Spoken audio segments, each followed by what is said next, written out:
present for the record. If I recall, the investigator, y'all had finished direct with him, is that right? Yes, Your Honor. All right, ready for cross?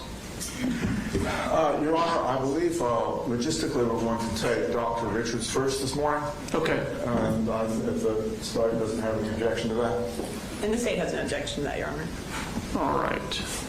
So, Judge, if I could call Dr. Kevin Richards to the stand.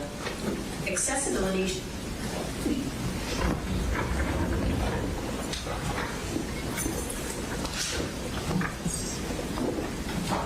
Do you need someone to go? Is there anyone? He may still be out in the hall. Dr. Richards.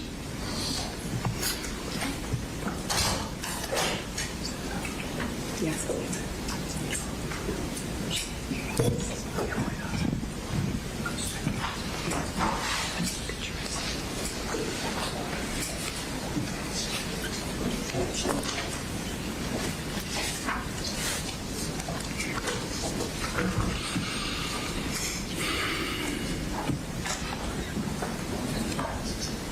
This is just what you sent us.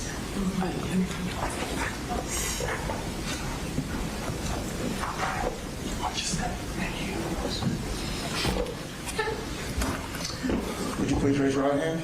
You solemnly swear or affirm the testimony you're about to give today will be the truth, the whole truth, and nothing but the truth? I do. Please be seated and introduce yourself to the court. My name is Kevin Richards.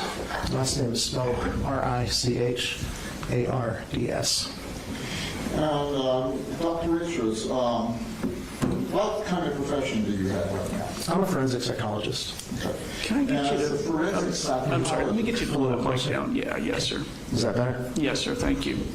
And as a forensic psychologist, currently where do you work? I'm in private practice. I have a private practice called Forensic Specialty Group in Marietta.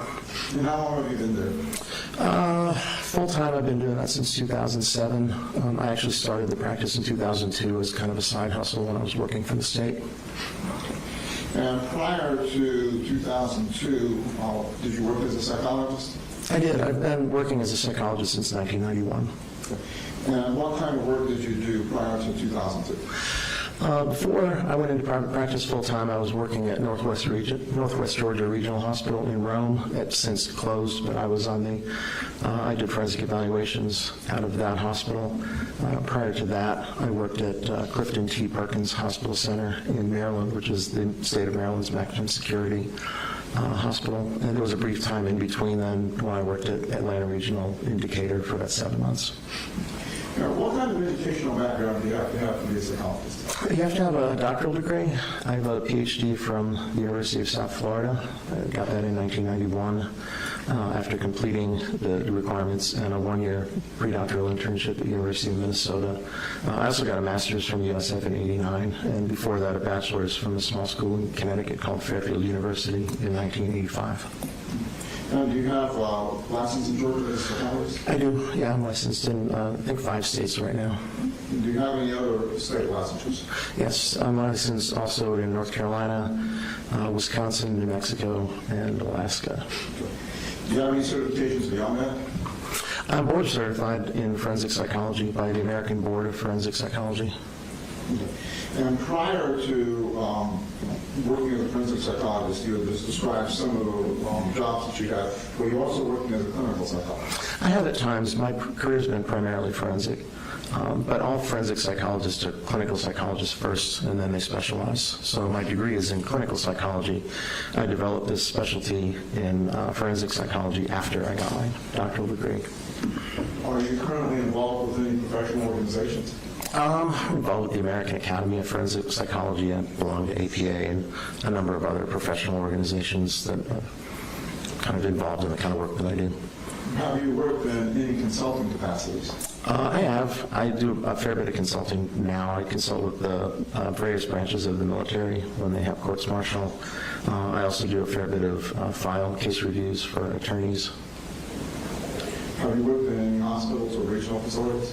Well, just the 2 I mentioned, well, 3 I mentioned, Clifton T. Perkins in Maryland, and then Atlanta Regional in Decatur, and then Northwest Regional when it was open up in Rome. And during your term as a forensic psychologist, have you handled any kind of training for psychology or non-psychology experts in the field of forensics? Yeah, for a while when I was in Maryland, I was on the adjunct faculty at American University in the PhD program. I used to teach their PhD students forensic psychology and a variety of other things.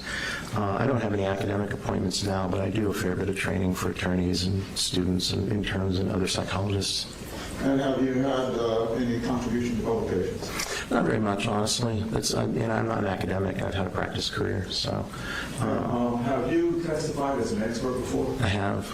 And can you give us an idea of how many cases? I'm close to 300, probably. And have they been just in the state of Georgia or in other places? I know they've been in Georgia, where else? New Mexico, Arizona, Wyoming, and then all over the world on military bases, Korea, Japan, Germany. I'm going to hand you a copy of the document that I've marked as D2, and I'm going to ask if you can identify that for me. Sure.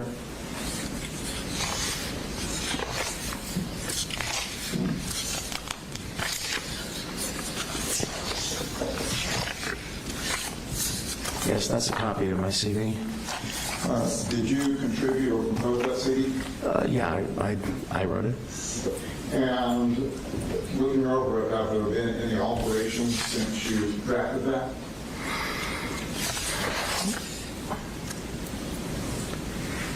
Done a couple of additional trainings, but otherwise, no. Is that the copy of the CD that you have provided for me? Yes, To distribute to the other parties? that's correct. Judge, at this time, I'd like to tender D2 in to the record as evidence. State? No objection. It's admitted. Thank you, Judge.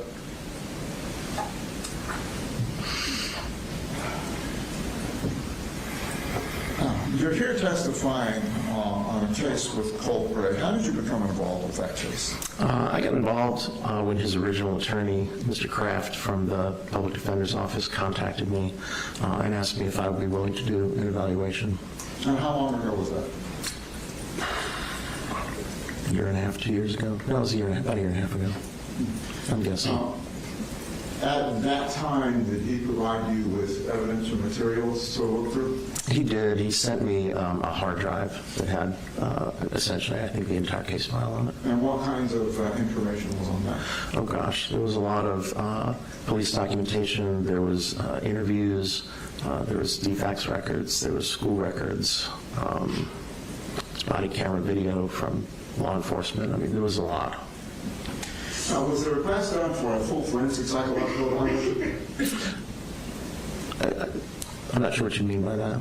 Well, a forensic psychological evaluation. Well, for a forensic evaluation, Mr. Kraft was particularly interested in looking at the case in light of the Miller v. Alabama decision about sentencing juveniles to life without parole. Talk a little bit about the difference between a clinical psychologist operation and forensic. Well, forensic psychologists focus on application of clinical principles to questions of law. So as I noted earlier, all forensic psychologists are clinical psychologists first, and then they specialize in application of clinical psychological principles to legal questions. It's similar to physicians. Once you graduate med school, you're a doctor, but until you do a residency and specialize, you can't be a surgeon or a pediatrician or something like that. So what kind of investigation techniques and methodologies do you use? I do quite a bit of interviewing. I do a lot of case review, looking at evidence. If there are prior records, prior evaluations, I look at that. If there are collateral sources that I can talk to and interview, I talk to those people. I do psychological testing. Judge, at this time, I would like to tender Kevin Richards as an expert in forensic psychology and clinical psychology based on his education, his experience, and the methodologies that he uses in his work. Mr. Smith? No objection. All right, he'll be admitted as an expert. Thank you, Judge. Now, when you first entered the case, did you immediately go to interview Colt, or did you do some background work? I did a little bit of review, but I did go to see him fairly soon after Mr. Kraft contacted me. I don't know the exact timeline. I know it wasn't very long. Okay. And in that early interview, can you tell us what your impressions were from that beginning? I thought he was kind of an odd kid. When he first started the interview, he had wanted to put his arms inside his sweatshirt because he said he liked the way that felt better. His affect was a little bit odd and flat, but otherwise, there was nothing terribly remarkable.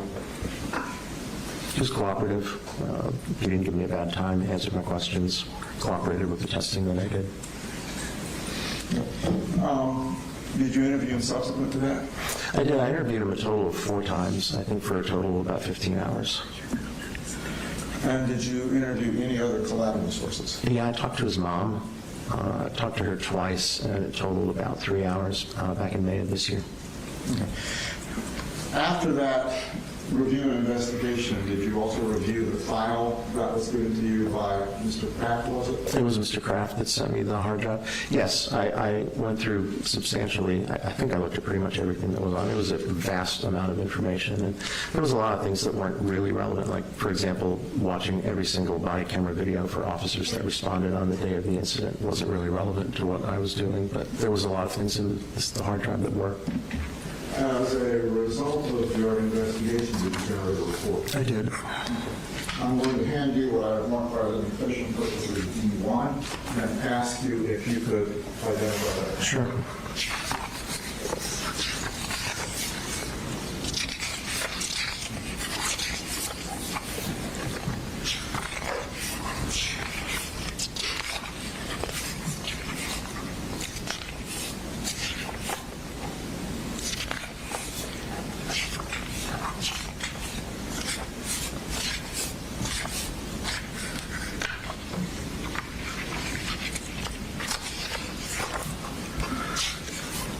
Sorry, I just want to make sure all the pages are here.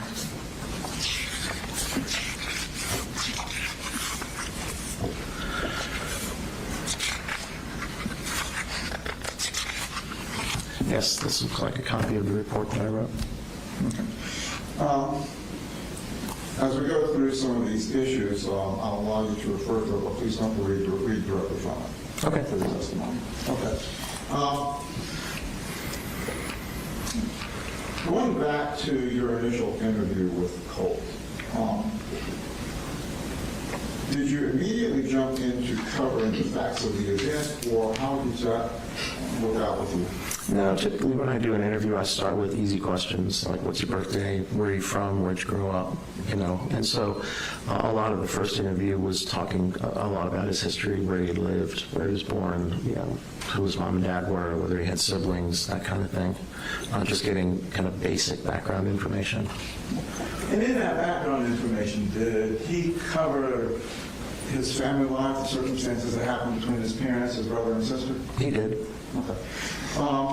Some of those issues that came up when he was young, can you enlighten us as to what you think may be important in his development? There was a lot of moving around, a lot of chaos. There was the family moved in a really large number of times.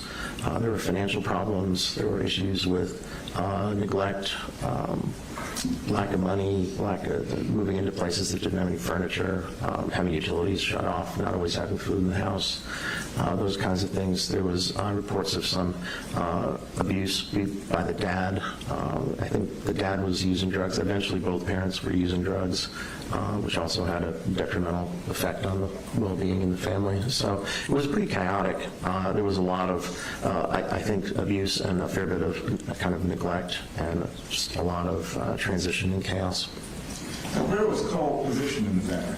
He's the oldest of 3. He's got a younger sister named Jenny and a little brother named Coley. I think Jenny's 15 now. I think Coley's 12. When he was going into his background, did he describe anything to you that raised special red flags, like what has perceptions of the violence that he may have seen in his development? I mean, he talked about the stuff between him and his dad. I think there was a lot of chaos between the parents as well. I'm not sure if that was physical. I think maybe it was at times, but I think a lot of it was a lot of screaming and yelling.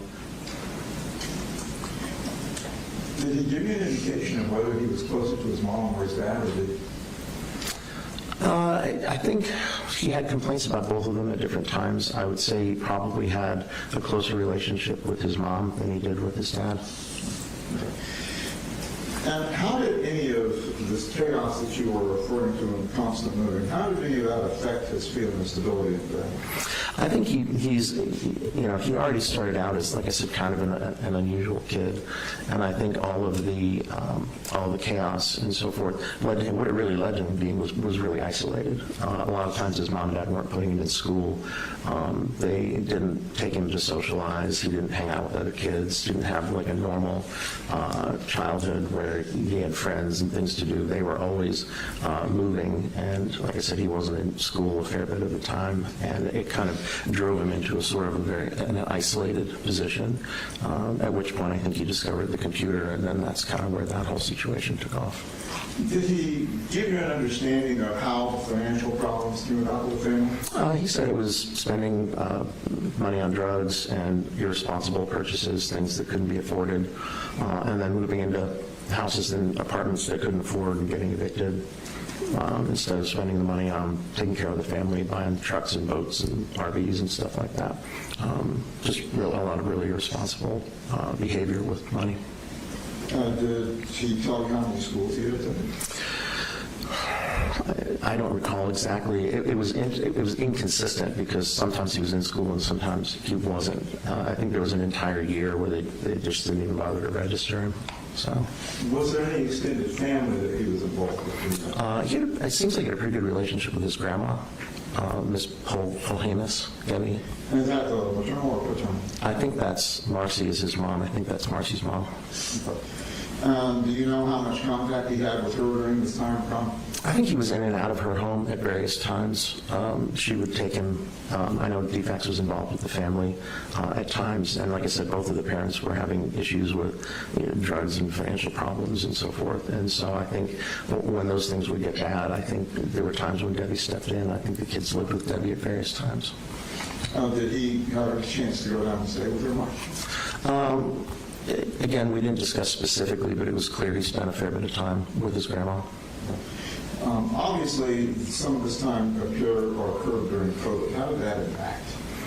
I think it impacted like everybody else. I think he was already a kid who was pretty isolated, and COVID didn't help that for any of us. And so I think the idea that stuck at home, not going to school, locked down, I think it just kind of reinforced the level of sort of isolation and loneliness.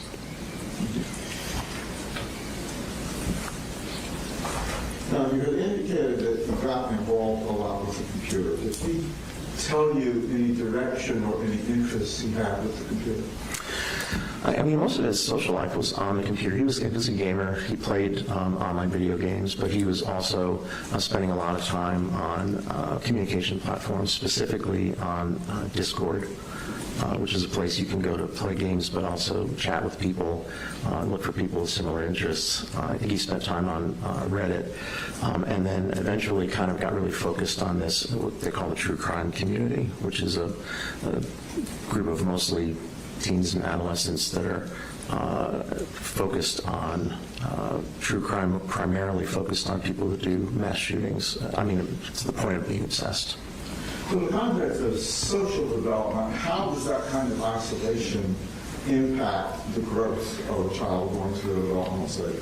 Well, I think what happens is that you end up, everybody's impacted by the experiences that they have when they're growing up. And I think if you're really isolated, those kind of normal social developmental, experiences that people have, you're deprived of those. And when you kind of go into the online world, there's fraught with problems. So if you're carrying on your social life or carrying on your, the substitute for a social life online, it can lead you into some dark places.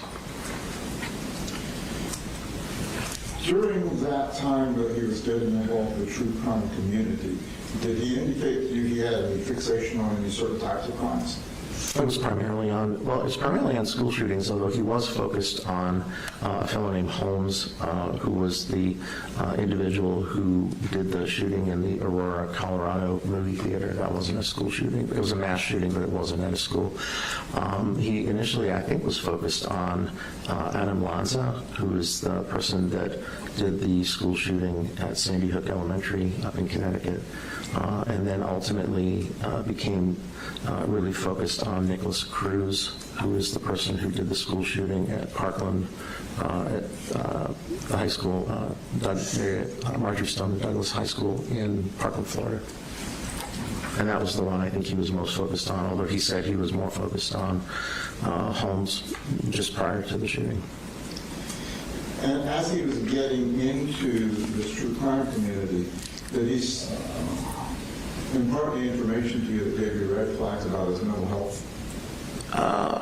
He was talking a lot about how he kind of related to these people, how he could, felt like they had similar histories. I kind of asked him what drew him to it, and he said, well, Nicholas Cruz was a lonely guy, and he had a bad family life, and, he was depressed, and he thought about killing himself, and I had all those things too, and so I felt like I could relate to him, and so it kind of, again, it eventually kind of turned into an obsession, but in terms of his mental health, I think it was, he became more isolated, more focused on the computer, and consequently, in parallel, his ability to kind of have relationships and interactions with people outside of the online world became impaired to the point where he even said, if I went out and tried to have interactions with people, it would be really hard. I just have panic attacks because I've been so focused on online. And it was clear by the time the shooting happened that his entire life basically was online. He didn't have any friends outside. He wasn't, I don't think, going to school very much. He mentioned knowing some kids at school, but he hadn't been at Apalachee very long. So there wasn't really anything going on for him aside from his intense focus on these online relationships, and these online relationships were in the true crime community, which is a pretty dysfunctional place. At what point did he indicate to you he began having suicidal ideations? That's been going on for a while. It's hard to know exactly when. I think it's waxed and waned over time. He's dealt with depression and anxiety, and I think at times, depending on circumstances in his life, getting worse or better, he would think about hurting himself or killing himself. He also did some non-lethal self-harming behavior, cutting himself. There was an instance he said he cut himself once with a butter knife, and he had some kind of he described it almost like a surgical tool that he used to cut his arms with. So there was that as well. I don't think he ever made an actual suicide attempt, but he thought about it and became feeling like he wanted to kill himself, but never actually tried. Are you familiar enough with gamers and the TCC community to give us an idea as to whether that's a normal component, or is that something that was unique to him? Well, I learned quite a bit about the true crime community just working on this case. But that seems those are the kids that are in there. There are kids who have issues, there are kids that have problems, there are kids that have mental illnesses, there are kids that are disaffected, lonely, suicide and self-harm are themes that come up a lot. This obsession, fixation on people who have done these horrible crimes comes up quite a bit. And so these are the people that are there. That's who you're interacting with when you're in that community, are people that have a similar kind of fixation and also have some, there were two people, I think I read about 50,000 messages, Discord messages between him and primarily two young women, and the relationship was extraordinarily dysfunctional. And as you were going through your investigation, you indicated you interviewed some other family members. Yeah, just mom. Okay. What kinds of information did she give you about his young development? It was kind of parallel to what he said. She fleshed it out a little bit more, obviously, because she was able to provide information about him when he was very young, information that Colt wouldn't have had, kind of about his, perinatal development, meeting developmental milestones, what he was like as a baby, what he was like as a toddler and a young kid. And so that was helpful. In terms of the way that the family life progressed, I think, Mom clearly has a bias toward. She has her own way of seeing things. She has a tendency to blame most things on the dad. And I'm not saying he's without any faults, but that's kind of was her angle.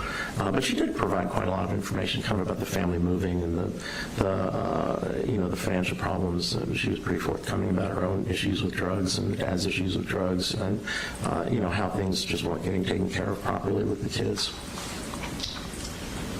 Did he ever give you any indication that the family had been involved, the Department of Family and Children's Services at any point? Yeah, I think there were various times when DFACS was involved. I know there was, when his mother got involved in drugs, I think DFACS got involved then.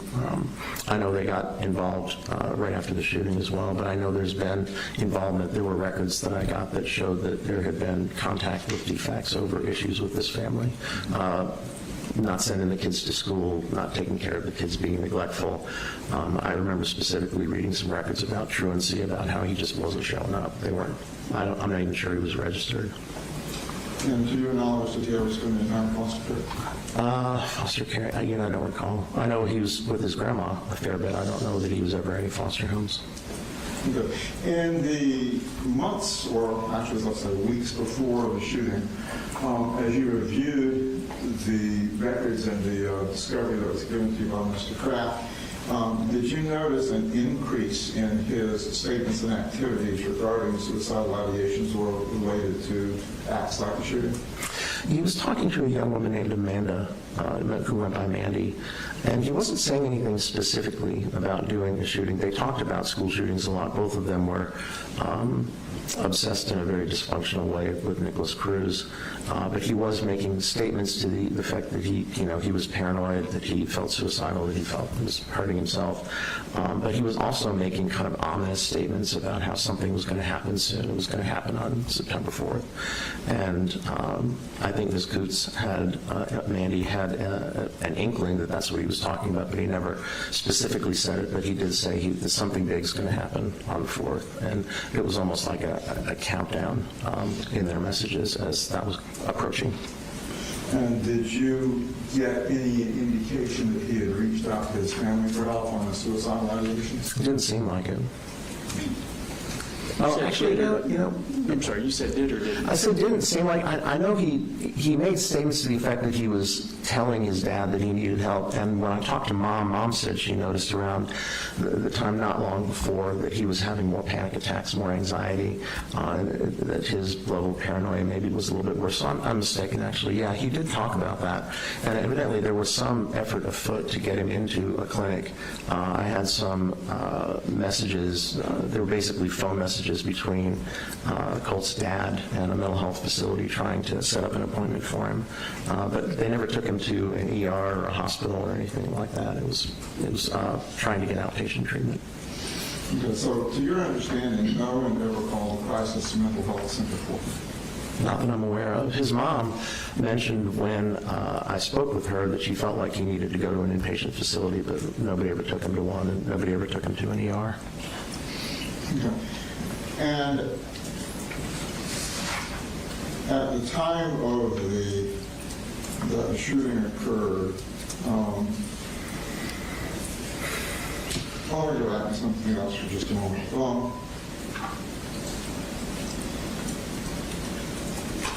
In your conversations with his mom, did she indicate to you that she had given him any kind of medication?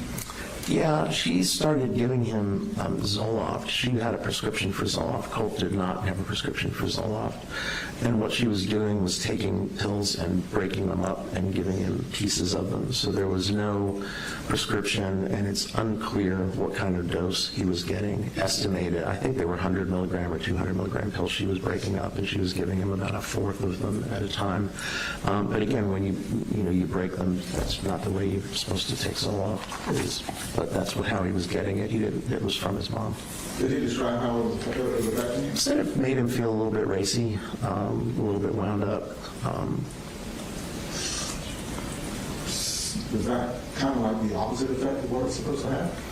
Some people do experience a little bit of activation with SSRIs. I mean, I'm not an MD, but I've been around them a bunch. Some people do get a little bit of activation, but they also help with anxiety and depression. I think he said he felt maybe a little bit better, but they made him feel kind of racy and sped up. How intense at that time was his depression? I think it was pretty severe. I mean, it waxed and waned. I think it was pretty severe. I think at the time of the shooting, the anxiety and paranoia were probably prominent, although the depression was always kind of there. and the thoughts about hurting or killing himself were always kind of there. But I think around the time of the shooting, it was primarily the anxiety that was prominent. What kinds of characteristics did his paranoia take on? He talked about being afraid that there were plots against him. He talked about believing that people were talking about him, like if he was out in public, he'd see people talking. It's called an idea of reference, when you believe that seeing something happening in public refers to you. If you see two people talking to one another and you think they're talking about you. He talked about believing that the teachers were plotting against him. He mentioned this to his mom and also to Mandy, and so it was that kind of thing. He also had this idea that somehow his computer had been, he used the word infiltrated. He wasn't sure who did it, but he kept changing his usernames, and he was storing information, I think, on like little SD drives like you use with a camera, and he was taking those out and destroying them, breaking them up, because he was afraid. He never was able to tell me who he thought was doing it or why, but felt like somebody was probably keeping track of him. He said some more, I think, more outlandish things that I'm not sure, about cars going by the house and seeing people. I'm not sure how much of that was,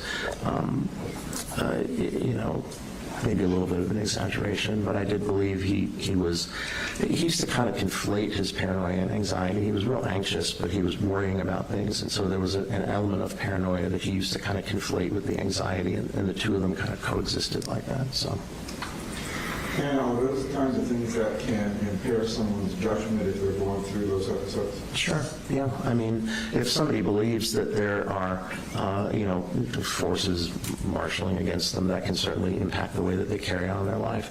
Certainly he was doing certain things in response to the beliefs that he had, like destroying the hard drives or the SD cards and changing his usernames.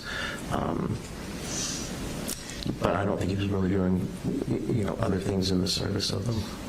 Now, you made a reference to his thinking the teachers were against him. Was that teachers at his current school or his older school? The teachers at his current school. Were you familiar with the circumstances that took place when he was in Jacksontown? I'm not sure specifically what you mean. When the FBI came out to investigate?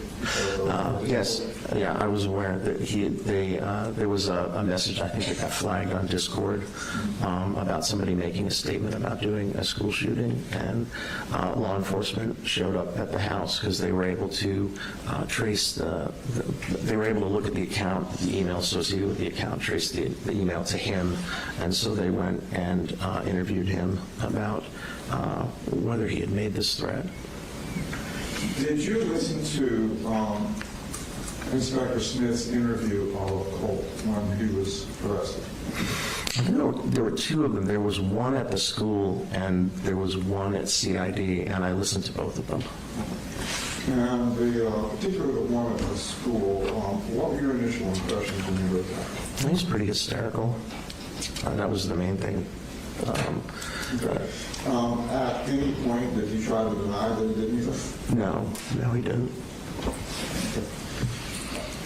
When he was taken into RYDC, did they do any checkups or any assessments on him to determine if there were any psychological or physical issues? I think they do that with most kids, but what I learned when I was talking with him is that he was having these symptoms. He was telling me about this paranoia and stuff that he was having, and then I asked him, well, what do the mental health people think about it? And he said, well, I haven't told them.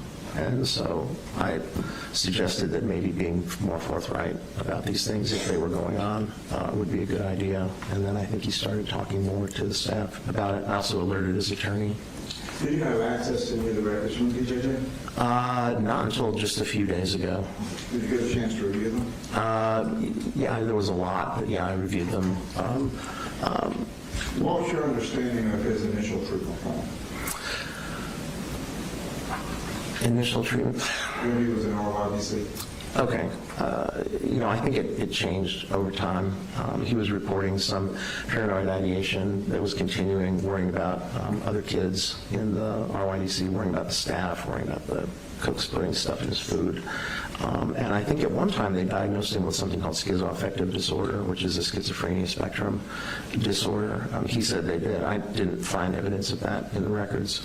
But they were treating him with antipsychotic medication and also antidepressant medication. They're actually giving him Zoloft, which is what his mom was giving him. They started him on an antipsychotic called quetiapine, but evidently he had some side effects, so they changed him to one called olanzapine, or Zyprexa, which he remained. I think he's still on it now, and the Zoloft. Do you recall what their determination of his diagnosis was? Yeah, they diagnosed him with a mood disorder, depression with psychotic features. They diagnosed him with conduct disorder. They diagnosed him with an unspecified personality disorder, and they diagnosed him with PTSD, or post-traumatic stress disorder.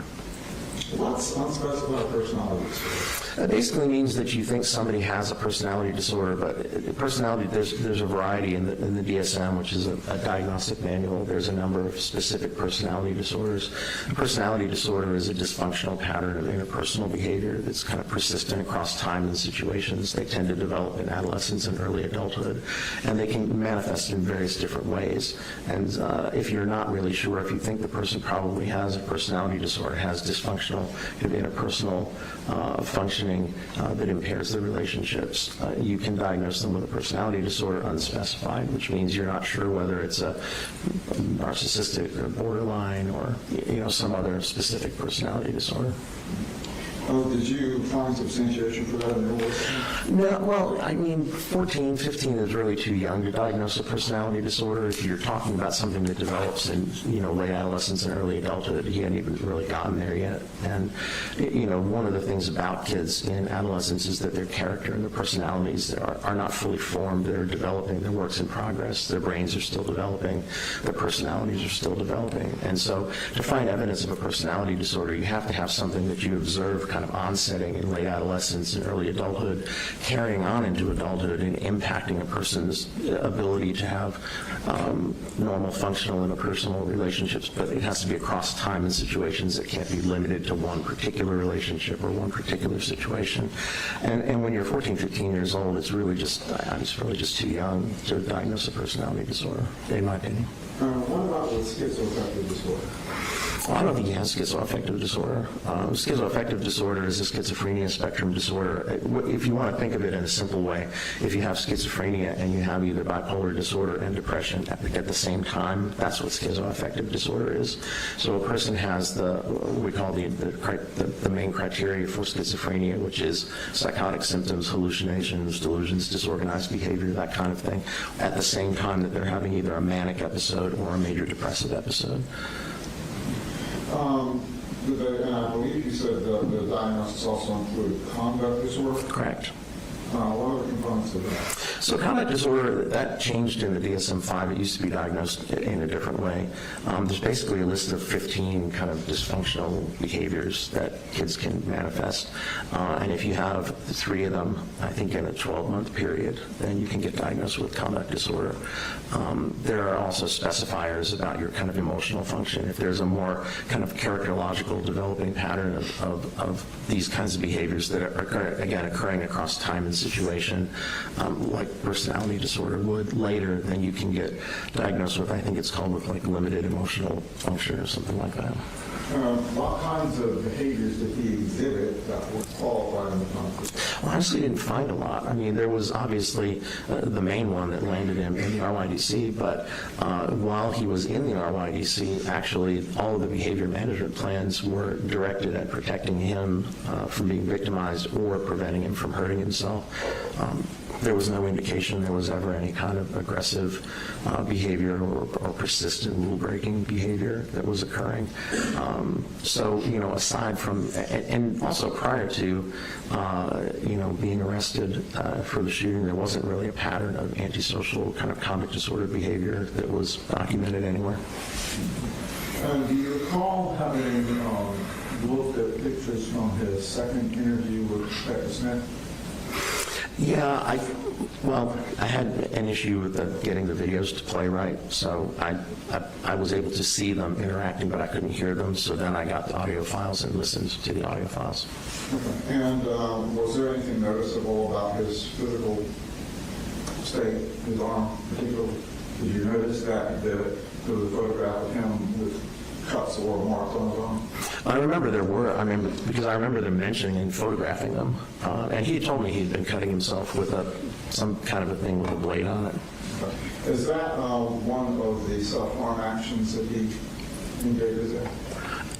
Yeah, that was what he was, there was that and the incident with the butter knife that he told me about. I don't know if there were others. And there was someone, he was in the RY as well, breaking up buttons off polo shirts and then making scratches. But you can really kind of only scratch yourself superficially, but still it was brought to the staff's attention. It didn't require any treatment aside from cleaning, but it was problematic. It was concerning because he was hurting himself on purpose. From your review of the records and your interviews with him, did you notice a difference in him when he was on medication and when he wasn't?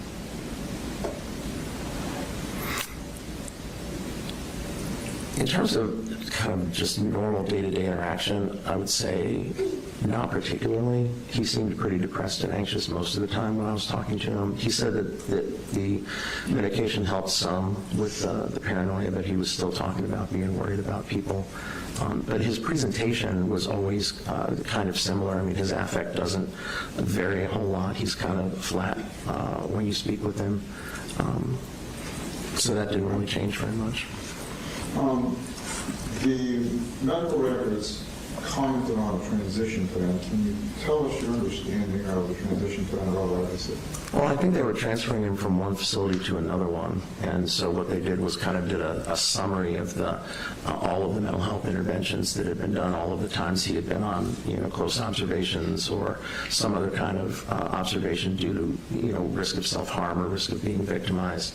There was also a problem list and, the diagnoses and also a mention of his medications. So it was pretty, in one page there was a ton of information kind of about what they had done, and that was for the benefit of the receiving facility so that they were aware of what had been happening without having to, I think it was like 450 pages of records.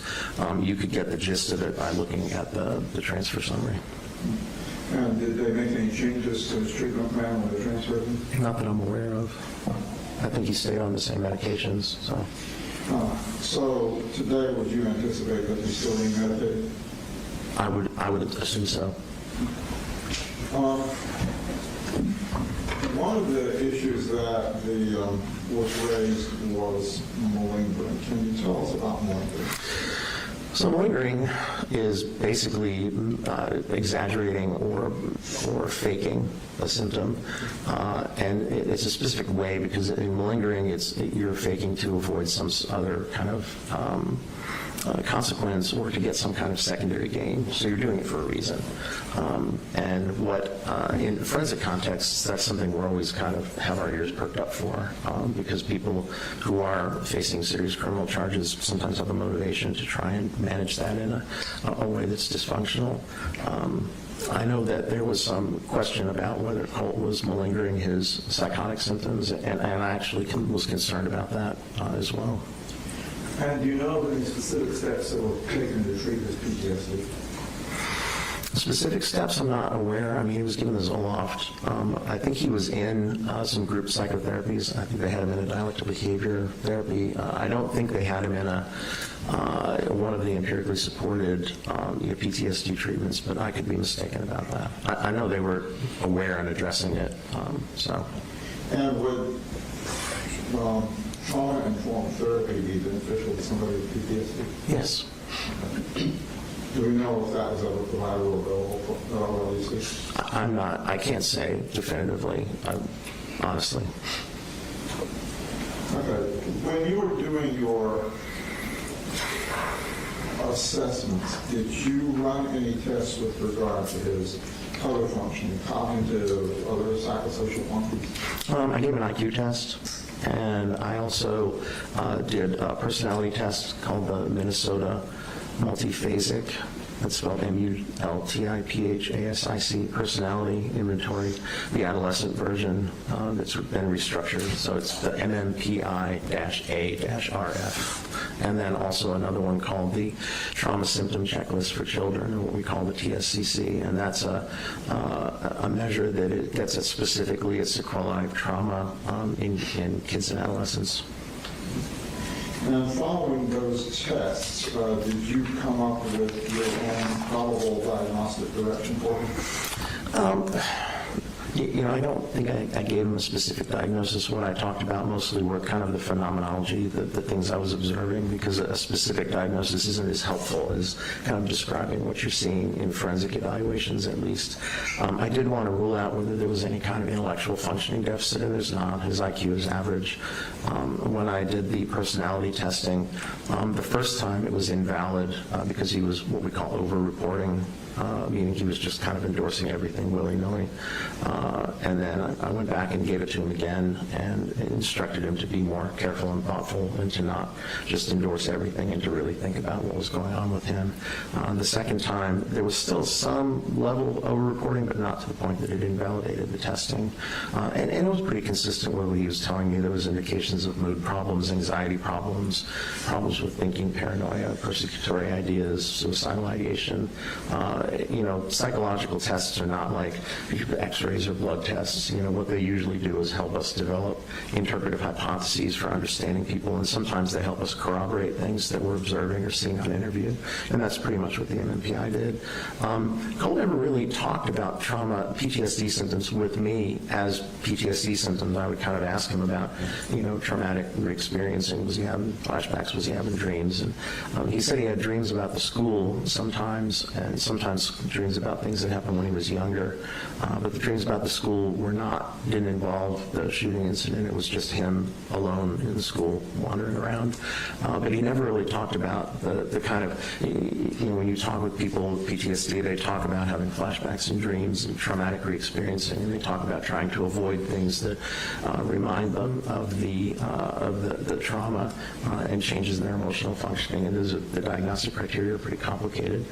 He didn't talk about that, but on the TSCC, he endorsed a lot of trauma-related symptomatology, and it didn't appear as though there's validity checks in that test as well. It didn't appear as though he was manufacturing them, which I thought was kind of odd, because when I tried to talk to him about it, I wasn't getting much, but he was responding to it on the testing, and clearly the ROADC docs felt he had PTSD as well.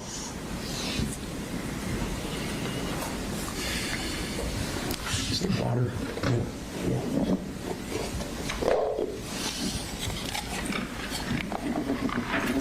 Did you give you any kind of indication of hypersensitivity to any of the sensory perceptions? He did talk about that. Excuse me, sorry. Like I said, when I first met with him, that was the first thing we talked about. He asked if he could pull his arms inside of his sweatshirt and kind of hold his arms around him, because he said he felt more comfortable talking that way. He talked a lot about having issues with noises, particularly with textures, kind of sensory things. When I talked to his mom, she talked about this as well. She said when he was little, he didn't like people touching him, bathing him, washing his hair was a challenge, getting a haircut was a challenge. Noises seemed to bother him, and I think that persisted. He had specific kinds of sheets and towels that he liked. He had little rituals that he did when he got out of the shower, like things laid out a certain way, and so that was the kind of thing that he related to me. Did any of that give you an indication of any other kind of spectrum disorder that maybe? Well, it made me wonder whether there was, an element of an autism spectrum disorder. Because those kinds of sensory integration issues are common in people that have autism spectrum disorders. And his interpersonal behavior was kind of odd, so it got me wondering or thinking about it. It was something I considered as I continued to talk to him. Would that be something perhaps that would be good as a rule out and having a evaluated? I suspect if you wanted to do a specific evaluation for an autism spectrum disorder, that would probably not be a bad idea. In the end, I didn't feel like, based on what I got from him and what I got from his mom, I felt like there was some elements. He certainly has some elements, particularly sensory type elements, and some interpersonal stuff. But in talking to his mom, she said that, when he would interact, he was capable of interacting. He didn't have the kind of interactive patterns that we see, particularly with people that have autism spectrum disorders. But, his interpersonal behavior was odd, and we don't have a great sample of it because most of it was online. So, to do an evaluation for that might be worthwhile. I ultimately didn't believe that he met diagnostic criteria, and that's what I put in my report. And in your report on page 29, you talk about ACE factors. What are ACE factors? So that stands for Adverse Childhood Experiences. Years ago, the Kaiser Foundation and the I guess it was Health and Human Services, did a big, CDC did a big study, and they looked at, was it between 1995 and 97, they looked at 17,000 people. And what they identified were a set of adverse childhood experiences, things that people could experience when they were in their developmental period that tended to be correlated with adverse outcomes when they got older. And some of these were psychological, psychiatric. There was increased levels of depression, anxiety, PTSD, substance abuse in people that had experienced these adverse experiences as children. What they also found interesting was that there was kind of what we call a dose response characteristic, meaning the more of them there were, the worse the outcomes tended to be. They also studied a lot of kind of physical well-being outcomes, but when I look at these, I'm thinking more about the psychological ones. And certainly, he was exposed to a lot of these things, and the manifestations that he has psychologically in terms of his interpersonal function, his anxiety, depression, and so forth. It's not really surprising. I mean, they're not the only reason, but certainly not surprising. Growing up in an environment where he was exposed to a lot of adverse things, that he would develop depression, anxiety, and struggle interpersonally. What is the concept called dose response? How does that relate to ACE factors? It just means that the more of them there are, the worse the outcomes are likely to be. And I think you said he had experienced most of the factors. Most of them at one time or another. Yeah. The last one I think was an incarcerated parent. That's only been recently. That wasn't when he was growing up. How does all of this relate to his overall functioning around the time of the shooting? Well, I think he was, basically he was a lonely, dysfunctional kid who was anxious, paranoid, depressed, and immersed in this highly dysfunctional world with these people that were obsessed with folks who had done school shootings. So his interpersonal behavior was very dysfunctional and kind of layered on with the psychological issues. He had just kind of disappeared into discord and disappeared into the true crime community, where he wasn't really having interactions or relationships with real people on the outside. I mean, there were real people online, but not real people on the outside. And with the things that he went through, what would be the normal course of treatment if somebody were to seek treatment for? Well, it would depend on the specific, kind of manifestations. I think with him, certainly symptomatically, you would try and address the depression, anxiety, any level of paranoia. You would want to try and do that to get some symptom relief with medication. But then, kind of intensive therapy. There are therapies that have been empirically derived to deal with those specific kinds of things. So doing that to try and work through those things or disentangle them, kind of particularly with a young person, would be the way that we would go. Kind of do the symptom, address the symptoms, and then work on the interpersonal behavior, work on the coping skills, work on the ability to kind of have a normal life in the outside world, would be the things that would be the targets in treatment. Given your interactions with him, would therapies have helped him? I think so. Yeah, I mean, anytime a kid is struggling with the psychological, psychiatric problems, and you've got someone whose brain isn't fully developed, whose personality isn't very developed, who doesn't really know very much about the world at 14, who hasn't developed a mature set of coping skills, and then you kind of turn them loose in this dysfunctional environment with these things going on, and coming from a home where there was a lot of neglect and probably some abuse, and not really any kind of normal interpersonal contacts. It's not surprising that he kind of ended up the way that he did, and having had some kind of psychiatric, psychological intervention well before this happened, the shooting happened, would have absolutely been beneficial. And you're talking about the development of 14-year-olds, teenagers growing up. Someone without the psychological burdens that he had, will they develop in a way that they can make more normal decisions? I think, it's kind of, you think of it as, all teenagers, adolescents, young adults, the brains are still developing, and particularly the frontal lobe is developing. The frontal lobe is important because that's kind of where that controls decision-making, impulse control, anticipating consequences, making good decisions, planning courses of action, considering alternatives. All of that kind of stuff lives in the frontal lobes, and those keep developing into the 20s is what we know now. There was a big study done a number of years ago where it found kind of what we clinicians had known for years is that kind of cognitive development lags behind chronological development.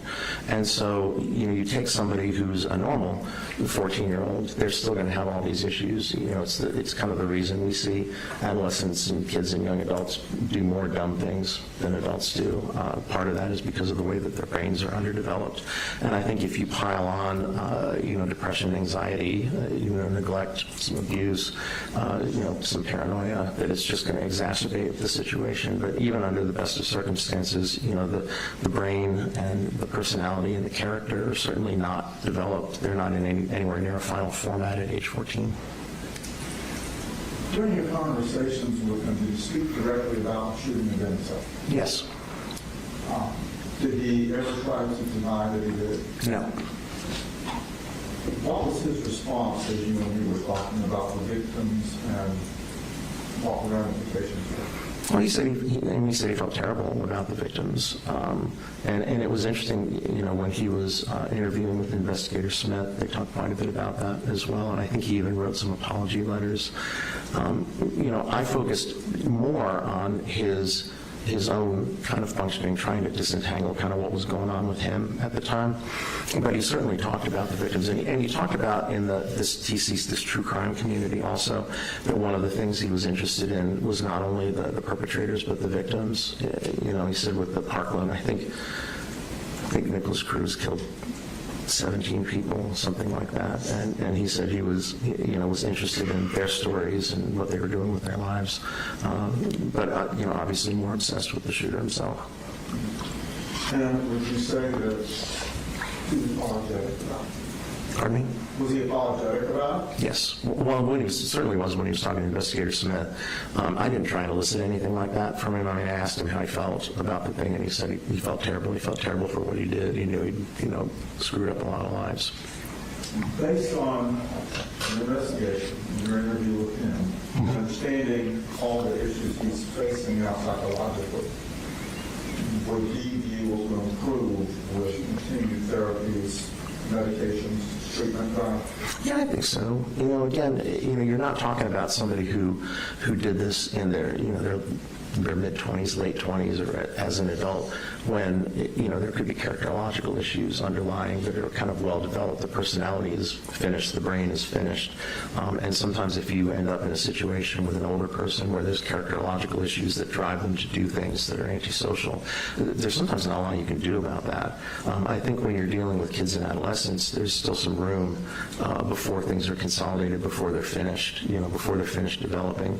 You can intervene in a meaningful way to try and help them develop, more healthy coping skills or address some of those symptoms. So, yeah, sure. You had indicated that Mr. Kraft asked you to do this before in conjunction with the Miller versus Alabama factors for sentencing you. Right. Did you reach any conclusions about that? Well, they talk about incorrigibility and, irredeemable depravity, and I certainly didn't find evidence of that. He didn't appear to be on a really antisocial kind of vector. He wasn't a kid who was getting in trouble a lot. He wasn't a kid that had prior contacts with DJJ. He was doing all this weird stuff on the internet, but it wasn't, antisocial stuff. It wasn't kind of comic disordered stuff. And so what I saw mostly with him were things developmentally where, his interpersonal skills were poorly developed, his mood issues, his anxiety issues, and then the subsequent paranoia were all things that I think were manifestations of things that had happened with him when he was younger, developing, lack of support, lack of treatment. I think they could have been addressed earlier, and I think there's still room. Was he 16 now? He's still an adolescent. His personality is still not done. His character is still not done. His brain is still developing. So there's, I think, room to intervene at this point to make some headway, to undo some of that stuff. That's all I have, Judge. At this time, I'd like to move E1 into evidence, request that it be entered on seal. Mr. Smith, any objection? Is that the report? It's the report.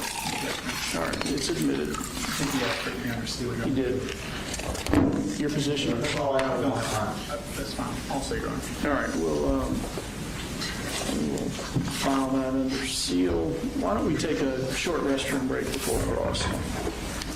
All right, we'll be in recess for 10 minutes or so.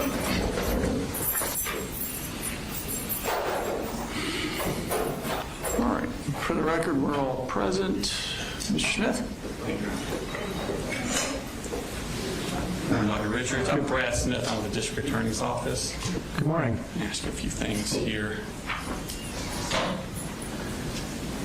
So the resources you relied on were Colt's medical records, law enforcement files, video footage of the shooting, and then various interviews with Colt, Colin, Marcy, and other people. Is that correct? That was the bulk of it. I mean, I had like I said, I had a hard drive with a lot of stuff on it, but I think those were the highlights. Yeah. How much time and energy did you put into each of those things? I couldn't tell you. I couldn't break it down that way, Okay. to be honest with you. But would it be safe to say that most of the information you had came from either Colt or Marcy? In terms of information I gathered myself, yes. You know, it was from him and his mom as a collateral. And even like a lot of the secondary sources with interviews and stuff from law enforcement, it's what they are telling law enforcement. Of course. And like even the Discord records is Colt saying stuff on Discord. That's correct. Now, Marcy, Colt's mother, you would consider her an unreliable source? I would say she is reliable to an extent. Okay. She certainly has an angle. Yeah. And you were aware that she had, in the few years leading up to this incident, she had limited contact with Colt. Yes, I was aware of that. Okay. In fact, in November 2nd of 2022, Marcy leaves the house that Colt lives in and goes down to Fitzgerald. Right. Okay. And it wasn't until August 11th, 2023, almost a year later, that Colt goes down to stay with her from August 11th of 23 to October 4th of 23. That sounds about right. So about 2 months that they lived together. Yeah, they didn't have a lot of contact. And then he leaves in October because Marcy tests positive for drugs. And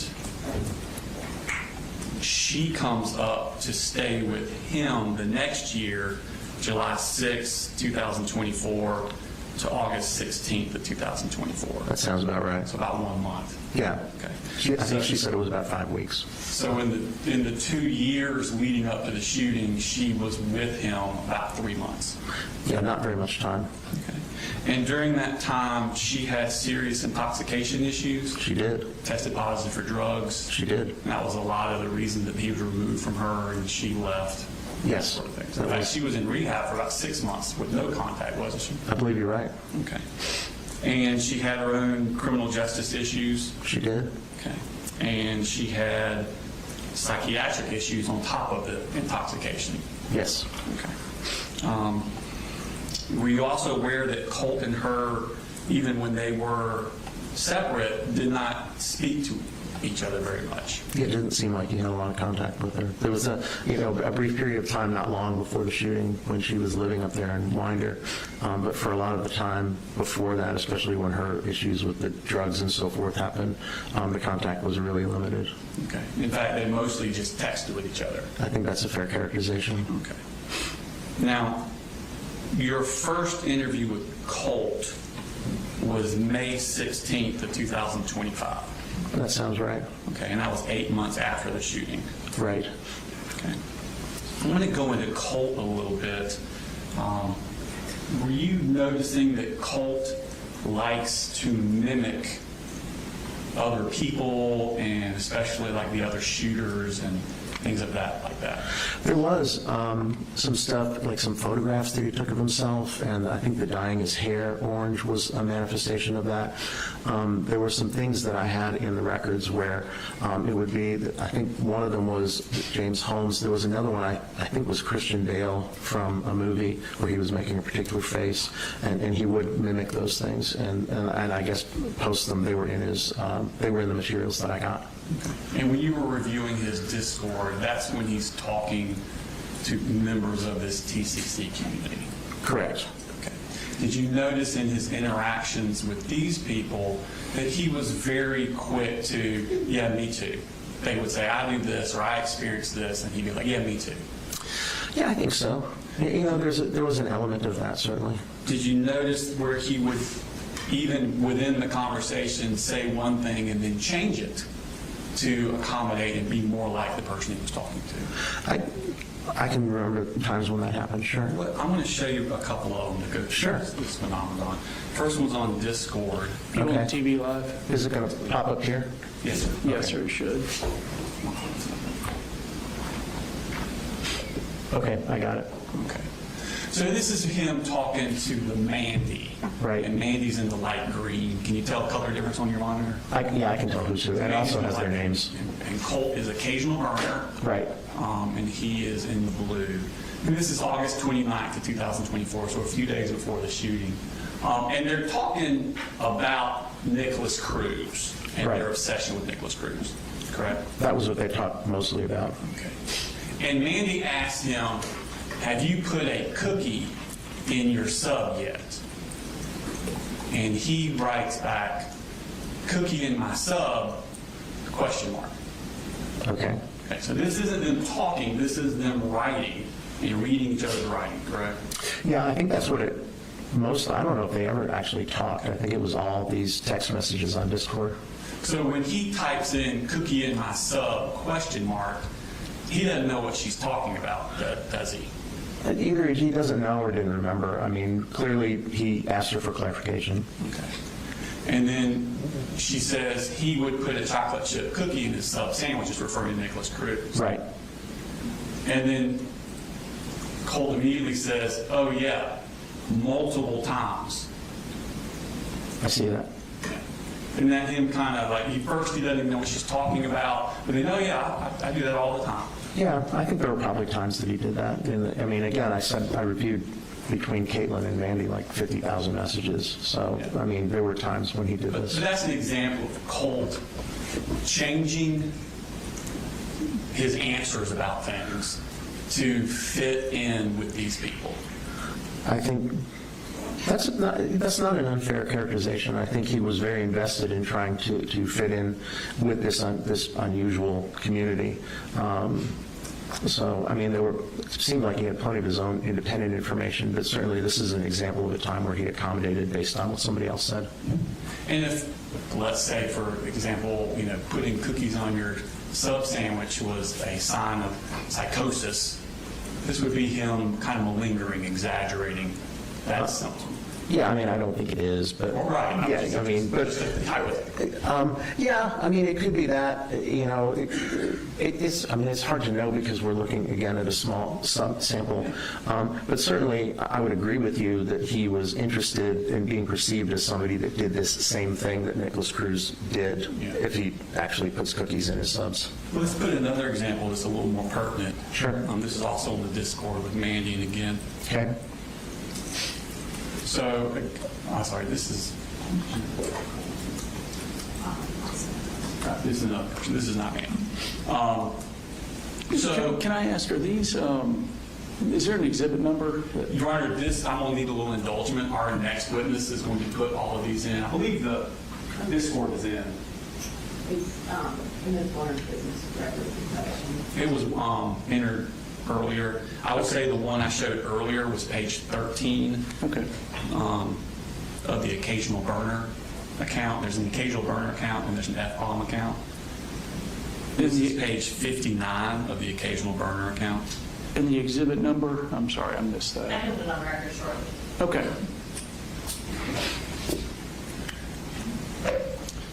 So, get this right quick.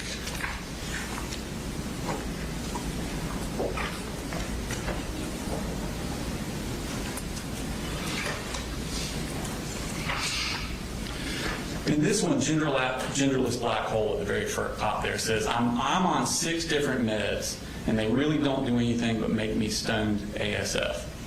I took Zoloft before. I hope it actually works for you. And then he says, they did the same for me, like it made the room spin. Now, she's talking about 6 different meds, and he says they did the same for me. But he was never on 6 different meds or multiple meds. He was only on Zoloft. That's the only one I'm aware of. Yeah, it was just the Zoloft his mom was giving him. So the they, to try and make it sound like more, he's trying to, again, fit in with this genderless black hole, and he's changing the amount or types of medicine he's taking. Correct? Yeah, you could read it that way. I mean, he could be referring to meds as they, but the only one he was on is Zoloft. That's true. Okay. He wasn't on 6 different meds. He skipped down a little bit into the middle of the green there. Okay. Genderless black hole says, the worst side effects I've had were with hallucinations, but that wasn't on Zoloft, thankfully. And then she says, still get hallucinations somewhat, though. And then he says, mine are auditory, correct? Yes. And that means he hears voices.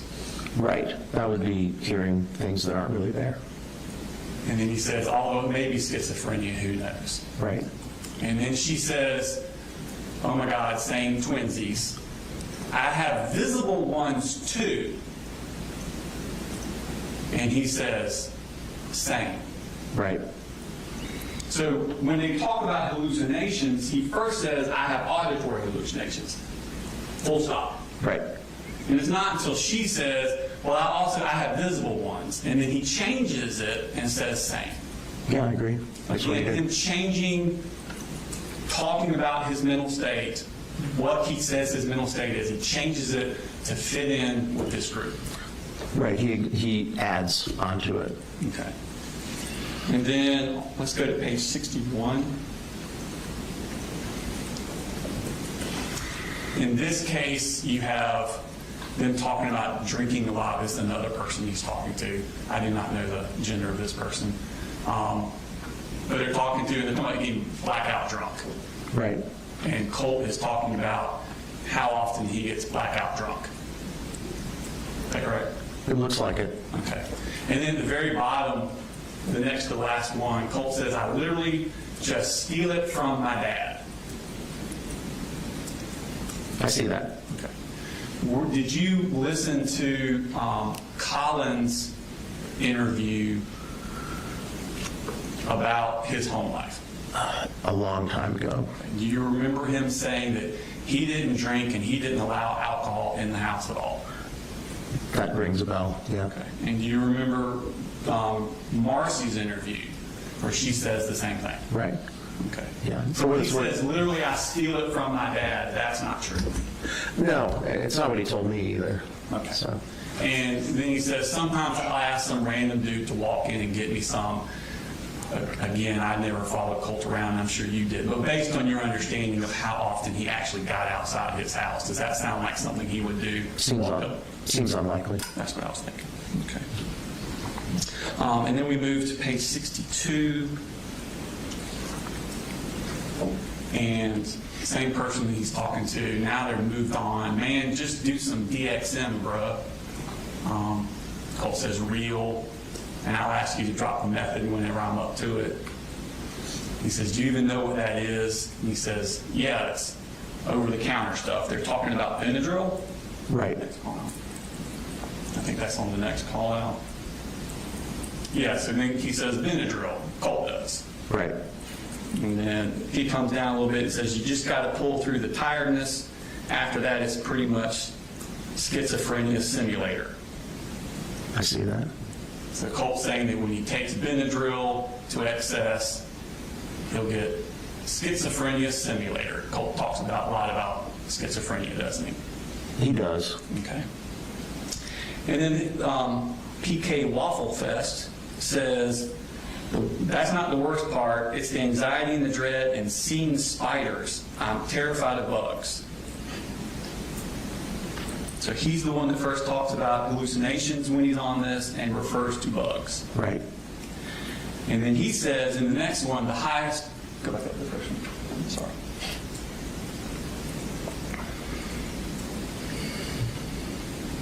All right, so then PK Waffle Fest says, the highest I've ever gone is 450 milligrams. And Colt says, 725 here. It appears he's trying to one-up PK Waffle Fest. Looks like it. Okay. Again, exaggerating Yeah. for attention. To fit in, yeah. To fit in. No, I agree. Okay. And then the last one, PK Waffle Fest asks him, what kind of hallucinations do you experience? Colt says, knocking, beating on walls, it's weird, and then bugs, Right. which is exactly the same hallucination that PK Waffle Fest had.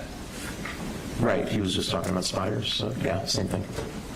So now Colt is changing his hallucinations to fit this other person's hallucinations. Right. Okay. Because Colt lies a lot to get attention on Discord, doesn't he? Yeah, he does. He created an entire other personas, lied about his age, name, location, so. And Colt studies and emulates prior mass shooters. I think we talked about earlier. Yeah, he was kind of obsessed with that group of folks. I think the main one timeline-wise was Adam Lanza, and that was the Sandy Hook Elementary shooter. That was the first one that he identified becoming obsessed, quote unquote, but then said that he wasn't so interested because there wasn't that much information to find about him. In my perception was that Nicholas Cruz was the one he got most focused on, and then also I think it's James Holmes, the Aurora, Colorado. Those were the two that he was most focused on, although there had been a period of time. And the young woman, Caitlin, he was speaking with, she was an Adam Lanza person. That was her obsession. So they talked about that when he was talking to her. Well, I want to pull up the other Discord. This would have been the F-bomb 703 one, Your Honor. And this is going to be page 9 of that exhibit that Ms. Danny will get you the number for. It's 266. 266, Your Honor. Thank you. And then this one, the F-bomb is now Colt. This was back in 2023, Okay. 2 years before the shooting. Are you familiar with the date of May 18th and the significance of that date? Not the specific date, but that time frame, middle of May. I mean, my guess is that this was the other threat that he made. Right. Yeah, the So one this- from 2023. So you may not remember, but you did look at the things. When they came out, that would have been May 21st. That sounds about right. So this is right before they came out to. Right, I think Discord flagged this, and then they figured out who it was, and then they went and talked to Colt. Right. And then he says, God, I've spent hours researching Adam. That's the third line down. Right. Okay. And that would track. I think it was around 22, 23 when he got, and then he said Adam Lanza was the first one. So I would guess about that time he was focused more on him. And then at the bottom, he's asking what the other person's target would be to commit a mass shooting. He says, I'll probably kill my dad, then go to my local elementary school. He says, but I might move to Connecticut and shoot up the new one for laughs. Right. And then on page 12, he says, I already have an outfit for if I commit a mass shooting. He got Adam's exact outfit, same shoes, same hat, even has a vest. I see that. And in the very bottom, he says, apparently Adam even wore sunglasses during the shooting. Yeah, I don't know if that's true or not, but I mean, that's the kind of micro detail that Yeah. these folks were interested in. Yeah, they get down into every little thing about that shooter, how they dressed, what they said, what they did, everything.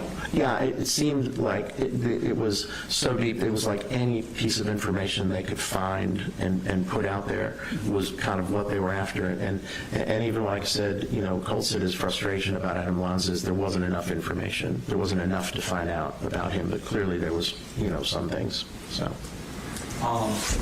Now, Colt destroyed the hard drive of his computer the morning of the shooting before he left for school. Yeah, he said the way he described it to me is they were more like SD card storage units. It wasn't like a physical hard drive or a solid state drive. They were little SD cards. Okay. So he didn't tell you that he destroyed the actual hard drive the morning of? He did say that he destroyed a hard drive, and then I asked him, and he talked about the SD drives, and it sounded, well, I think when he talked to Investigator Smith, that's what he said. But there's also photographs of him disassembling his computer. It's like in pieces in the house. And it appeared, I'm not a computer expert, but it appeared as though, it could have been that he removed a drive. And he certainly did refer to it as that in the messages. And Colt told you that he did this because he was being surveilled by a government agency. By somebody. He said it might be the government, but he thought he was infiltrated. And then he got this idea that there were government agents driving by the house, and is what he told me. Yeah, I think Colt reported he believed he was being watched or followed both in person and online. He said he believed he had seen large black vehicles passing by his residence that he believed were from a government agency. Right. He stated he was unsure of why this type of surveillance would have been happening, but took actions to protect himself, including destroying data storage items from his computer and changing usernames frequently to avoid being tracked or followed. Right. Okay. And you thought that was significant for Colt. I thought the idea that he was paranoid and felt like somebody was paying attention to him was significant, and I thought the fact that he followed through and did something in response to that belief. I think some of the story about government agents and SUVs, I don't know about that. I mean, I think he was paranoid. I think he felt somebody was watching him. I think some of the other stuff was embellished a bit. So you believed it was signs of like delusional thinking? I think it was signs of paranoia. Again, it's when you're trying to decide whether something is delusional, one of the things you can think about is whether somebody will change their behavior in response to it. So if you're paranoid and you think somebody is looking at you online and then you destroy media storage, that's doing a behavior in response to kind of a paranoid idea. Again, the elaboration with the SUVs and the guys with sunglasses and stuff, I don't know about all that, but I think there was some level of paranoia. I think some of the specific stuff was probably embellished a bit. Okay. And that was based on destroying the SD drive? Again, it was the idea that he was paranoid. I don't think he has a schizophrenia spectrum disorder. I don't think he's, but I do think he had paranoia that was part of his mood disorder that was impacting his thinking. But didn't in May of 2023, didn't he do something on his computer that caused the FBI to call the sheriff's office to come to his house? Yes, they did. And that would be a logical reason, if you're going to continue doing those things on your computer, to destroy your SD cards. Sure, that would be another way to explain it. And that wouldn't be delusional or paranoia, would it? No, that would be reality-based. Did you do any research yourself on any of these other school shooters that Colt had? No. Okay. I mean, I maybe looked at Wikipedia just to orient myself, Okay. But I didn't go down the rabbit hole or anything. I was just kind of making sure I understood who we were talking about. I kept waiting for the FBI to show up at my door from all of my searches. Yeah, I don't know, yeah. Did you know that Adam Lanza destroyed the hard drive of his computer? I didn't know that. Okay. Did you know he also did it on the morning before he went and did the shooting? No, I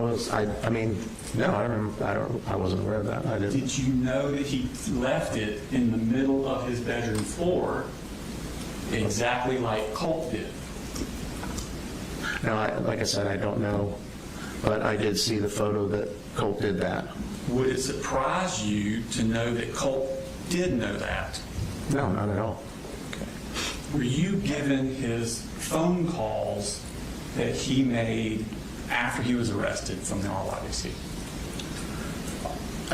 I did receive some. I did not listen to all of them, Okay. but I listened to a couple. I'm going to bring your attention to a phone call made on October 12th, 2024. Okay. At 11:38 a.m. in the morning. Yes, that's what a.m. means. And Your Honor, this is not in evidence yet. I asked for some indulgence. That was our next witness is going to be introducing these into evidence. And we had to take this doctor out of order. I understand. What exhibit number will it be? That's a good question. So the jail calls are being introduced as exhibits 267 through 335, and they are labeled by date. So on the thumb drive that we'll give you, it'll be within that range, and it'll have the date of October 12th on there at 11:38. All right, thank you. So this is going to be October 12th, 11:38 in the morning. It's a phone call between Colt and his mother, Marcy Gray. And we're going to play the clip part from 8 minutes, 34 seconds to 8 minutes and 53 seconds. Okay. Next comment, how could anyone look at this kid twice and think that he was just like Lanza, in quotes? I guess. So what they're doing is they're looking through posts on the internet, and people on the internet are comparing Colt to Adam Lanza. I got you. That's what they're talking about. Okay, thanks. People have been saying that. My roommate can't really connect to the computer on the floor.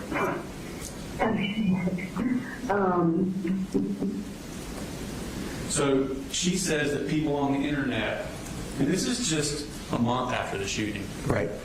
people on the internet are comparing him to Adam Lanza. And he says, wait till my room pictures get released and they see the computer on the floor. Right.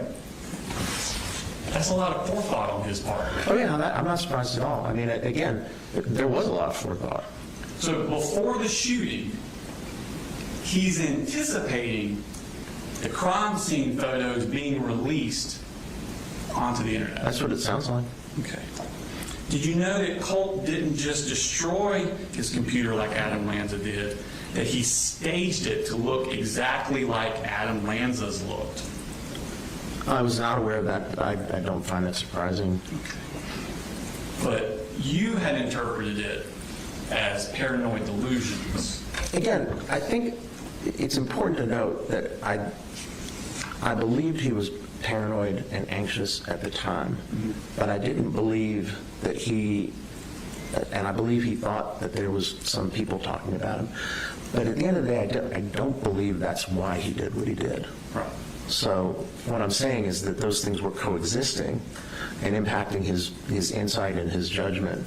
But I don't think he was driven by hallucinations or delusions to do what he did. I think he planned it out, and the kind of stuff that you're telling me, I don't find it surprising at all. Yeah, so this is more him destroying his computer is not so much a sign of delusions or paranoia. It's actually like an Easter egg for other Adam Lanza fans to discover. I think it could be both, but I can see where it would, I mean, particularly like staging a computer like that certainly would be an example of that. Okay. Let's go to Nicholas Cruz. Now we've moved on to summer of 2024. He's moved on from Adam Lanza. Now he's fixating on Nicholas Cruz. Right. I want to show, this is Discord, Your Honor, this is back to the occasional burner. It's going to be on page 18. And he says there, Nick's bad, by the way. The image there, if you click on it, is just an image of Nicholas Cruz. And then Colt posts the image of Nicholas Cruz and then says, Nick's bad, by the way. The way he says, holy shit, while being arrested, it's so funny. Okay.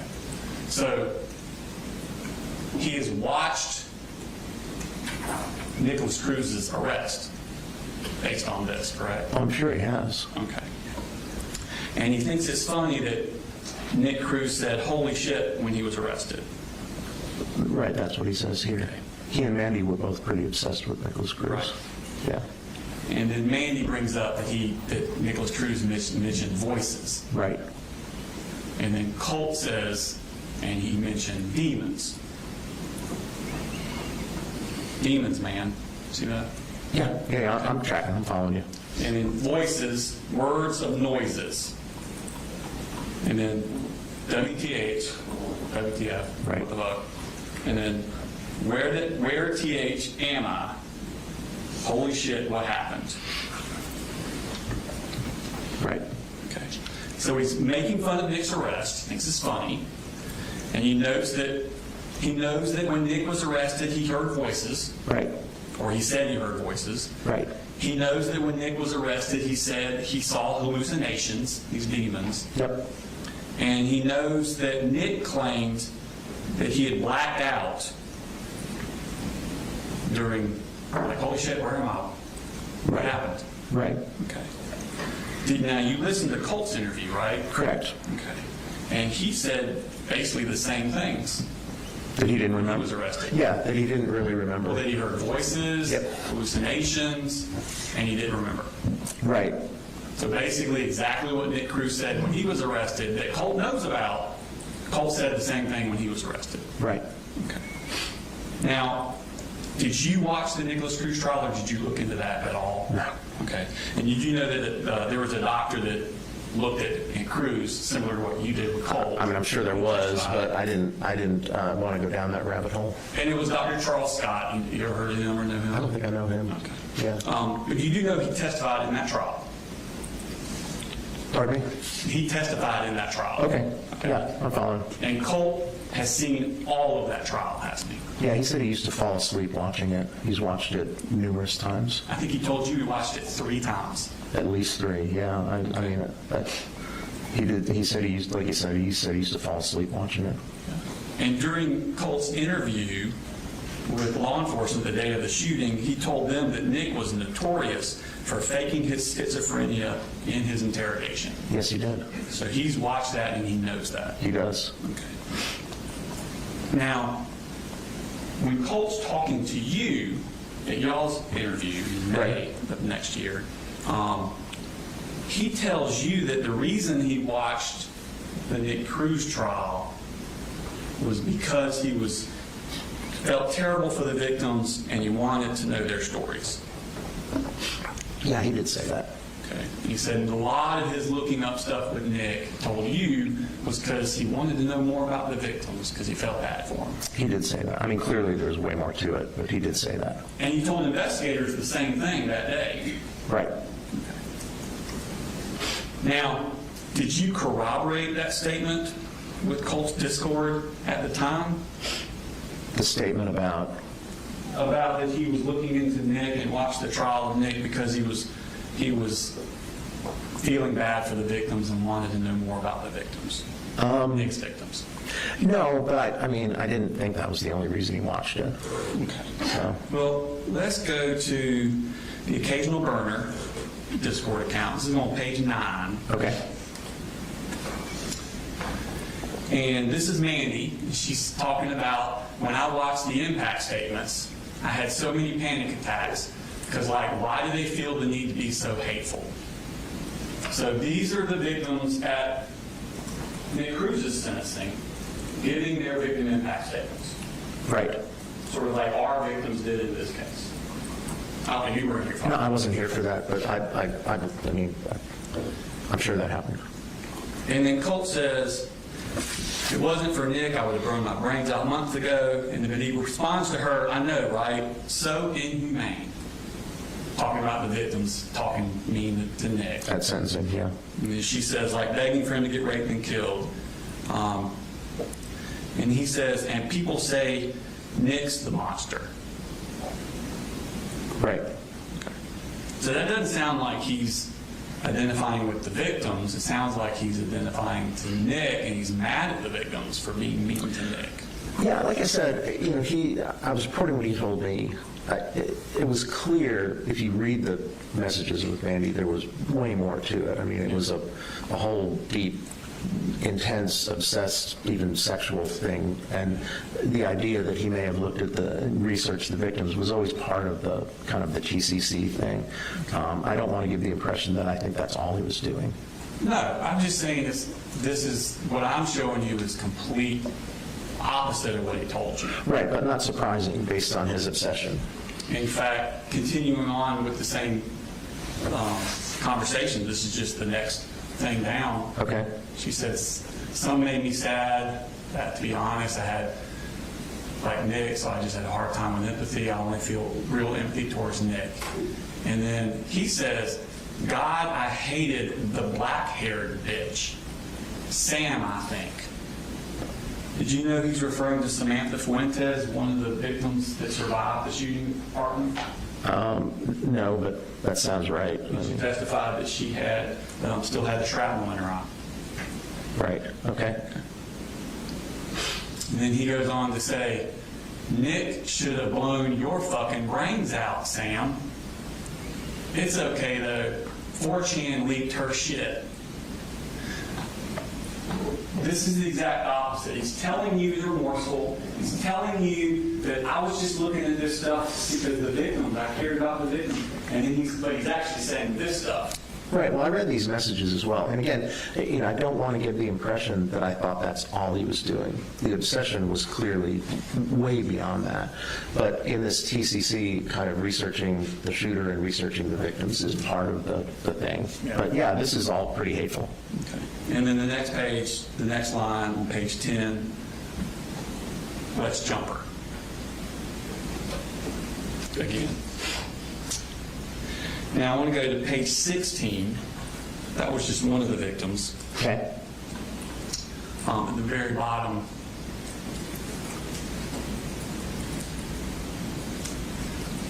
He says, one of the teachers across from Scott mentioned she locked eyes with Nick before he shot Scott and injured her. Now he's referring to Stacy Lipple. She was one of the teachers that was standing outside with Scott Beagle. They were both teachers. Scott Beagle was shot by Nicholas Cruz while he was standing next to Stacy Lipple. Okay. She testified to this. And he says, LMAO, which you understand means laughing my ass off. That's my understanding as well. So not sympathy there. No, I mean, again, I'm agreeing with you. This is, in addition, there was a lot of really bizarre, distressing stuff that was going on in this TCC in all of those messages that I read. Yeah, let's go to page 31.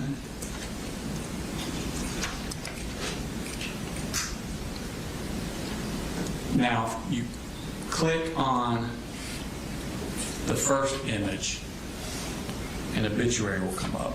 Okay. Let's get down to the obituary. And that is Michael Schoolman. It was his obituary that Colt has found on the internet. Right, I remember seeing that. Okay. So Colt went looking for this, found this man's obituary, and he is the adoptive father of Parkland victim Scott Beagle. Scott Beagle is the teacher we just talked about. You were just talking about. He was, yeah. Gotcha. Okay, he's passed away. So Right. he puts that image into the Discord. And Mandy says, is that him? And clicks a video, or attaches a video. Now that video is of Michael Schumann testifying at Nick Cruz's sentencing. Right. Okay. And Colt says, yep. And then she says, I hate that guy, and Colt posts the video. Did you click on that to see what that video was? I don't know, because what is it? That is the school surveillance video of Colt shooting that man's son. Of Cruz? Cruz, I'm sorry, yes, Cruz shooting that man's son. There was a... Colt puts the obituary of Mr. Michael Schoolman, Right. who's the father of Scott Beagle, Right. and then posts the video of Nicholas Cruz shooting his son, Scott Beagle.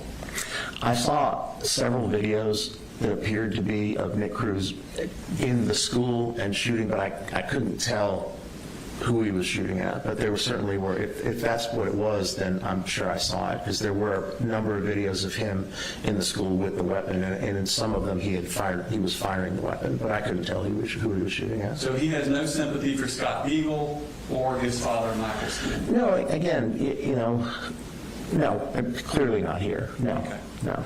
And then he goes on down. Every time I watch this, the way I want to pin him down and stick a blade in his chest multiple times. Right. And then he says, same for that fucking Borges guy. Right. Do you know who he's referring to there? No. That was Anthony Borges. He was also a victim who survived. Okay. Fucking Nick should have come back around to double tap him. Now, Mandy, actually, according to Mandy, I don't know if she's telling the truth, but Mandy says she lives in that area of Parkland. I think, yeah. And knows Borges. Okay. Okay. And then she's like, I can't believe I was friends with him. I swear he had a crush on me when I was 13. And Colt says, dox him. And Biden says, I'll kill him for you. Right. So when Colt tells you this, that he has sympathy, the reason he was looking for this because he has sympathy for the victims, he is lying to you. If I believe that was the only reason, yeah, but no, that's clearly not I'm not sympathetic. asking what I'm you not. believed. Yeah, I'm asking what he said, that is what he said. Yeah, and that is him lying to you. it would appear so. Okay. Now let's move on to James Holmes. That's the Aurora theater shooter, the Batman movie. Yeah. He went to the Batman screen. Colt researched him and started idolizing. Well, he researched him for a long time, but he started idolizing him almost right up to the shooting, and then even after the shooting. That sounds right. Colt's shooting. No, I knew what you meant. Yeah. Now, for James Holmes, he was, the people in your position for him were Dr. Jeffrey Metzner and Dr. William Reed. Do you know either of them? I'm not sure. That's fine. Yeah. But they were the ones that evaluated James Holmes and testified at the trial. Right. And did you know that with the Dr. William Reed, they actually tendered video of Holmes's psychiatric evaluation into evidence? I wasn't aware of that. Yeah. So where like when you met with Colt and did all your stuff with Colt, Right. they actually videotaped it. Okay. When Dr. Reed did it, and that tape was put in the trial. Okay. Okay. Tracking. Did you know that Colt watched all of it? Not surprised. Okay. Did you know it was 15 episodes long, 8 hours each, according to him? Yeah, and again, it's consistent with this obsessive fixation. So yeah, I'm not surprised that he would have done that. Okay. In fact, he talked about that with his mom on the jail calls. Your Honor, this is on November 16th, 2024, at 11:23 a.m. This is from the 10:05 minute mark to the 11:18 minute. Thank you. So Galen, you know, that I was the usual email of views and stuff like that, and I'm excited about on the teacher's responses compared to that. Okay. And that I've really been fixating on James Holmes, and I think that looking into him, that he would find a lot that is correlating to me. Amen. Okay. I don't know anything really about him. Oh yeah, like every mental health person I've met with is like study James Holmes because he really images me into the real life. It's so effective in general mental things that. Okay, I'll read up on him. I wonder if there's a documentary on him. There's some that are really good watch. It's just 15 episodes long, and they're like 8 hours each. Recording of him and the psychiatrist, and pretty much going over questions. Okay. I can probably find some stuff on YouTube or something. So remember, please how to get a book about him on Amazon? Yes, I will. I got written down. So this is Colt talking with his mother, Marcy. And these are the two people you interviewed. These are your two sources. Yeah. Okay. And they're talking about this, and this is, well, months before they met with you. So this is October. This is November of 2024. Yes, so it would have been months before, correct? Okay. And he is actually watching and asked his mother to watch. A psychiatrist asked James Holmes questions and James Holmes' response to that psychiatrist. Right. Wouldn't that kind of taint what you're going to do later on? It could, potentially. Yeah. Sure. Now, Holmes was diagnosed with schizoaffective disorder. Did you know that? Yeah, I was aware that he had schizophrenia spectrum disorder. And Colt told you that's what he had. He said that's what they had diagnosed him with, but I didn't find that in the records, actually. You didn't find that anywhere in the records? No, they diagnosed him with psychotic symptoms, but as part of a mood disorder, not schizoaffective disorder. And Colt said that Dr. Singleton was who diagnosed him with schizoaffective disorder. Right, he said that, but that clearly wasn't true. And did you see any mention of a Dr. Singleton in his reports? You know, I didn't go through all of them, but so I don't know if there was a Dr. Singleton in there or not. So Colt is telling you that he was diagnosed with schizoaffective disorder. Right. The same one James Holmes had. Yeah. But according to his medical records, that's not true. No, and I don't think I don't think he has schizoaffective disorder either. So. Did Colt tell you that he researched the evaluations and diagnoses of Cruz and Holmes? I don't remember talking to him about that. Okay, so he never volunteered to you that he had looked at their diagnoses and evaluations and that sort of stuff? No, but again, knowing what I know about the level of obsession, it wouldn't have surprised me to find that out. Okay. Yeah. Did he tell you he also coordinated those things with Marcy? No. Okay. Well, I'm going to play you 4 more calls. The first one's going to be on 10/25, October 25th. So this is just about a month and a half after the shooting. Okay. Not guilty is a definitely a good stance, but I would at least like to know. Well, So what's going on here is they just found in the news that Colt's original attorney had sent in a waiver of arraignment and a not guilty thing. So it happened outside of court. Colt wasn't there, didn't know this had happened. So he's finding out from his mother that his attorney had entered a not guilty plea on his behalf. Got it. That's what they're talking about. Okay.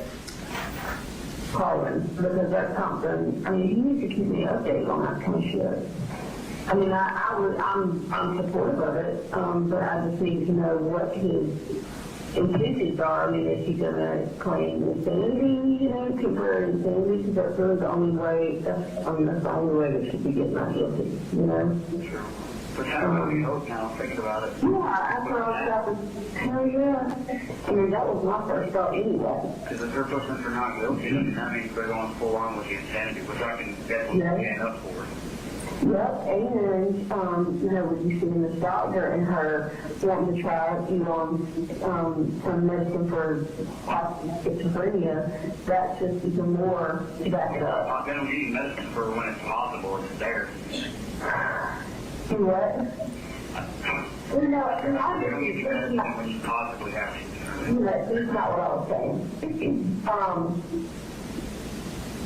So that's them talking about using mental illness as a chance to get a not guilty.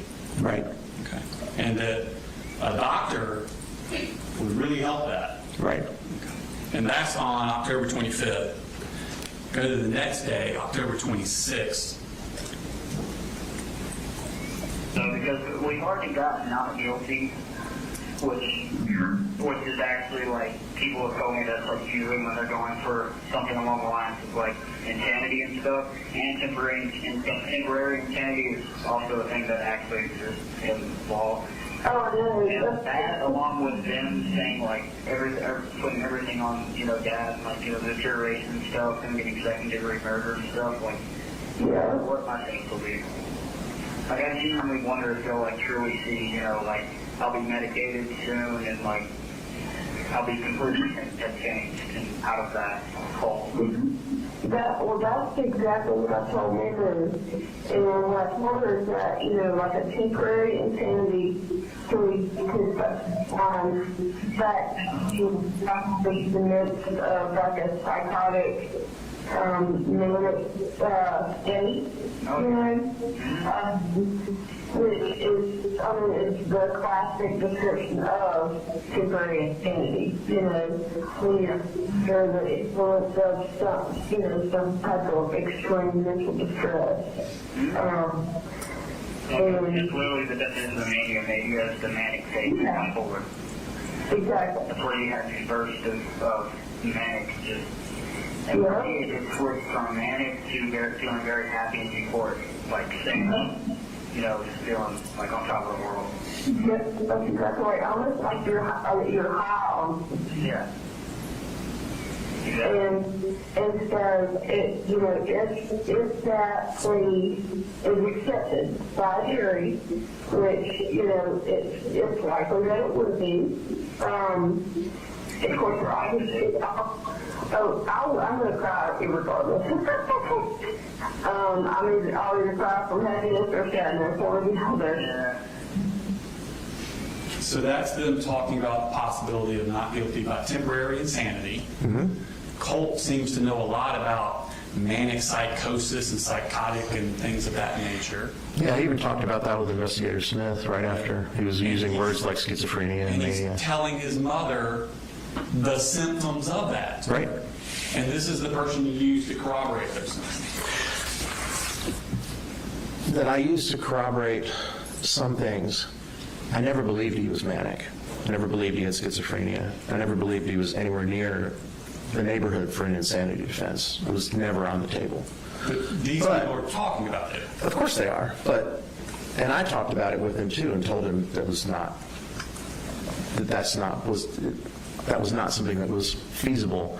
And never, you know, I think I even wrote in my report, you know, they can talk about insanity all they want, but my evaluation of him didn't reveal any actual mania and didn't reveal a diagnosis of schizophrenia and didn't reveal sufficient symptoms to warrant an insanity, temporary or otherwise, finding. They're talking about it. I mean, they can talk about it until the cows come home, but there was no evidence for it. And then on the next month, November 24th, they talk again.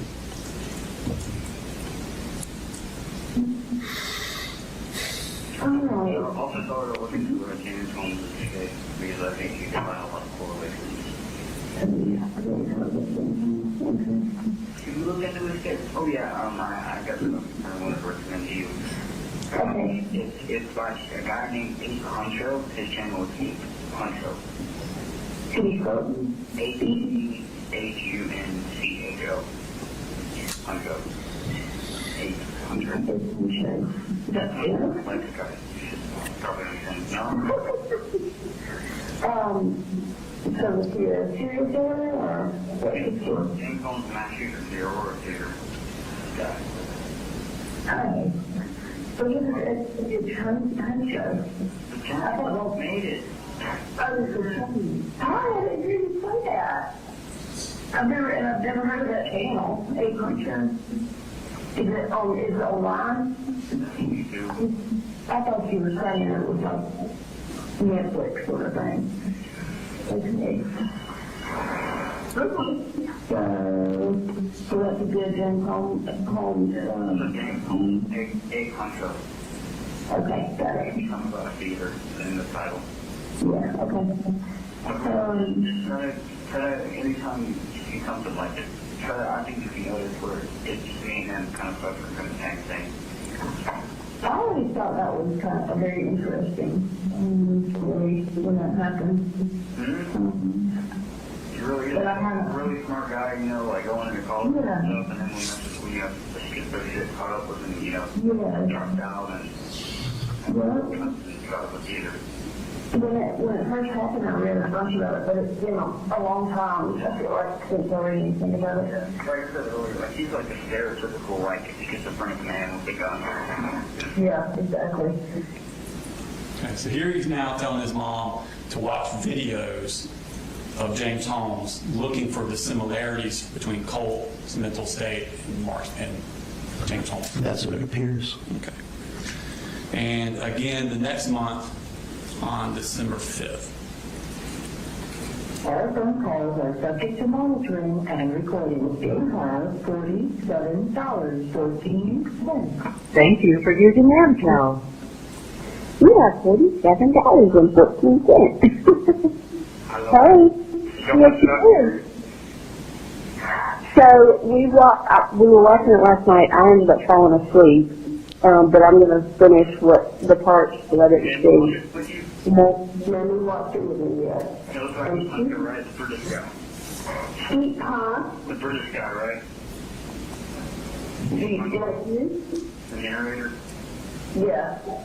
So she watched that one, and then, like I said, I fell asleep, so I'm going to rewatch it. But then she stayed up till like 3 o'clock in the morning watching all these documentaries about shooters and stuff. She watched one on the Aurora shooter. She watched one on the Parkland, on the cruise. Yes, you were like binging until 3 o'clock in the morning. I think you should look into those guys. James and Nick are the ones that I correlated most to myself. Well, I've read a ton about especially Nick, but I never see the documentaries. And she watched one other one, I can't remember what the other one was, but she literally just got up. I mean, she still feels 11 o'clock today because she was up so late watching it. Well, what did you think of James Holmes one? Well, honestly, I didn't really watch enough, I don't feel like, to get any additional knowledge other than what I already had. But, maybe. Mama. Well, fall asleep again, sure, but it's annoying. Well, we didn't put watching until like midnight. Colt was there when she thought of the documentary. It was good documentary, and it was very informative. I did see some things into it. What did you say?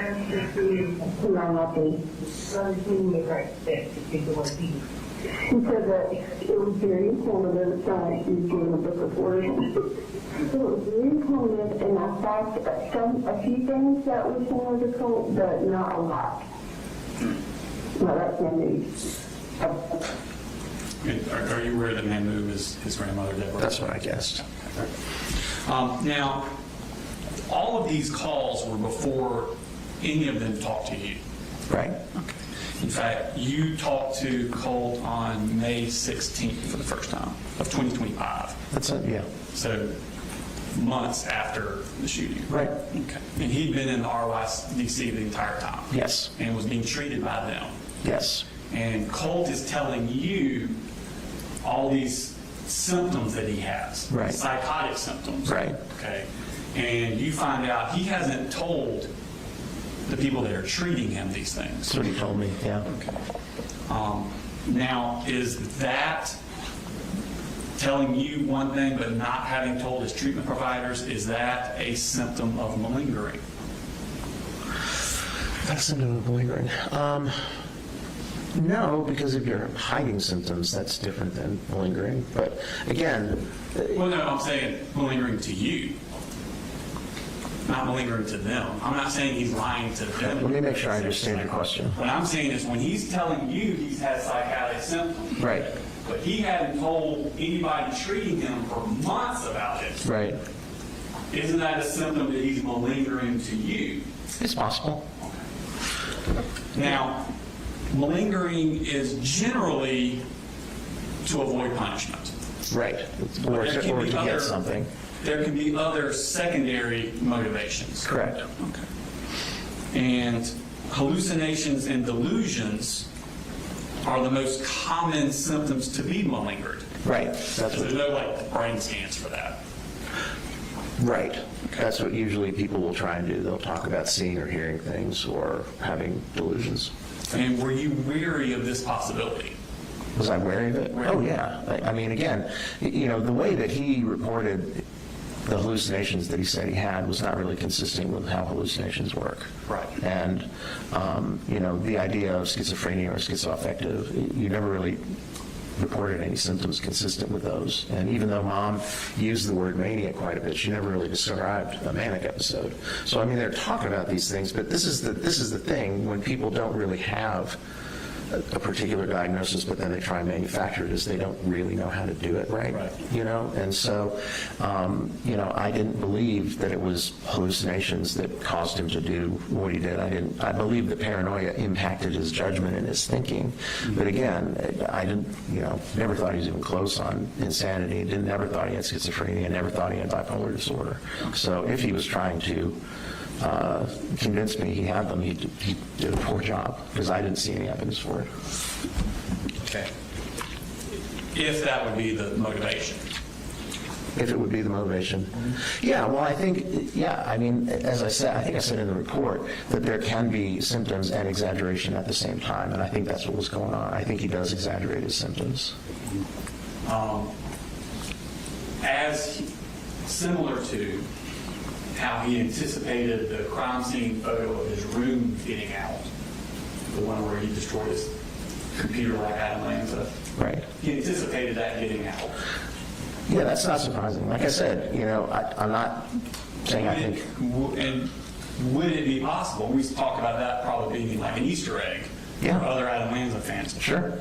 Would it be possible that he also anticipated you or someone like you would be testifying at his trial or sentence? I'm sure he did.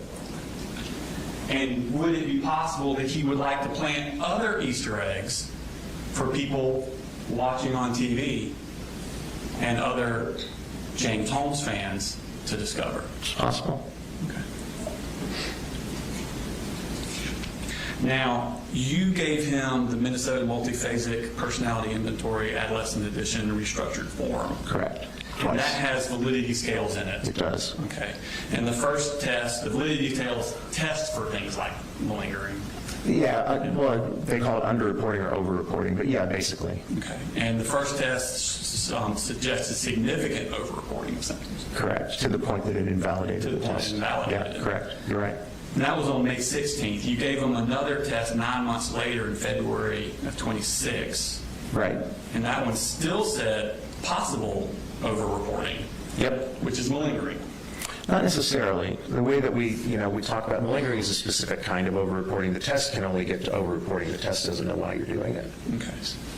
So you look at his psychological or his mental health records from RYDC. Correct. Okay. Now, he was seen for his first psychiatrist was Dr. Simone Dupree. That name sounds familiar. Dupree. I don't know her, but... Okay. I was going to assume it was a woman also, so I'm glad you did. Yeah, sorry. I shouldn't have done that. Glad you did. We'll go with that hypothesis. Sounds like a woman's name. So she, or Dr. Dupree, interviewed or met with Colt on September 10th, 2024. This would have been 6 days after the shooting. Right. Okay. And she stated that Colt denied suicidal and homicidal ideations as well as psychotic symptoms. Right.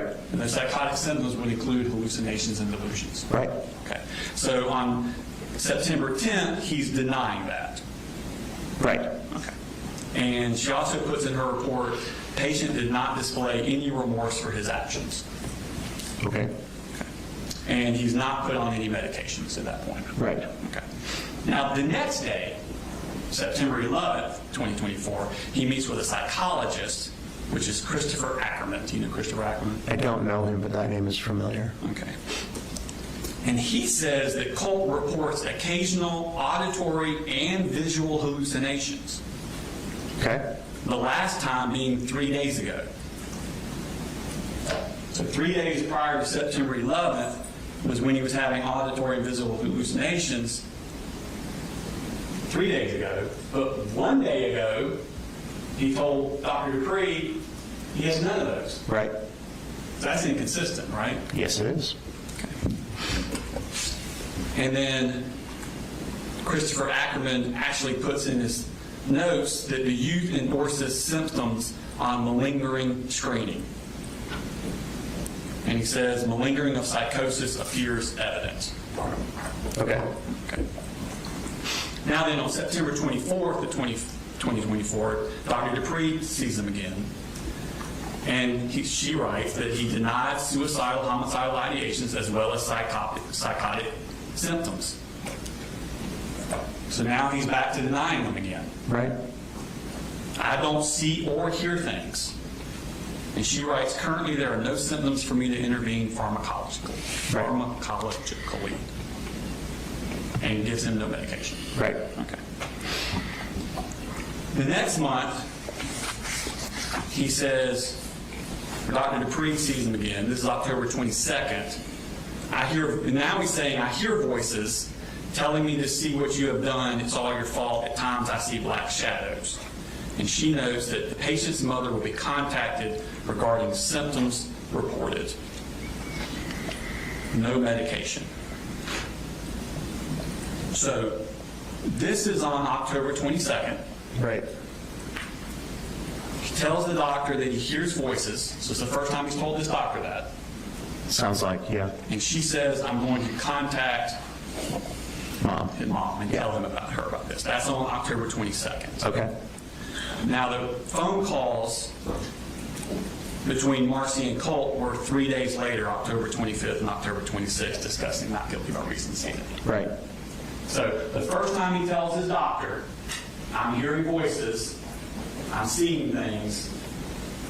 3 days later, he's on the phone with his mom talking about getting not guilty by reason of insanity. Right.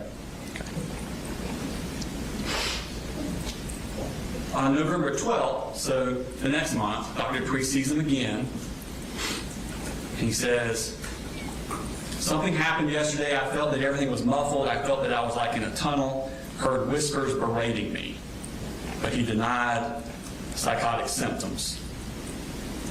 And she writes, youth endorses symptoms on malingering screening. What's that last word? Malingering screening. Screening. Oh, screening. I'm sorry. Test. Yeah, I don't hear well They gave him a sometimes. test to test for malingering. Yeah. And he indicated they had symptoms of that. Okay. And still don't give him any medication. Okay. The next month,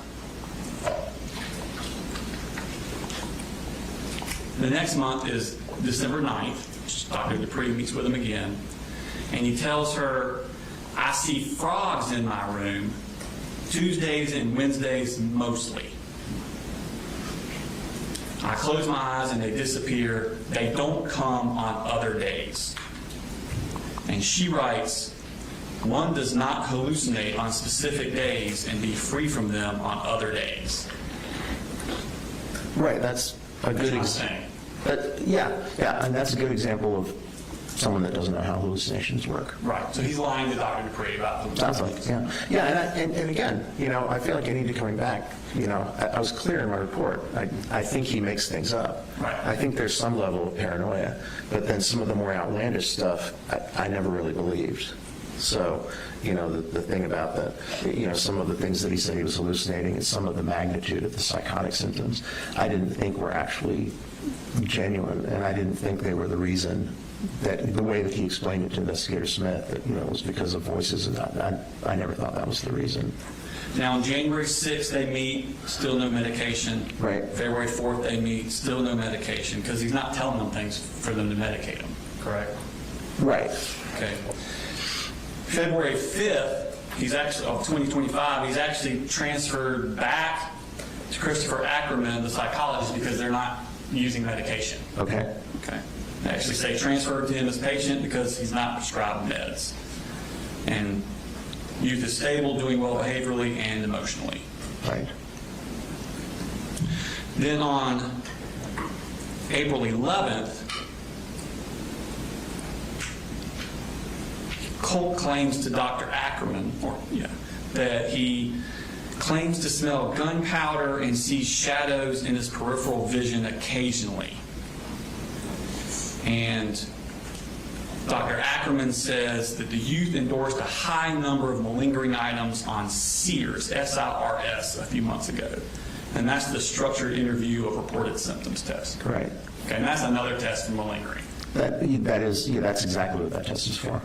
And he has no medications. Right. Okay. And that's on April 11th.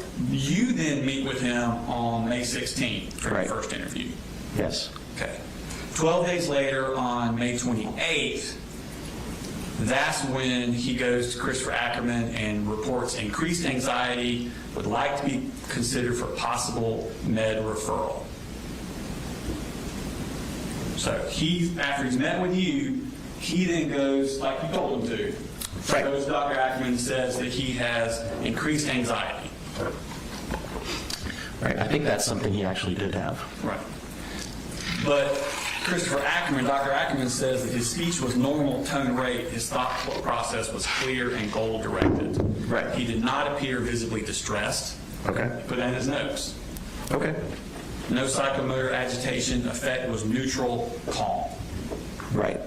So he's saying, the child's telling me this anxiety stuff, but I'm not seeing any physical manifestations of it. Okay.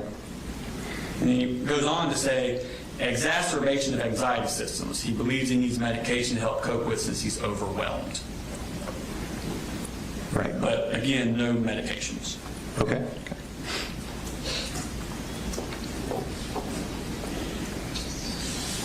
Then you meet with him again on June 19th for 2 hours. Sounds right. Okay. So a few weeks after that. Right.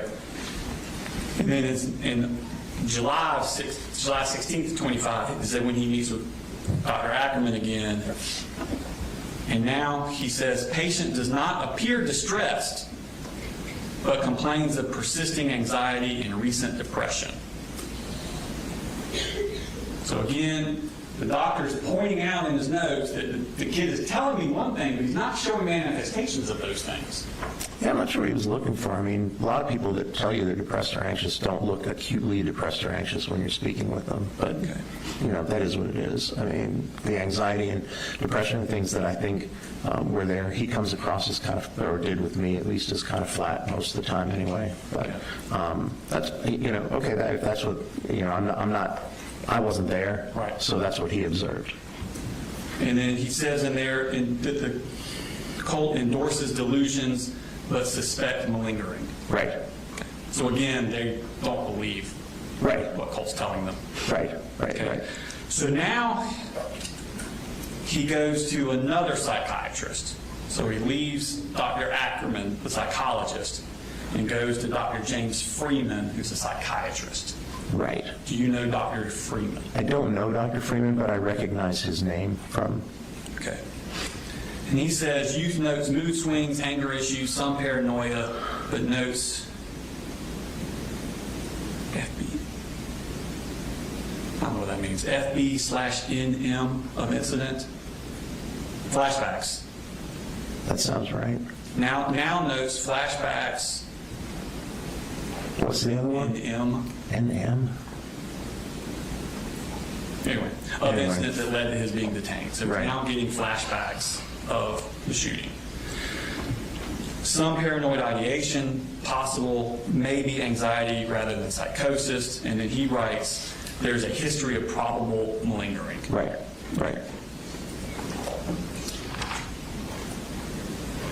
Then in October of that year, October 1st, he meets with Dr. Freeman again. Patient now states he sees a figure.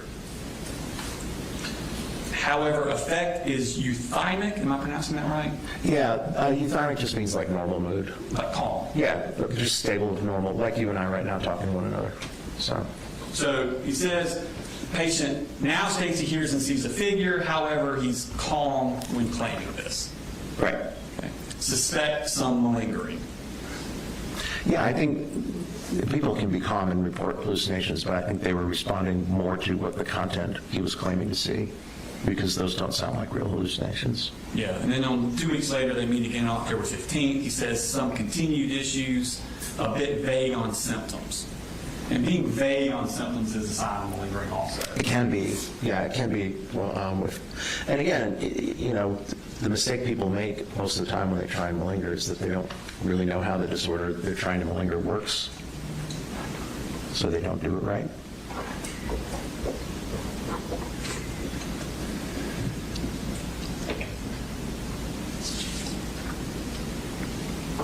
On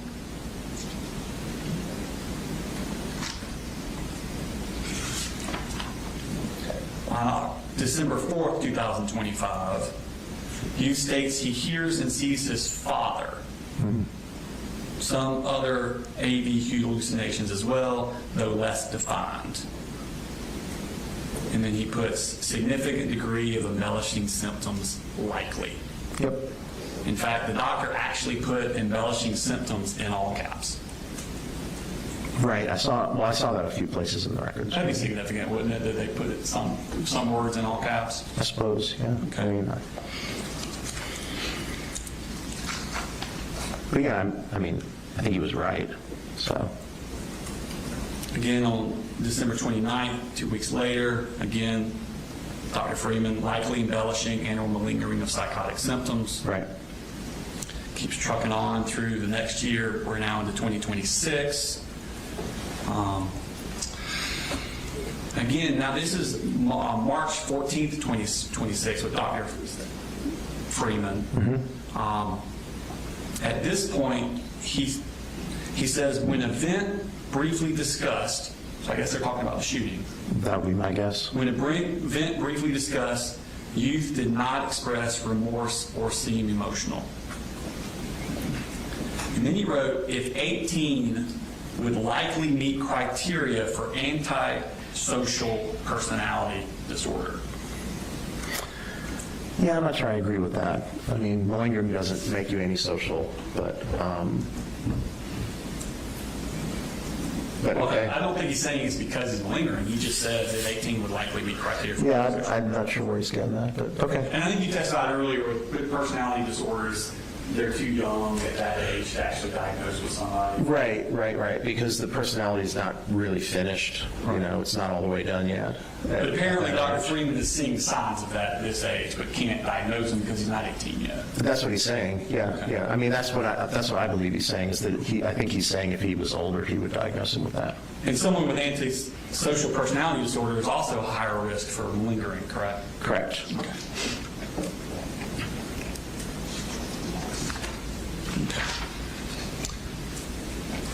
Now, other signs of malingering. So now we have both of your scales say he's malingering, and all three of his treating physicians believed he was malingering. Yeah. Correct. Great.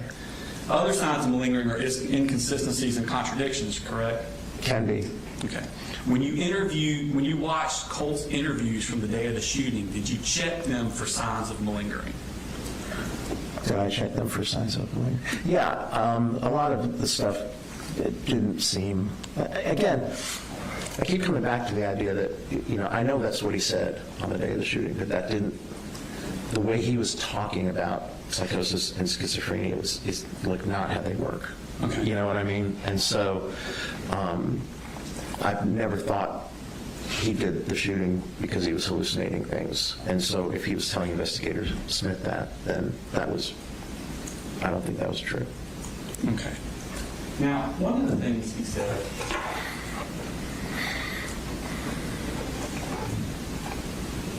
he tells the investigators that his dad had hid the gun from him.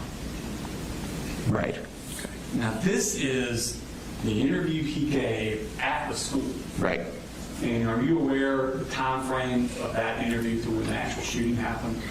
I think the first one happened like in a classroom in the school, and then the next one was, I think it was later that day at CID. Like, this is like 30 some odd minutes after the shooting. The one where he was all hysterical, yeah, that was in a classroom, and my impression was that it actually started, the way it sounded is that it started in the hall and then moved into a classroom. Right, but this is after he's been arrested, and he's giving that first interview. Right, yeah, like right immediately after everything happened. Play a clip from that. Okay. I heard yesterday, Your Honor, this is going to be the clip from the Apalachee at the school, and it's from 6:09 to 6:26. Thank you. I told him to hide his guns, and he did, but I don't know if I found them. Your dad hid the guns? Yes, he already ordered a gun safe. I mean, it's one of those situations where, like, Ethan was like oblivious. Now, this is 6 minutes into that interview. Right. And a lot of the interview is him reading him his rights. So this is early on into what happened. Right. Okay. And Colt volunteers that I told my dad to hide the guns, and he did. Yeah, that's what he said. And that's without being questioned on it. Right. He volunteered that Yeah, I think that was spontaneous. I don't think anybody at asked the him. onset. Right, sure. In your review of the materials that we sent about the case, were you aware that that's not true? Oh, yeah. Okay. So, in the emotion, with him crying, right then and there, he has the ability to make up a complete lie to this officer. About where the gun was, yeah. Okay. Yeah. Because the father did not hide the guns. No. In fact, he testified at trial under oath that he did not hide the guns. No, it was in Colt's room. In fact, Colt goes into pretty elaborate steps to describe what he went through to get the guns. Let me play a couple more clips. Your Honor, the first one's at 1745 to 1854. Okay, so you said you looked for a while for the gun today. Yes, sir, because he hid it. That's what I'm trying to say. It wasn't his fault because Where did he normally keep it? in his room. Do you know where in his room? I think in his closet, but when I found it, I think it was in his toolbox. I can't remember. He definitely tried his hardest. I know he did. Okay, but you told your dad. When did you tell your dad to move it? You said was it months ago? Days ago? It was like a month ago. I've definitely been fighting this off for so long. Oh my God, this is so dramatic. I know for all of you, I'm so sorry. And you said you think it was in his toolbox? I think it was, yes. It was somewhere really well hidden. Okay, where is his toolbox? In his truck. You know, like trucks they have. Okay, so you found it in his truck? It was either in his truck toolbox or some kind of case that he had locked up. In his truck? Yes, sir. When did you get the gun? I got it like right before I left.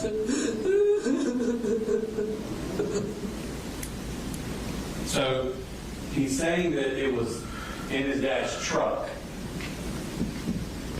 and he got it right before he left. Right. And this is immediately after, this is like his first interview. Yeah, it seemed like he was trying to protect his dad. Yeah.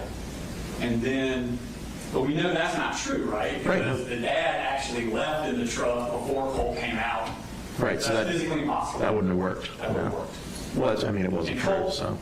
realizes that by the time he gets to the second interview later that day. Right. Okay, and he gives a different version to them. Right. This is going to be the interview at the CID, Your Honor, and that's going to be from 3610 to 3753. Cool. All right, so we're talking about grabbing some mags. The gun was in a box? Yes, sir. So Covered in clothes. He had some clothes over it, which I guess was another, last resort, to hide it. all right, so that's my next question. To you, is that hidden, or is that somewhere where you know to go find it? No, that's hidden. I looked for it for a good while. That was a really good, that's not him just half-assing, I'm going to hide this. He knew at this point, something was definitely very off, and he was going to give me the help that I needed. Does he go to work before you go to school or something? Yes, sir. All right, so when you're going to school, you're alone? Yes, sir. What time did you get up this morning? I didn't get up this morning. I've been awake for. So you just stayed long? Okay. So it was just that was most of that just stemmed from the sheer fight of just trying to fight off this urge and this bad. So once your dad left for work, is that when you started looking for the gun? Yes, sir. What other, preparations did you make? That was pretty much about. I remember just grabbing whatever thing I saw that could somehow conceal it, which at that point was just horrible because somebody even thinking along those lines, which in this case I'm assuming was paper from what I can recall vividly. Paper, poster maybe was wrapped around it. Where'd you get the poster from? I think it was just lying around. It had pink stuff on it. Yeah, it's just in my house. I just picked it up. Is it something like your sister made? I don't know. I didn't look at it. I just wrapped it around because the outside was white. And I didn't see that. You did that. So now he's changing it from, you realize now it's inside the house. Right. Found it hidden under clothes. Right. So the day of the shooting, immediately after, he's not being forthcoming about it. He's lying. Right, like I said, I think he was trying to protect his dad, because he never represented anything to me other than that he was always in possession of it. It was a different story than what he told the investigator. Now, Colt told you, we talked about this,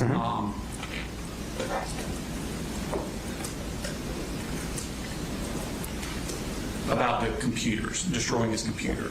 Right. And he told you that government agencies were surveilling it. Yeah, that's what he thought. Okay. Was suspected. Gloves in the hallway where he was laying down. Sorry about that. But he told investigators that the teachers had somehow gotten into his computer. Okay. He made no mention of government agencies to the No, he investigators. didn't. No. Okay.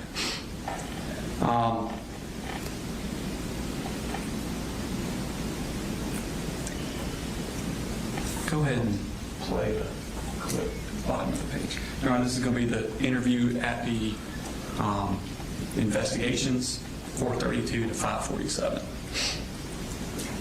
You know, in the 4 or 5 Discord accounts that you've had, do you have any other social media?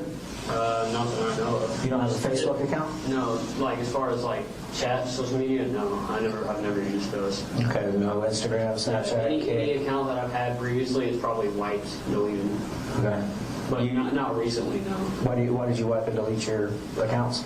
I'm talking like months ago, like, and honestly, I don't know. I mean, that's just a habit. I mean, that's like, making new emails, like making. How many different emails do you think you've had? You can it's only limited for phone numbers, so like 6. Okay. What's your current email address? I have 3, I think. That you know of? Yeah. What are your 3 email addresses? They're at Gmail, but I know 2 of them I can't remember, but I know the other one was more of like a burner. I think it was Declivity Decentralized, and I can't remember the set of numbers. Okay. Declivity? Yeah. What does that mean? I don't know. It just shows like really unique words. So you said that Colt told you that the reason he changed his passwords and usernames frequently was because of government surveillance. Yeah, or somebody tracking him. And you use that as another example of him having delusions. Yeah, Paranoia. I think he was paranoid. Yeah. But that's not what he told them is why he did it. He told them it's just a habit he does, like changing his emails. Okay. In fact, all the time, all his delusions with the investigators was that it was students and teachers out to get him. He never mentions the government at all. No, and the government, again, was to do with speculating, because I even asked him, like, why would the government want to track you? And he said he didn't know. And he talked about students and teachers as well, and that's what he talked to Mandy about, and I guess his mom, too. So. But in over 3 hours of interviews with the investigators, he never mentions the government. He always mentions teachers and students. Okay. And it's not until he talks to you that the government comes in. Okay. Okay. And he told you the FBI was following him? Yeah.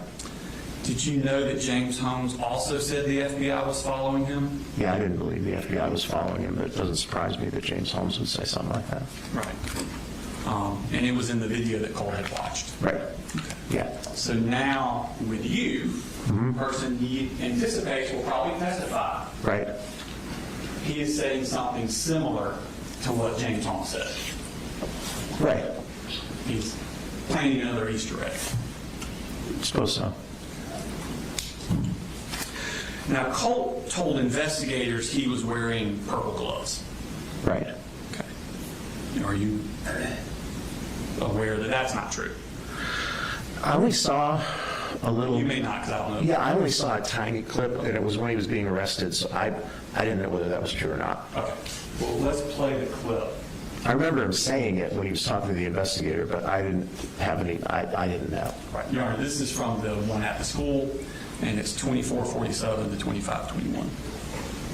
I just went to the bathroom. I guess I would assume I just got ready. I don't know. Help me understand how you got ready. I guess just putting gloves on. Okay, so you put gloves on. What kind of gloves did you put on? I think they're out there. I don't know. I think they're purple. I can't remember. Like the little rubber ones?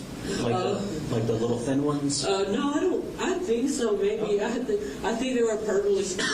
Purplish. They were fully purplish. I know. Okay. I think. So you put gloves on. Okay. So Colt tells them 4 times he uses the word purple. Okay. They were actually just the standard yellowish tan work gloves. Okay. Okay, just your generic work gloves. Okay. Okay. Yeah. Does purple sound distinctive to you? Yeah, I mean, it sounds like the gloves that like EMTs use.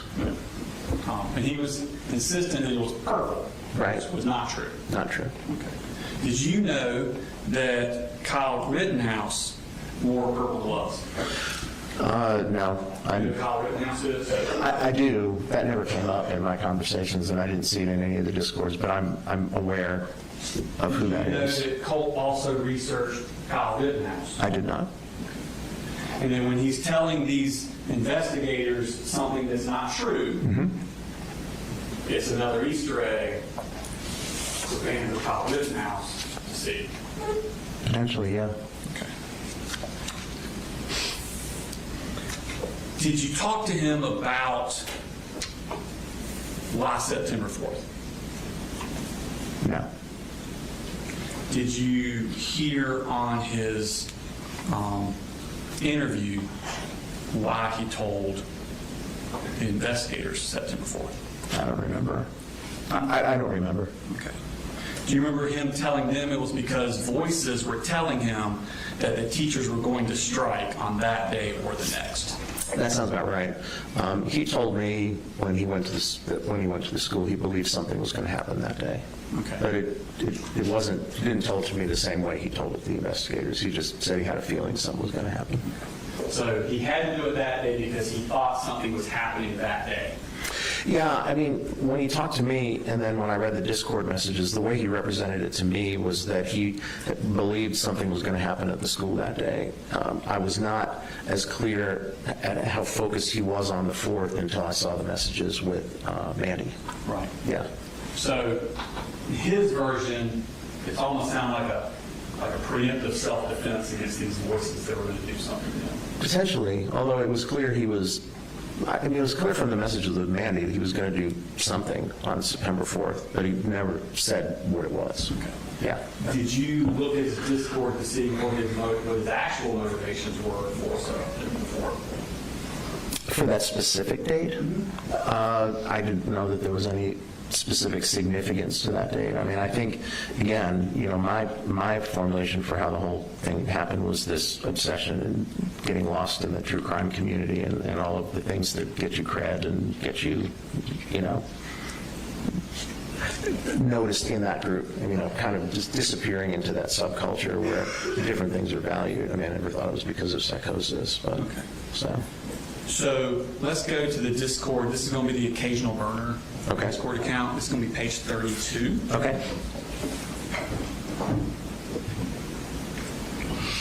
In Colt's occasional burner, Mandy says, Colt says, also September 4th, can you be awake like at around 8:30ish, 9ish in the morning? Right. And this is August 31st. Right. I mean, he clearly knows he's going to do something on the 4th. Yeah. I mean, in retrospect now, we can... 5 days. Right. We know. 5 days before. Sure. And she says, what's happening on the 4th? He says, I don't know. Right. Something I have for Nick. Right. That's not anything about voices, teachers, students out to get me. It is something I have for Nick. Right. I think that's his motivation. Right. 5 days before. Right. Okay. I think that's probably right. So on the next one, this is going to be page 33, Your Honor. So they're upset because Mandy and Colt have sent messages to Nick and he's not responding. Yeah. And they're upset about it. Right. So Like, how the fuck are they not responding? Like, it's just a slow-ass company saying how, whatever those words are. Something better to do. Because, like, if I'm in prison, I'm writing back every single one of them. Right. And then the next thing he says is, I'll fix this, all of this, just give me a few days. Right. How? I'll surprise you. And at the bottom of that page, he says, sorry if I seem distant. I had to clean up a few things. The 4th is indeed approaching quickly. Right. So he's upset that Nick Cruz is not responding to him. Right. He's upset too. And he says, I'll fix this Right. in a couple of days. Right.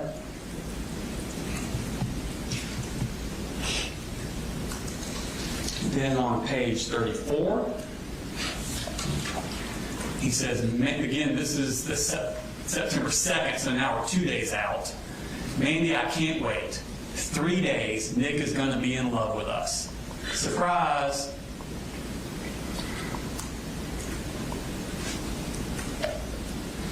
LMKAO, laughing my something ass off. Yeah, I don't know what the case is for. So again, this is so Nick will be in love with him.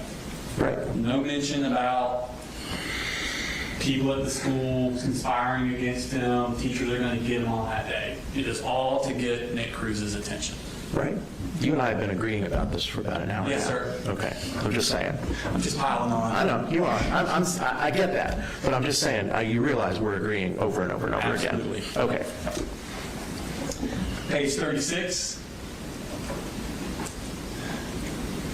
My love for Nick has formed into something in which I can find no other resort that can prove my love and affection towards him. I mean, that's pretty much it right there, isn't it? Yep.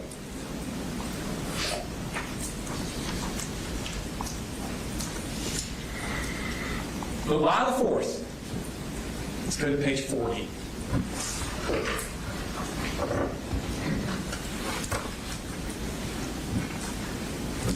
Mandy says, also, I don't mean to pry, but why did you pick September 4th to do something?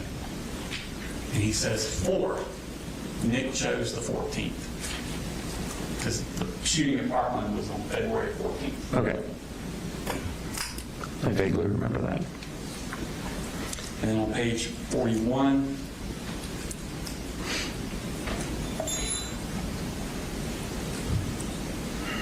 he says, he showed a clip of somebody running. He says, me as running away from the police on the 4th. And he says, fun fact, September 4th is a Wednesday, same weekday that was on February 14th. Right. The day Nick Cruz did it. Yep.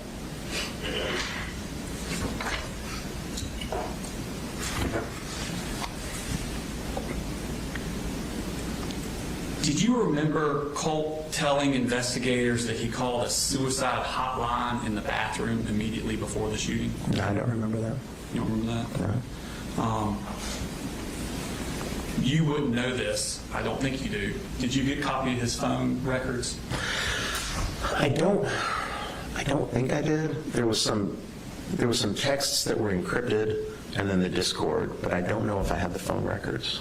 And even if you did, those things are so voluminous already. They're hard to read. Yeah. Just to let you know, did you know that that's a lie? He never called the suicide hotline while he was in the bathroom. Yeah, he never told me he did, so I didn't remember. Investigators he did. Right, I didn't remember he told investigators that, but I have no reason to doubt that he did if you say he did. Did you know that James Holmes did that? No. That he went out to his car right before he came back he went into the theater, then went back out to his car to get ready and go back in, and while he was out there, he called a suicide hotline. Did you know that? No. Okay. Did you know that Colt did know that? I'm sure he did. Okay. Just pull up, Your Honor, this is going to be the same Discord, page 24. So he says he's talking about James Holmes. Dude, toward the bottom, dude, he's like the forgotten mass shooter. He called a hotline right before he did it, too. Okay. So Colt knows that about James Holmes. Yeah, not surprising. when Colt is being interviewed by the investigators the day of the shooting, he has the mental wherewithal to lie, tell them he did the same thing James Holmes did that he actually didn't do. Right. Again, another Easter egg for fans of James Holmes to discover. Yeah, I mean, it seems that way. Again, since I didn't go down that rabbit hole, I mean, I wouldn't have known these things, but the way that you're framing it and characterizing it, I mean, it makes sense. And it makes sense with what you know about the TCC community. Oh, yeah, absolutely. We'll talk about that a little bit more. Yeah, I sure. want to go through a few more of these things. Okay. Now, Colt told investigators he blacked out for the Right. actual shooting. Right. Okay. Did he tell you that? I don't recall specifically. I mean, people do, when they do something like that, it's not unusual for their memory to be spotty about it, but I don't remember him specifically telling me he blacked out. Okay. Because you made no mention of it in your report. Yeah, I don't think I put too much detail about what he told me about the actual shooting. But That doesn't seem to be a big deal about if he blacked out or not? When you're talking about his mental state. again, I've talked to lots of people who've done terrible things, and it's not unusual for them to say that they blacked out or don't remember parts of it. So if he had told me that, I would not find that to be inconsistent or particularly noteworthy. Okay. So you don't think it's noteworthy? It wouldn't have been surprising, again, because it's not uncommon for people who have done things that are problematic like this to not remember pieces of it. So if he had said that, I wouldn't have put too much into it. Okay. Now, when he describes it, he uses some strange words for a 14-year-old. Right. I want to play. This is going to be at the school, 8:11 to 8:27. Okay.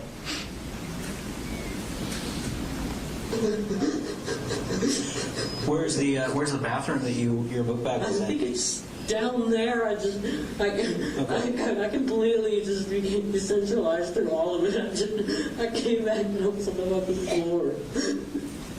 I completely just became decentralized through all of it. Yeah. That's a strange word. It's an odd word to use. Yeah. Did you know he used that word before? I was not aware of that. In fact, he tells investigators that his email is decentralized declivity. Right. I did remember that. Yeah. Or declivity decentralized. I think it was the other way around. But So because they asked him what declivity meant, and he said he didn't know. he says he blacked out during the shooting and uses the word decentralized. Right. But he had the wherewithal and the forethought to, before the shooting ever happened, to make an email account with that same word in it. Yes. It's almost like he can predict the future. And by I'm not talking about predicting the shooting because we know he was planning that. Right. But predicting the blacking out part. Potentially, again, yeah. I mean, I don't know if he knows what the word means, but I think he goes on throughout his interviews and says phrases, transformed into a state of psychosis. Right. Says that twice. Yeah. Almost a blackout state of mania psychosis. He says that once. Right. That's not a thing. Then one time he says, like psychosis state of blackout, because that's an actual thing that people can have. Sounds kind of pre-thought out, doesn't it? Yeah. I mean, he's clearly, there's no question that he's researched mental disorders. But it seems like he already has those things ready to say.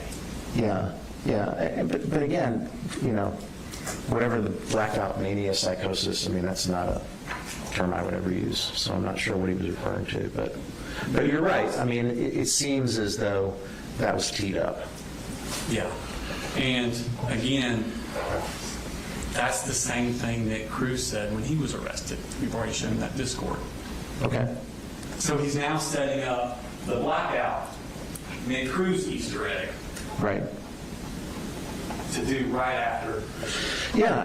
And, again, since I didn't go down the rabbit hole with them, it's interesting when you think that. I think you're probably right. And again, not surprising the way that he was had disappeared into this true crime community. It seems like something somebody would do. Yeah. So you do know the basic synopsis of the shooting. He's in the bathroom. Right. He comes out of the bathroom, goes to one door, it's locked, goes to the next door, goes in, shoots the room, runs back down the hallway, shoots some people going down the hallway, and he's arrested at the end of the hallway. Right. Law enforcement had put together a PowerPoint timeline that was really helpful for me to kind of orient. I didn't realize how quickly it all went down until I watched that. And he tells investigators that he was in the bathroom, he blacks out, and when he comes to, he's on the floor in custody. Right. He doesn't remember anything in the middle. Right. And that's what he describes to them. Right. But that's not what he says on jail calls the next month with his mom. And this is going to be on October 21st, 8:24 p.m. from 10 minute 10 second to 12 minute 14 second.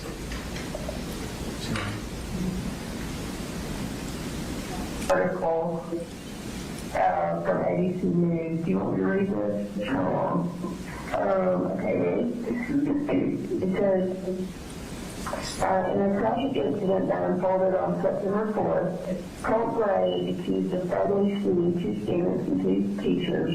The GBI testified in court on Wednesday detailing surveillance footage that revealed Gray's unsettling tactics as he concealed a long gun he was in a poster board resembling a school project while boarding the school bus. The GDI agent recounted that on the morning of the shooting, Colt Gray rode the bus with a weapon hidden from view. After arriving at school, he reportedly left a notebook on his math desk that outlined the plan for the shooting, just like you said the other day, including estimated casualty counts and sketching of the classroom layout. Gray then proceeded to the restroom, emerged through the flags on and the poster board covering the AR-15 style rifle, which was allegedly trying to conceal. As he attempted to re-enter the classroom, a classmate spotted him through the door's window, prompting her to alert the teacher and initiate a lockdown. So apparently they talked about how you left that notebook out on your desk. So that's crazy to me how you were just like putting it out there and everybody was just something oblivious, you know? Yeah. Okay, and the rest of stuff in there is just talking about the shooting part. Okay, well, that part I can account for. It's one of the first things I told you left here wasn't a student. It was the teacher who was at me through the window. And the door was open, it could easily enter, but I just turned and... Really? Yeah. Okay, I thought you were locked out. Seems to me he now has pretty clear memory of what happened. Right. Okay. And there's another call the next month on November 11th. This is 8:25 p.m. from 8:53 to 9:46. You want me to do the post first? Yeah. So there's a bunch of them. I know the article, yeah. You do the article, okay. You coming Tuesday again? Duh. Exactly. You know it. Okay, the first one. One second. It says Apalachee survivor recounts the moment that shooting suspect came banging frantically on the classroom door. What? No, that's bullshit. What the fuck? Ashland Dosa. You know somebody called me Ashland? No, but I did not. I know for sure I didn't bang on that fucking door. That was probably the gunshots in the other room. Probably. Again, he does have memory of that. He did not black out.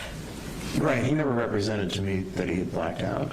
When we discussed the incident, there was never any indication that he didn't remember. No, he told investigators. Yeah. I'm just pointing out that and that's not Gray for Nick Cruz fans. Sure. Okay. It seems like, yeah. So we talk. Let's go into the TCC a little bit. Sure. you're familiar with it, heard about it from Colt? Did he tell you about it? He told me about his involvement in it, and then I did a little poking around to it. So you also looked into it? Yeah, I wanted to know something about it. And What did you look at? What did you find? I knew some things online. CNN did a thing about it recently. I watched that.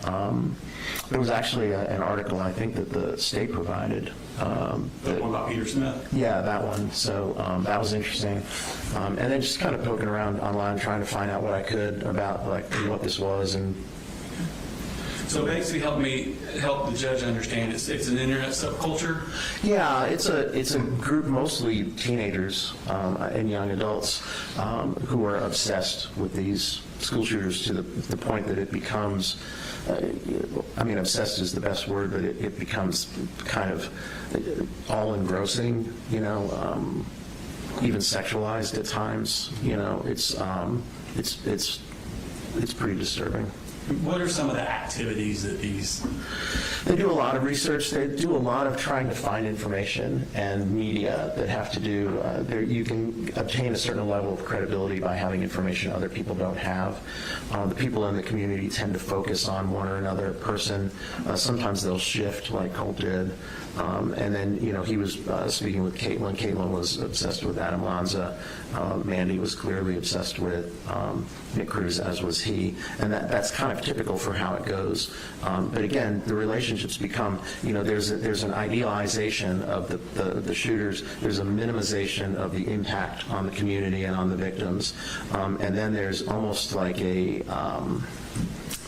I can't think of a good way to describe it, but almost like a wanting to be similar, sort of a joining or wanting to be, with the person or recognized by the person.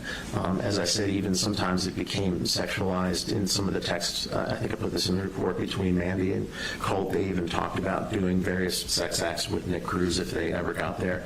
And that's kind of the level of obsession and intensity that you see. And in the messages with Caitlin, it was very similar. Those were the two sets that I focused on. And they also, they create like fan art. Oh yeah, they create art. They make like little clips. Like if you look at the attachments in Discord, there's a lot of like short videos. There's this one of Nick Cruz like running into the school that's there over and over again. They tend to repeat, but then there's also like memes and fan art and animations and stuff like that people will make, including like they'll take a photo that's available in the media and then make a meme out of it.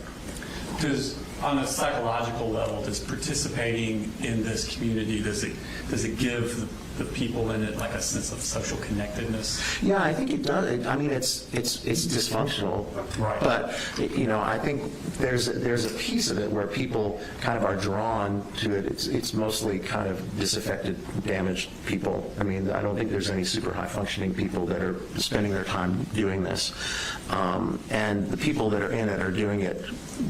I think Colt talked about one person he was speaking with where he'd spent like 30 hours at a time online. He said he was up for 3 days before the incident talking to Mandy, and they were talking about Nick Cruz, and so that level of, it almost substitutes. I think one of the things that I said in the report is that his entire social world was happening on Discord. It wasn't happening out here with us. It was happening in this internet space where the things that the attributes that these school shooters have are valued and idolized, and people get these really kind of twisted connections to these people, and sometimes I think probably in the vast majority of them, because there's hundreds of thousands of people on this and most of them are not doing school shootings, but there are a significant number that have come out of the true crime community who have done things, and there are examples. I think Mr. Smith had some examples in his article as well. So it does happen. It is something that happens as a result of the fixation and obsession that these people have that are involved in the true crime community. Okay. And there's not only with the emotional appeal, there's an aesthetic appeal that these things are edgy and cool, and that's kind of what appeals people to, for young kids to it. I think sometimes it starts as like, and it's because, there's no shortage of interest in true crime. I think Headline News runs Forensic Files like 24 hours a day. So there's people out there watching this stuff. But there's people that have kind of an interest in it because they're actually interested in kind of how, people's minds work. And then there's people that kind of go at next level and start to identify as opposed to just being interested. Someone like myself, I'm in the forensic psychology business, and so I'm interested in why people do things the way that they do, but I don't get obsessed with them or want to emulate them. So there's a difference between people that are out there in the community that are just interested in this and people that kind of maybe start there, but then kind of go into this online space, and particularly if you're somebody who's already kind of an outcast, already kind of disaffected, already kind of functioning not at a great level, to be drawn into this and then to be able to kind of become a different person in there, and get credibility and get admiration and get friends to talk to. I think there's some value in that. Again, the danger is, and it is danger, is that something like this would happen.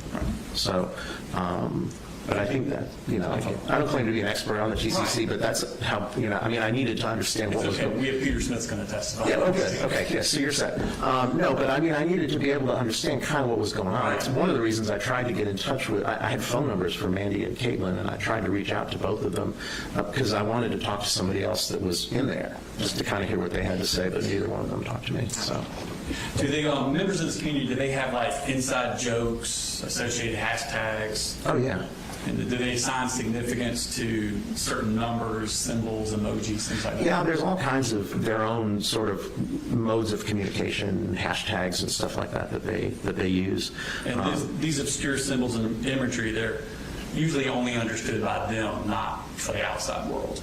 Yeah, if you were to just go and read the messages, there would be some things that you probably wouldn't get. And then there'd be, there's some that's pretty clear. Okay. So. And is some of the content, like it's a dark subject, but is some of it kind of on face like cute little things that they would do? I think that's what they're shooting for, because there are things they referred, cute is a word that Mandy and Colt both used to describe Nick Cruz repeatedly. So, and I guess there are pictures out there of him smiling or whatever, and those are some of the ones that got memed. So, have you ever heard the phrase mimetic participatory violence? I have, but mimetic, yeah, I've heard that. I'm blocking on what it means, but well, we've got this community, right, and the members research the memes of past shooters, right, okay. And then they participate and commit their own shooting. But when they do, they leave behind that same meme content from other shooters. Right. Mimetic meaning based on memes, which is based on the things that we're going. Yeah, it's coming back. So they research and find out all this stuff about the people in the true crimes community, the TCC generate in the door. Right. And then when they're doing their own act of violence, they put these Easter eggs in for those members of the community will then see them. Right. Okay. And by that way, they can gain fame and status within the community. Right. Okay. And I think we talked about malingering earlier. Most people talk about malingering, the primary motivation being to get out of trouble. But we talked about secondary motivations. Right. And some of these lies and the malingering, if they're Easter eggs, that would be the secondary motivation to gain status within the TCC community. Right. If anyone ever decided to start researching him, they might put those things together. Right. Let's go back to Discord. We're going to go back to, this is the F-bomb one from 2023. Okay. I'm going to do page 22 and 23.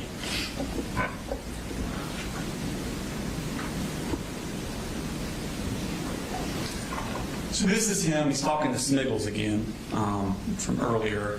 And again, this is 2 years before. And they're talking about, God, I wish we could commit it together.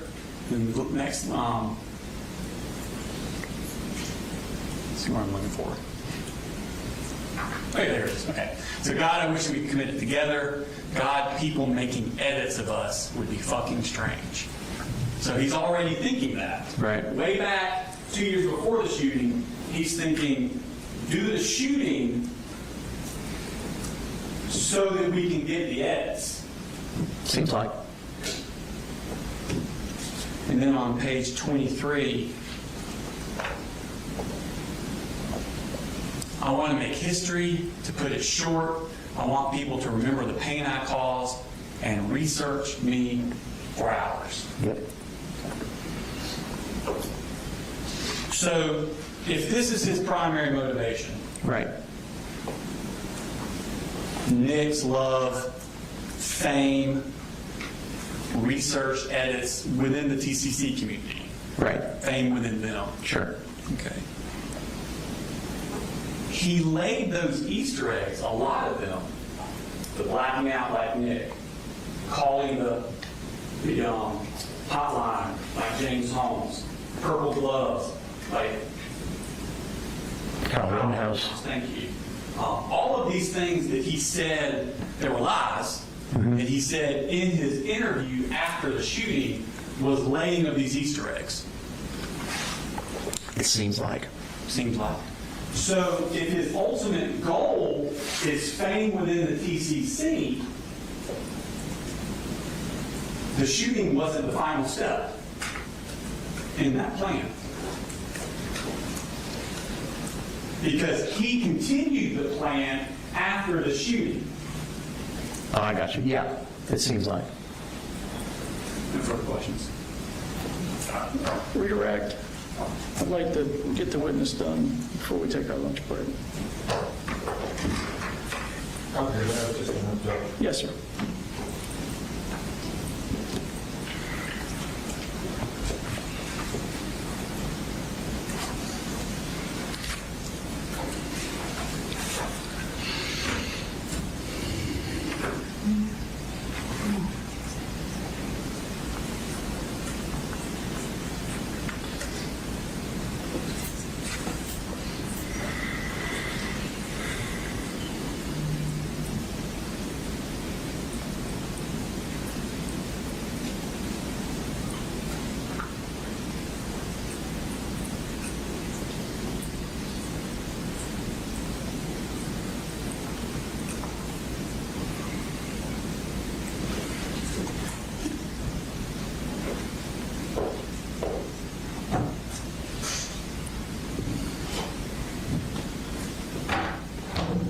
So, obviously, Colt was involved very much in his social media with this blood, right? Clearly. Okay. How does that relate directly to the issues that he's facing and his diagnostic issues, his depressive issues, PTSD? How does interaction with that community relate to his mental health issues? Well, I think, people that have those kinds of issues, that have the, I guess it could be depression, anxiety, but more like have that kind of history feeling disaffected, isolated, are the exact people that end up in there. And so I think it's not surprising that he ended up in there, given the issues that he had. People with those issues don't end up in there sometimes too, but I think if you wanted to make a connection, it would be because of the way that he was in the world, and kind of his prior experiences that had kind of isolated him to this point where he then goes into the computer and then his whole world is in there. And that's what I think happened. Do children his age have a tendency to mimic those around them in the community they want to be a part of? They can, sure. When they're 13, 12, 13, and 14, how reasonable is it to assume they want to be accepted? Well, I think most people do. I think teenagers and early adolescence, I think that's a period of time where kids are real sensitive to that kind of thing.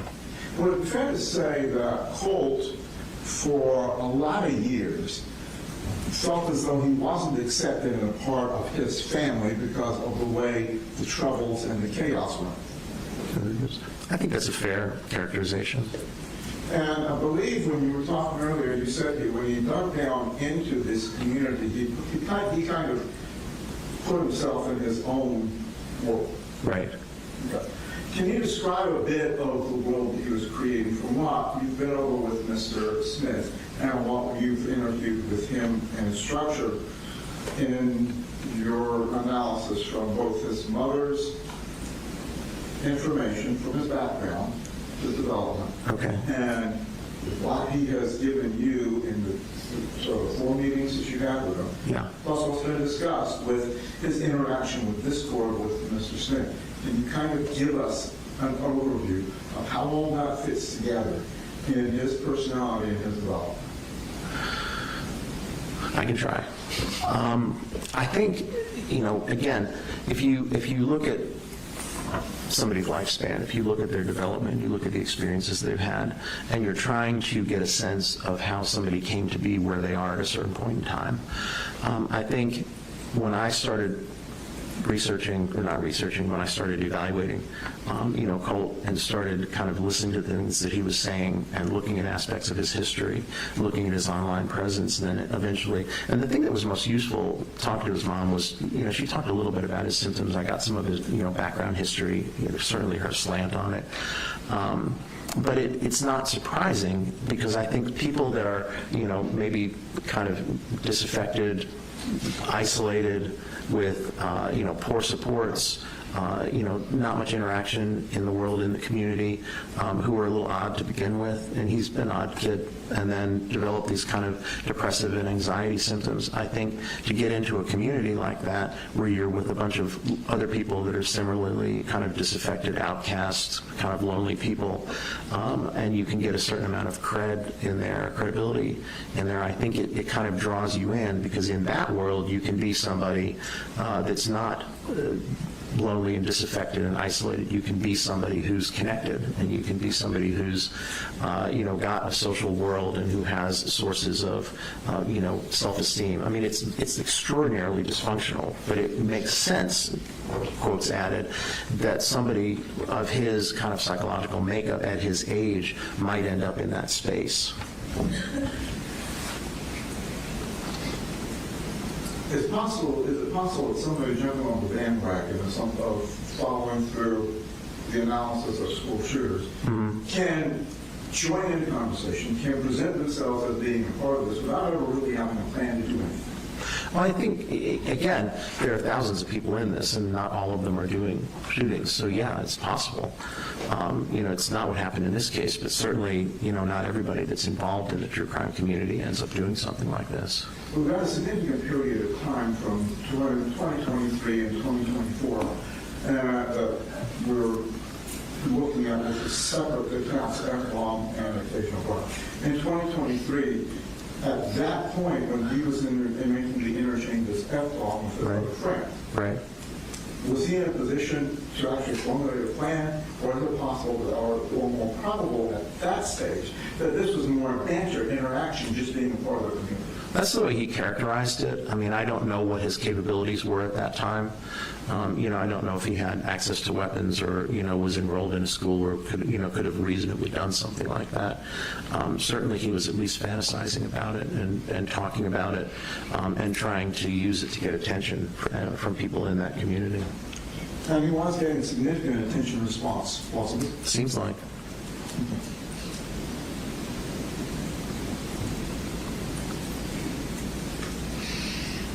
Now, if someone is on the cusp of developing a paranoia syndrome, like we've been discussing before, right, wouldn't it be reasonable to assume that once, say, the FBI contacted him, that would heighten his paranoid response, and that's why he would take down accounts, destroy accounts, and do other steps? Not necessarily that he was planning something, but the paranoia was triggering, and he was responding to the circumstances around him. It could be an element of it. Certainly, if you had had an experience with the FBI, being worried about having another one, that has a certain realistic aspect to it. I mean, it doesn't mean it can't also be, paranoid and unreasonable, but if the FBI has already visited your house, to be concerned that they might visit again if they saw similar material is not really delusional. Now, you indicated that you really didn't believe the delusional comments that he made about the black vans watching anything but that. Right, and yeah. How does paranoia manifest if it's not in delusional suspicions like that? Again, I think he conflates paranoia and anxiety. I think he's anxious. He's an anxious kid who spends a lot of time worrying about things. Some of the time when he was saying paranoia, and I pointed this out a few times in the report, he was really conflating it with anxiety. What he was talking about was not paranoia. I think there were elements of paranoia. I don't think it was the primary thing that was going on with him. I think the anxiety and the depression were the primary things that were going on with him. I think there was some level of paranoia. I don't necessarily think he was hallucinating the way that he's described it. But I think the paranoia, again, could have directed some of his behavior, but again, there was a realistic basis for it as well. And the fact of the anxiety related to the FBI visit to his home, that would have an impact on his behavior, right? Well, one would think it would. One would think it would change one's behavior, but it would also make somebody a little more alert, being aware that people are monitoring, and might be paying attention to what you're actually saying on Discord. He didn't seem to be, because these Discord messages are available, he wasn't destroying those. I'm not sure what was on these SD cards that he was destroying, because we have the messages and we have all the stuff that he said on the messages, so he wasn't covering his footprint that well. Is it possible he didn't actually destroy it? It's possible, yeah. I didn't see him do it, and I don't believe they found any crushed up SD cards.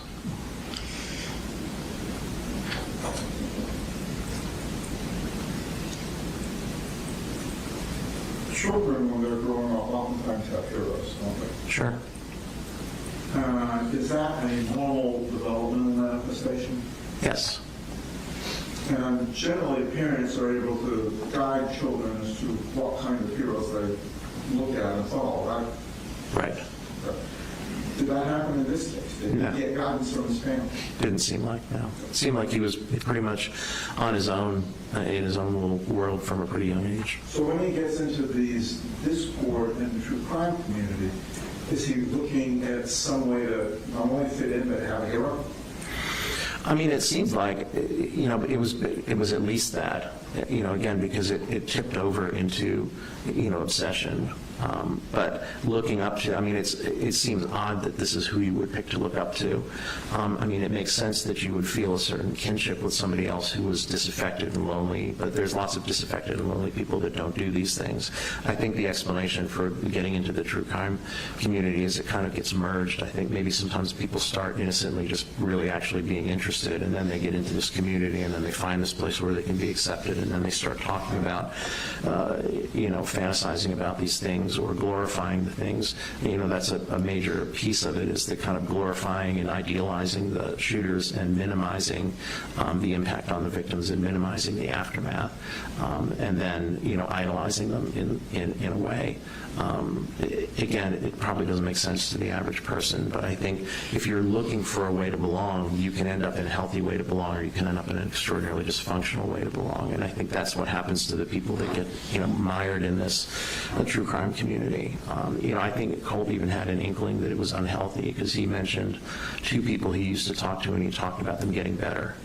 He said, well, Caitlin got better. She got therapy, and she doesn't do this anymore. And Calvin was the other one, got therapy and got better. And I think Calvin was even trying to get him to quit, being in there, recognizing it was dysfunctional. And during your testing and talking to Colt, would you say that he was emotionally appropriately developed for a 14-year-old, 15-year-old when you were talking to him? No, he didn't seem to be. I think his emotional development was really problematic. He was missing a lot of the things that kids get when they're growing up in terms of, attachments and stability and peer relationships and all of those things, and, healthy parents that are nurturing and present and not having a lot of their own issues and not neglecting them and not abusing them. So there was a lot of things that occurred in his childhood that were abnormal or that were not normal, not usual, and stunted his development kind of emotionally and interpersonally. And I think that, kind of, again, when you think of it that way, the idea that he would have found himself kind of immersed in this true crime community and overvaluing these other disaffected people, even though they had done these horrible things, I don't want to say it makes sense, but you can kind of see how one got from point A to point B. The similarities to some of the other shooters that Mr. Smith was alluding to, how does that play in his trying to feel a part of the community, if that was the goal, or how does that play into satisfying whatever hole he had in him in creating this world? Well, again, you've created now kind of a mythology around yourself, because you've done this thing and you've, shown a similarity to these other people, and then, it creates a certain amount of status for you in a again, extraordinarily dysfunctional way. But again, it's this, I'm going to do something that's going to, stand out. I'm going to do something that people are going to notice. I'm going to do something that Nick's going to notice. As kind of twisted as that is, it is an attempt to belong in an extraordinarily problematic way. Is it safe to say that it did fill a hole that he's been trying to fill? I think so.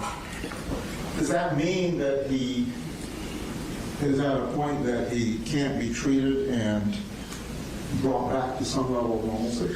Well, I mean, as I was saying earlier, when you're talking about kids that are teens and adolescents, even when they get themselves into problematic places, the fact that their brains aren't fully developed and their personalities and characters are not fully developed. Clearly, he was immersed in this. Clearly, he was obsessed with this, and clearly, he was guiding a lot of his behavior at getting attention and credibility in this community. But the idea that you could, at age 14, 15, 16, that you would kind of say there's nothing you can do with somebody whose brain and personality and character are still in a state of flux, are still developing, and also if they haven't had, kind of a realistic shot at treatment.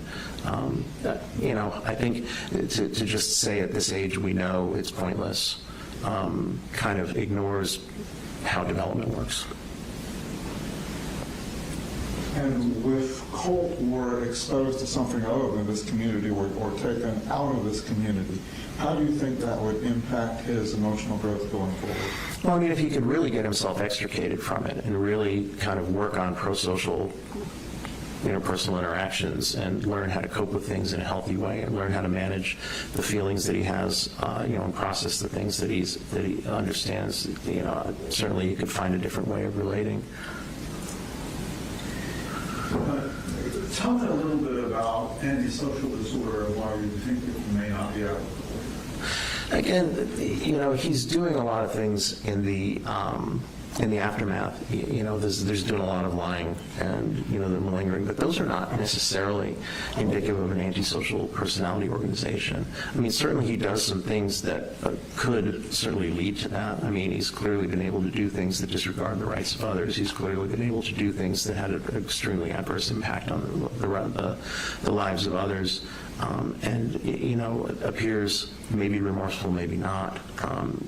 I can see how that would make people think he was on a trajectory like that, but there was not a lot of other kinds of things that you usually see with conduct disorder and so forth kind of developing, forward. I think if you, look at the things that he did in this instance, I don't know that it necessarily captures the entirety of his personality. Again, I can't say. Certainly there was a lot of problematic stuff, but to say that there's absolutely nothing you can do or you shouldn't give it a try or, we're just going to give up now, knowing, again, what I know about brain and personality and character development, seems like, it's certainly one way to go, but it seems like it ignores, what we know about people's ability to make change, particularly at a period, when they're still developing. I mean, if we were talking about somebody that was 27, 28, 29 or older, I would be much less optimistic.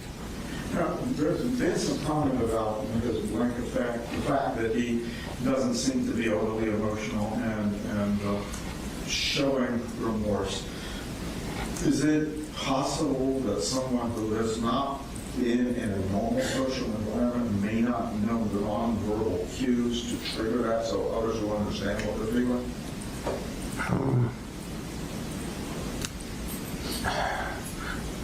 I mean, I suppose so, but again, it's, there's a certain amount of social stuff that you get from modeling, and there's a certain amount of stuff that's just kind of how you're wired up. If you're not wired up to be a particularly emotional person, then that's the way you're going to come across. I think it's hard to tell with him. I mean, I think there's, again, evidence to suggest that he did know, and when he communicated remorse, maybe he was or was not remorseful, and it was hard to tell. I couldn't speculate, to be honest with you. I know I just talked around in circles a bit there, but it's hard to know. Were you aware that he wrote the apology notes? I did. I saw them. At this point, given everything you and Mr. Smith have discussed, do you still maintain your recommendation in your report?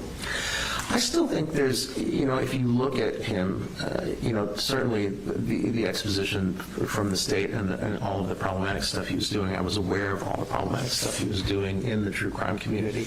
I think it would be, clinically, I would want to get him out of that milieu and see if you could address things to kind of maybe restructure his personality in a more healthy, better coping sort of way. It's going to be a big job, but I think it's not something that at age 14, 15, 16 you can say, well, there's no point. Thank you. That's all I have. Is there any recross? Just a second.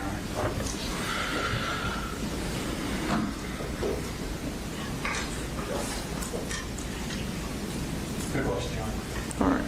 Witness may be excused. Yes, sir. Thank you, Doctor. Thank you, Your Honor. Yes, sir. Appreciate it. We'll go ahead and take a lunch recess, 1:45. Your Honor, we do have 2 o'clock state witness. Okay. We would start to get ready. Is there anything to do between 1:45 and 2? We'll be in recess till 2 o'clock.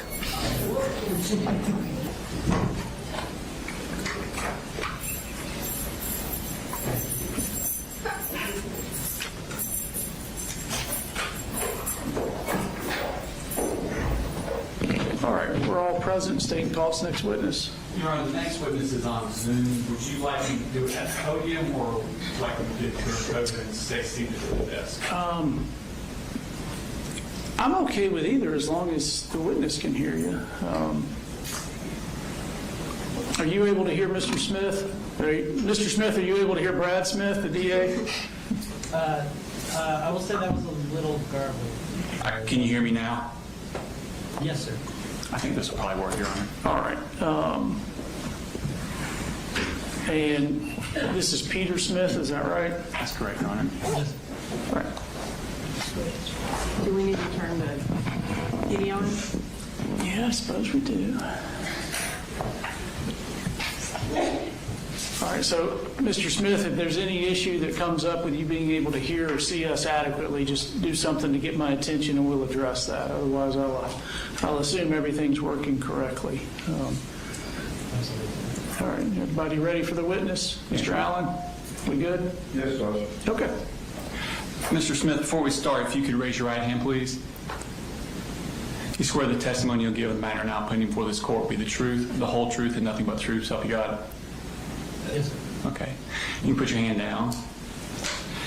And if you could introduce yourself for the court. Yes, my name is Peter Nolan Smith. I'm an extremist researcher and journalist living in Canada. And how long have you been a researcher on extremism? Probably the last 6 or 7 years. It's been full time. And how did you get involved in this? Initially, I was a beat journalist. I'd run a few projects in college where I would look at kind of harmful or pernicious cults, and then I started to apply that to my work. And now I'm generally out of journalism, but work for a variety of NGOs or private companies, providing information about extremist movements, particularly the far right, the Islamic State in the Kurdistan province, and more recently, nihilistic violent extremism, which includes the true crime community. Okay. So how did you get to be involved looking at the true crime community? It started to intersect with extremely violent neo-Nazi movements. Participants who were part of online spaces that we would call part of the True Crime Community, or TCC, were also parts of kind of online collectives or communities that would have similar kind of worship or lionization of mass killers. Have you done any writings on your research? I'm sorry, sir, could you repeat that? Have you done any writings about your research? Yes, sir. I've been published by a variety, like I said, of NGOs, particularly one that focuses on Canada, the Canadian Anti-Hate Network, and then multiple news publications, as well as the U.S. Army's Counterterrorism Center, their academic journal called the CDC Sentinel, specifically on the subject of the true crime. This time I tender him as an expert on the true crime community. Mr. Allen?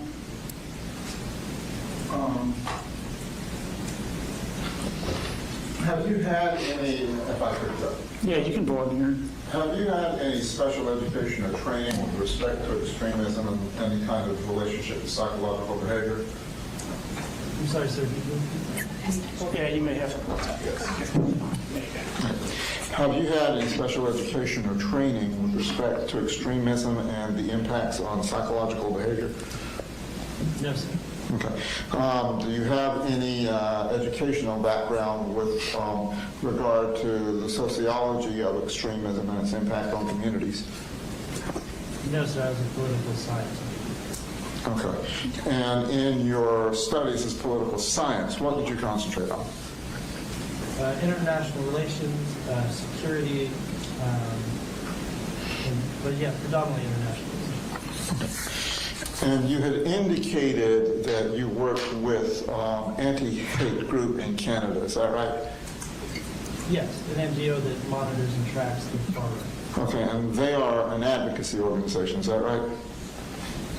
Yes, sir. Okay. And in most of your publications that you have listed, they have been related to advocacy, is that correct? I mean, many of the publications relate to research, monitoring, and propaganda analysis. I wouldn't say a majority of my work has been related to advocacy. Okay.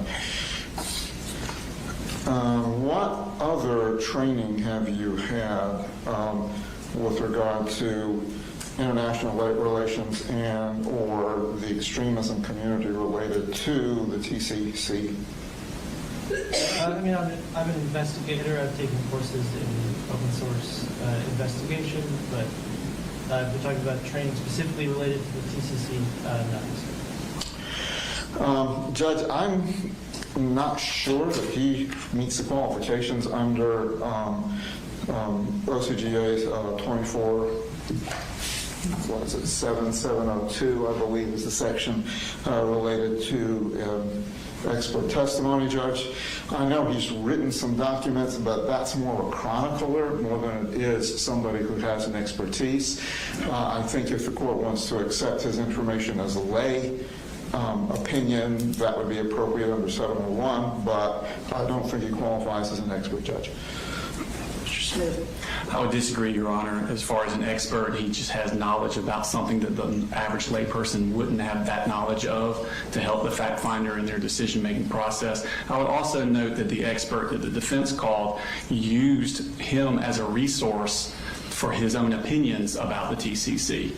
So he was actually used as a resource by their expert because that expert did not have enough knowledge about the subject, and he used him as a basis for that knowledge as he testified. Do you want to take a minute to elicit from him how much time he has spent researching the true crime community, how he went going about that? Tell us about your research of the true crime community specifically. Yes, sir. Again, like I said, initially it started when we noticed that it was observed by researchers that mass casualty attackers, particularly ones who weren't expressive of distinct ideological motivation, were repeating instances, linking themselves in kind of a chain of different actors, repeating details, including their own, as well as references, to various online communities within their manifestos, within the writings on their firearms, within their guns, or like words written on the gun, for instance. There are numerous cases that get called back repeatedly, and this kind of led to a larger expanded project where we analyzed cases that had been linked to the TCC. This is for the paper that was written for the CTC Sentinel. When that was being done, we examined these cases. We found 21 TCC linked cases and plots across 2024 and 2025 that showed some clear indications that people had been active within these communities. Since then, it is kind of a daily occurrence to spend time on social media, documenting the symbols, the language, the different social media platforms that these individuals kind of use and utilize to communicate with one another. It's not a unified group or a formal organization or even a political movement. There's a very large and broad social community that in very rare instances, but in prevalent instances, includes extremist violence. How have you gone about studying them? We do a large amount of logging, of kind of visual language, the words that are used, or the language that is used repeatedly, instances of like manifesto analysis, post-attack. In the case of individuals who are interceded before the plots take place, analyzing their online footprint.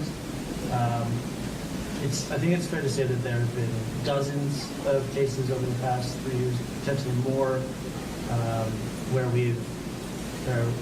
I have investigated those specifically. Have just spent the past 3 years immersed specifically in the kind of nihilistic violence and true crime community ecosystem online. All right, I'm going to permit him to testify as an expert, and of course his experience or lack of it will just affect the credibility of what that testimony is. First off, Mr. Smith, what is the true crime community? So it's a diffuse and decentralized network. Is kind of at its core a social community that includes a large variety of interests, from people who just have a kind of passing interest in the subject and genre of true crime, but at its most extreme and violent, lionizes, glorifies, and encourages acts of mass violence, not for any particular political end, but for the notoriety to resolve grievance, and as well as the social standing among the other members of the community that it can provide. And who is it mostly comprised of? What type of people? I'm sorry, sir, could you repeat that? Who is it mostly comprised of? Oh, it skews quite young. It's international. We have a flurry of cases in Southeast Asia. Predominantly, though, it is a North American and Western Europe based phenomenon. The participants skew particularly young, though there are outliers and exceptions to that. And what platforms are they using for this community? So it originated on a variety of websites and forums, particularly around the Columbine shooting, and then from there kind of evolved to include Tumblr, but now is so expansive that there's few social media and online spaces where there isn't some sort of presence. TikTok, Instagram are probably two of kind of the largest at this point. But that's by way of both their popularity with youth as well as the editing tools that allow the creation of original content very easily. Back in 2024, would Discord and Tumblr be used? Were you able Sorry, what was that, please? Back in 2024, were the platforms Discord and Tumblr used? Yes, absolutely. Until very recently, I mean, still today, but until very recently, Tumblr was a kind of significant point of interest for the TCC. Discord as well, it's a private chat application. Individuals can create servers to talk about any subject that they choose, really. Many have been dedicated to the TCC and the creation of their community. The phrase TCC, or True Crime Community, is that a label that outside people have put on it, or is this a moniker they have adopted themselves? This is definitely a moniker that was adopted by the community. Initially, it was used for hashtags. Hashtag, you put the number symbol ahead of a word, and then on social media platforms, by accessing that, you can see all of the posts that include that hashtag or word. It initially developed around that hashtag, and then now that there have been moderation efforts against it, you see kind of alternative versions of it popping up. What do the participants of the TCC do? What are their actions on this platform or on these platforms? Yes. So, like, true crime is a spanning genre, and then it's like at its broadest overview includes individuals with a very kind of for lack of a better term, innocent interest in crime and reporting about crime. The podcast documentaries technically count as part of this kind of big circle of true crime, and then as you move within, and when we're talking about violent extremism, you have different like layers of participation. So the first is the kind of broad one that we all interact with, whether we watch like a Netflix documentary or read a book about it. The second tier, you start to have kind of parasocial identification, where individuals start to identify more with the attacker and potentially sympathy for that individual, as opposed to the crime itself or the victims. The second tier the third tier, becomes more interested in encouraging the violence and that supporting the act. And then the fourth and smallest kind of circle within these many circles are those who go out and commit violent acts themselves. The ones that are specifically in Tier 2 and Tier 3, what kind of actions are they doing? I'm sorry, sir, could you repeat that? The groups that are in Tier 2 and Tier 3, specifically, what kind of actions are they doing? How do they interact with each other? Yeah, certainly in Tier 2, this is where you start to see fan art of an interest in images or photos of the perpetrators when they're very young. This is where the identification or the sympathy starts to come into play. In Tier 3 is where things start to get more extreme, where not only are the acts, something carried out by a desperate or kind of downtrodden individual, but something that is desirable or to be emulated. And we can see very blatantly on social media individuals encouraging others to go out and carry out attacks of their own. In these Tier 2 and Tier 3s, do they do things like doodle their names in notebooks, dress like them? Absolutely. Do they dress like them? Yes. Yeah, that's one of the, in the kind of like mimetic or like repeating chain of actions, individuals will wear similar clothing to perpetrators, they'll listen to music, there's extensive fan art that is created. In the same way that social communities support pop stars or sports teams, these individuals become very much kind of fans, like it has been described by other researchers as fandom of the perpetrators of acts of mass violence. And what makes it a community? The connection through social spaces, aesthetic, the visual language or appearance that they use. There's an in-group language, specific terms that are common. In many cases, it is hard to tell on TikTok or Instagram if you're watching TCC content if you don't recognize that you're looking at the baby photos of a particular perpetrator. They're often dressed up in the same way that you see individuals become not obsessed, but become kind of infatuated with celebrities and kind of look for as much original information about them as they can. And the kind of more you're able to find, esoteric or like small unknown details about an individual, their life, their photos, their former online habits, more kind of social cachet this can buy you within those spaces. You talked about a specific language and symbiology they have. Is that directed to the outside world or to themselves? Oh, it's very much an inward focused thing. Without kind of understanding or like being in those spaces, just like you wouldn't understand slang or terms within other communities, it can be difficult at least to pick up on it within the TCC. Can a particular participant gain status within the community? Sorry, can you repeat that, sir? Can a particular participant gain status within the community? Yeah, certainly. Like, How would they do that? Go ahead. Original research, like even at tier like 1 and 2, like original research information that's not available can be shared. Like that's one way to buy cachet. Creating media, whether that's video edits, which again relies often on the tools that are kind of ubiquitous on cell phones now, like TikTok.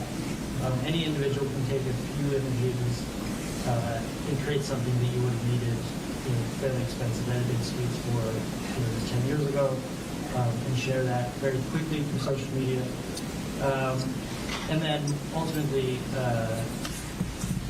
beyond having information about perpetrators, the perpetrators themselves kind of exist within a space where some are more popular than others.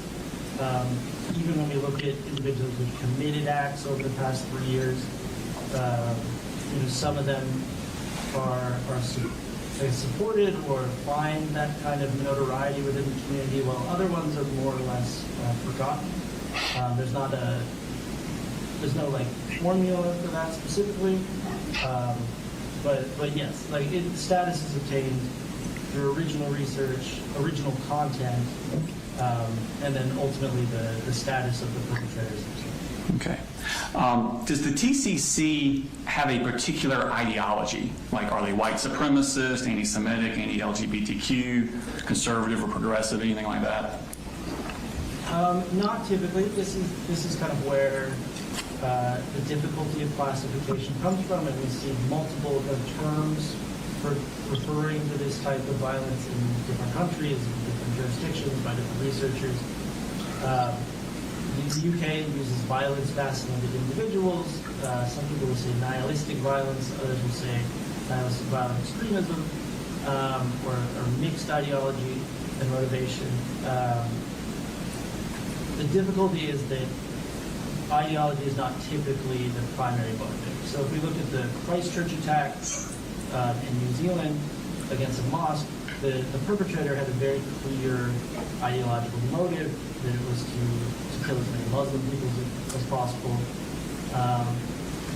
In many of these attacks, the motivation is the attempt to kind of place themselves in this line of mass shooters.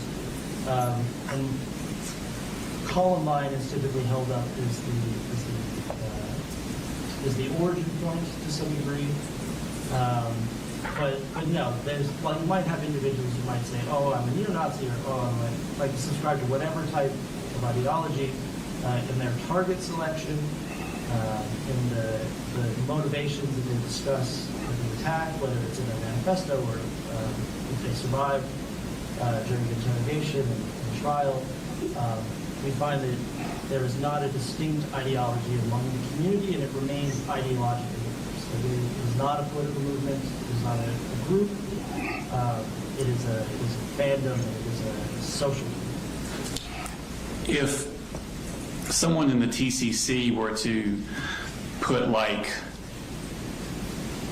mimicking someone else's writings in their journal, or putting references on their rifle that other people have put on their rifles, and the original perpetrator had a racist or anti-Semitic or something like that ideology, does it automatically mean that that's what the second perpetrator meant by it?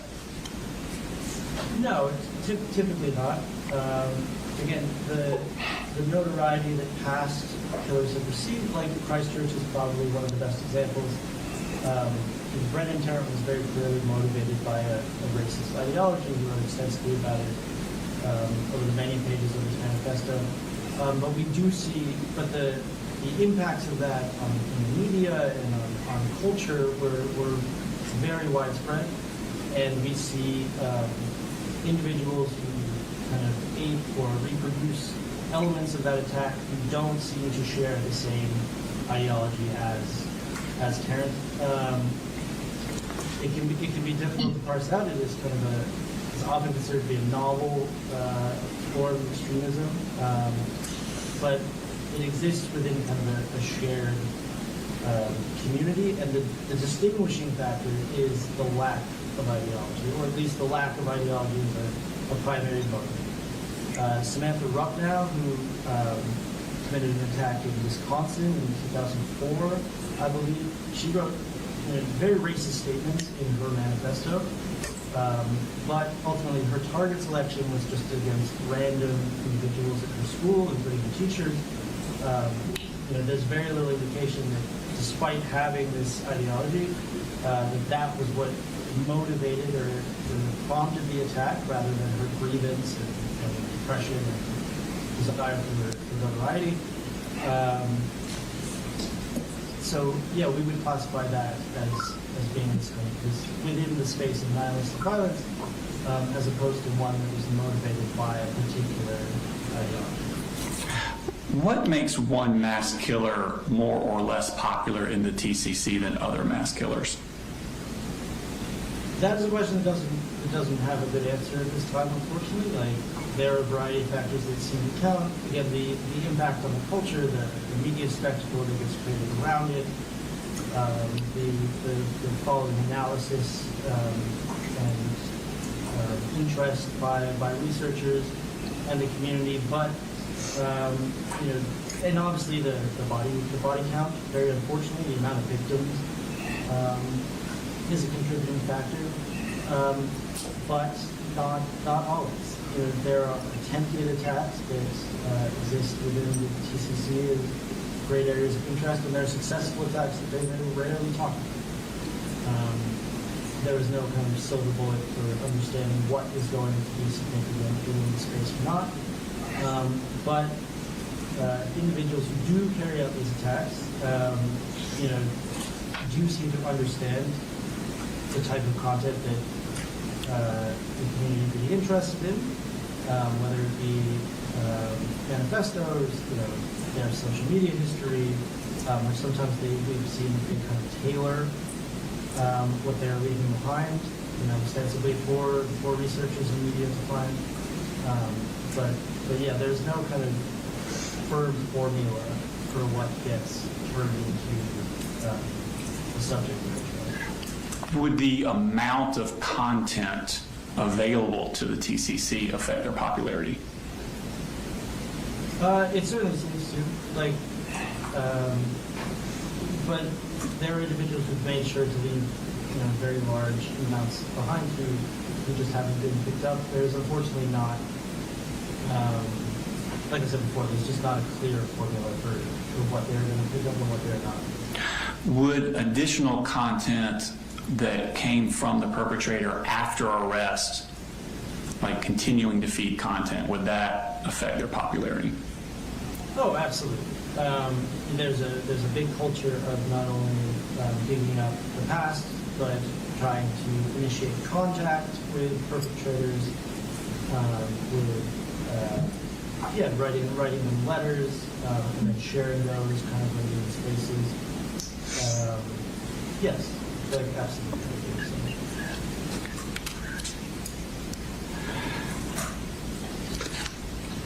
That's all the questions I have. I think the attorney would have some questions for you. Mr. Allen Cross.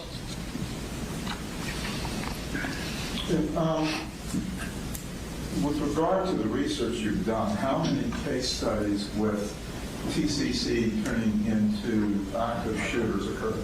Oh, thank you. Were you able to hear that? Yes, sir. Okay. So, within the research you've done, how many case studies have you come across where active shooters have come from the TCC community? There's the case study I wrote for the CTC Sentinel. There's been reported by the Institute for Strategic Dialogue, who I believe has done a few reports. But it is a newer community, so there's not an extensive amount of literature on the subject. And within that article, there were 21 people you identified within your case study? Sorry, what was that, sir? Within that article, you're referring to the one for TCT, right? I mean, the Yes, CTC. yes. Yeah. And that particular article, you were highlighting 21 cases, right? Yes, sir. From 2024 to 2025, 21 TCC linked attacks. Okay. And how many people are involved in the TCC community? It is an expansive community. There's, I haven't seen what I would call an accurate estimate. Okay. Within that, has there been any select control group study done to determine what kind of psychological impacts the various tiers you identified have on the community? Not that I'm aware. Okay. And within those 21 individuals that you cite to, how many of them turned into active shooters? I would have to consult my data to answer that question. I'm not 100% sure. Do you recall any of the cases and what kind of materials or manifestos are left behind? Oh, yeah, certainly. Like there's Samantha Ruppnow, which I already mentioned, and Solomon Henderson, Robin Westman. Sorry, just like I'm just listing off names. These are individuals who carried out attacks, for lack of a better term, successfully, and then left behind online footprints or manifestos that connected them to the thesis. And in identifying these, were they initially identified after the shooting, or were they tracked in any kind of manner before the shooting?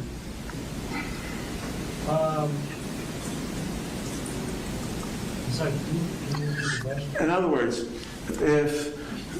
how did you come upon them? Was it because of the shootings themselves? Is that how you determined which ones were in your analysis? Oh, yeah, they were either reported based on public arrests, or they had carried out their plans, and then had become the subject of reporting. So then the way you derived your analysis was you started from the end and essentially backtracked to the beginning. I mean, we started with the most recent, certainly, and then, yes, to a certain degree, like the community is fairly, well, the behavior has existed for a long time. Fandoms related to the Columbine shooters were emerging very shortly after the attacks. It is a fairly novel community that started, it was roughly estimated, a couple of years before 2020, like 2017, 2018, that it kind of solidified into what we think of the ecosystem as today. And how does that compare to other fandoms, like, say, Star Wars fans, or other than the fact that sometimes at the end you have a shooter that you're identifying, but how do they compare to other fandom communities? Well, like the fact is that most people who are involved in TCC are non-violent. Even those who get very deep, as far as tier 3, it might be a macabre, but it is a perfectly healthy interest to whatever degree, or at least a common one. They have an interest in true crime in particular cases. Most of the individuals who even talk about committing attacks, it's done in kind of a role-playing fashion.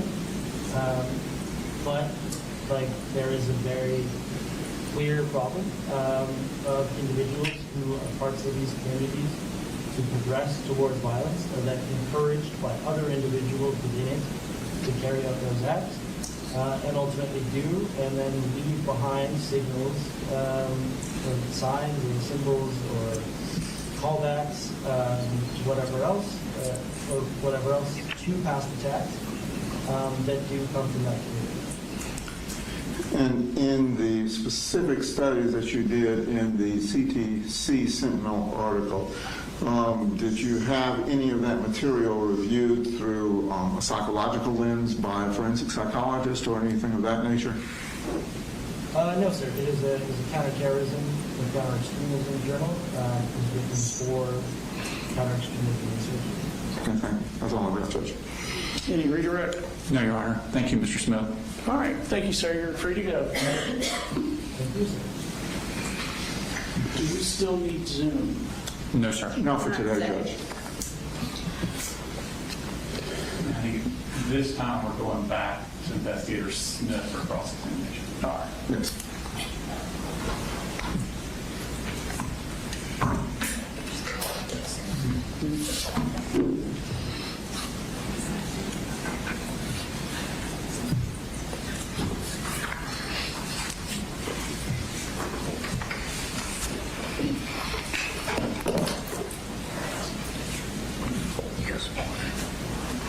Are you ready for us to go straight into it, Your Honor? Yes, sir.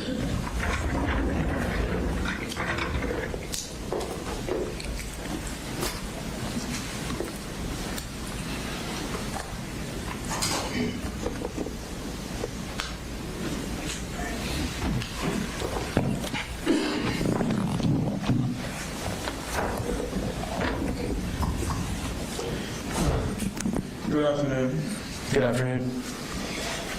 You're back. Yes, sir. Okay.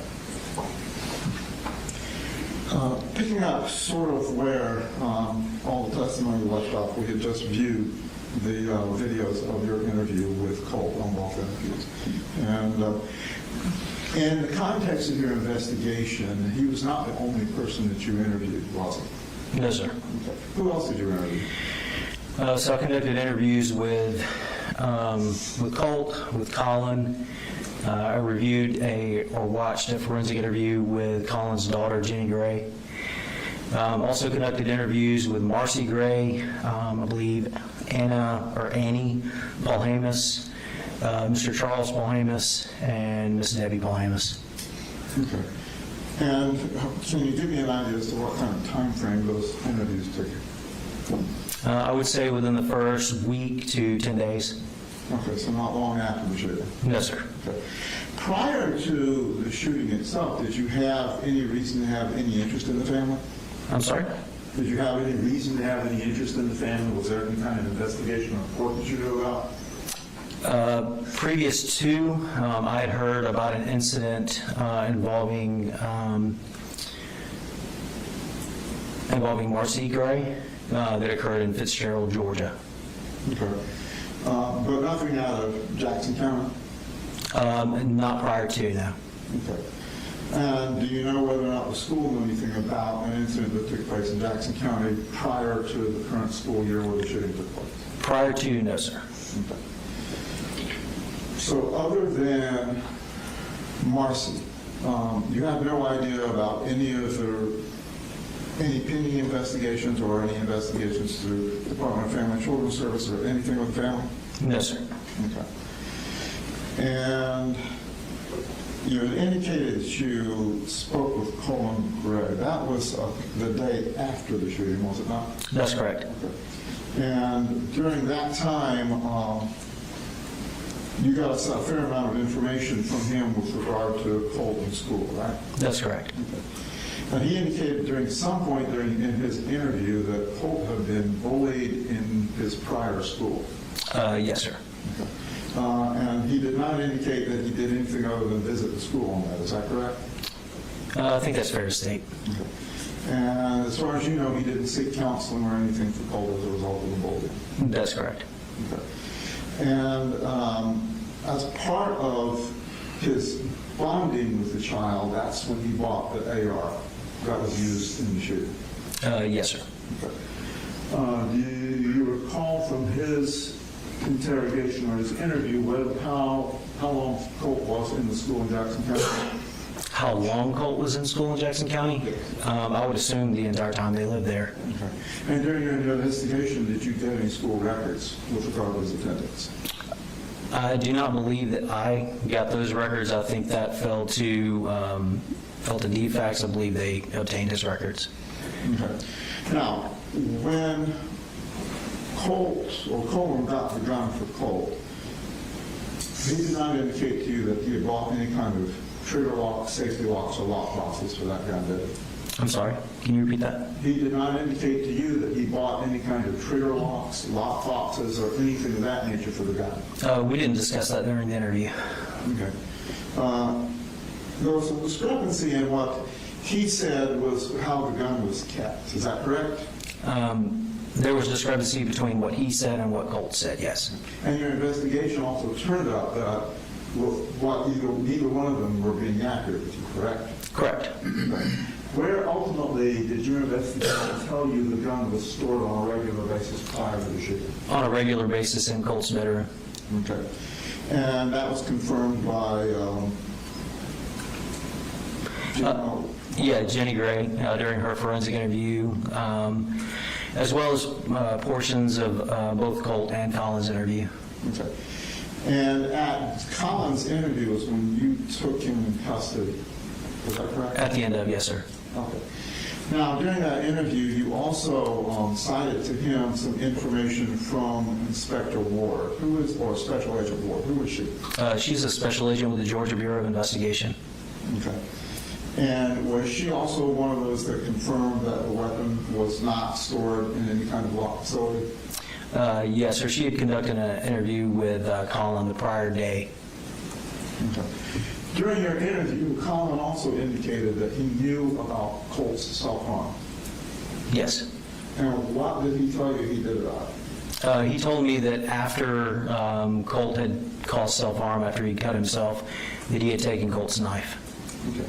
And did he seek any kind of help for Colt? No, sir. Did he take him to a doctor to look at the cuts? Not that I'm aware of, no, sir.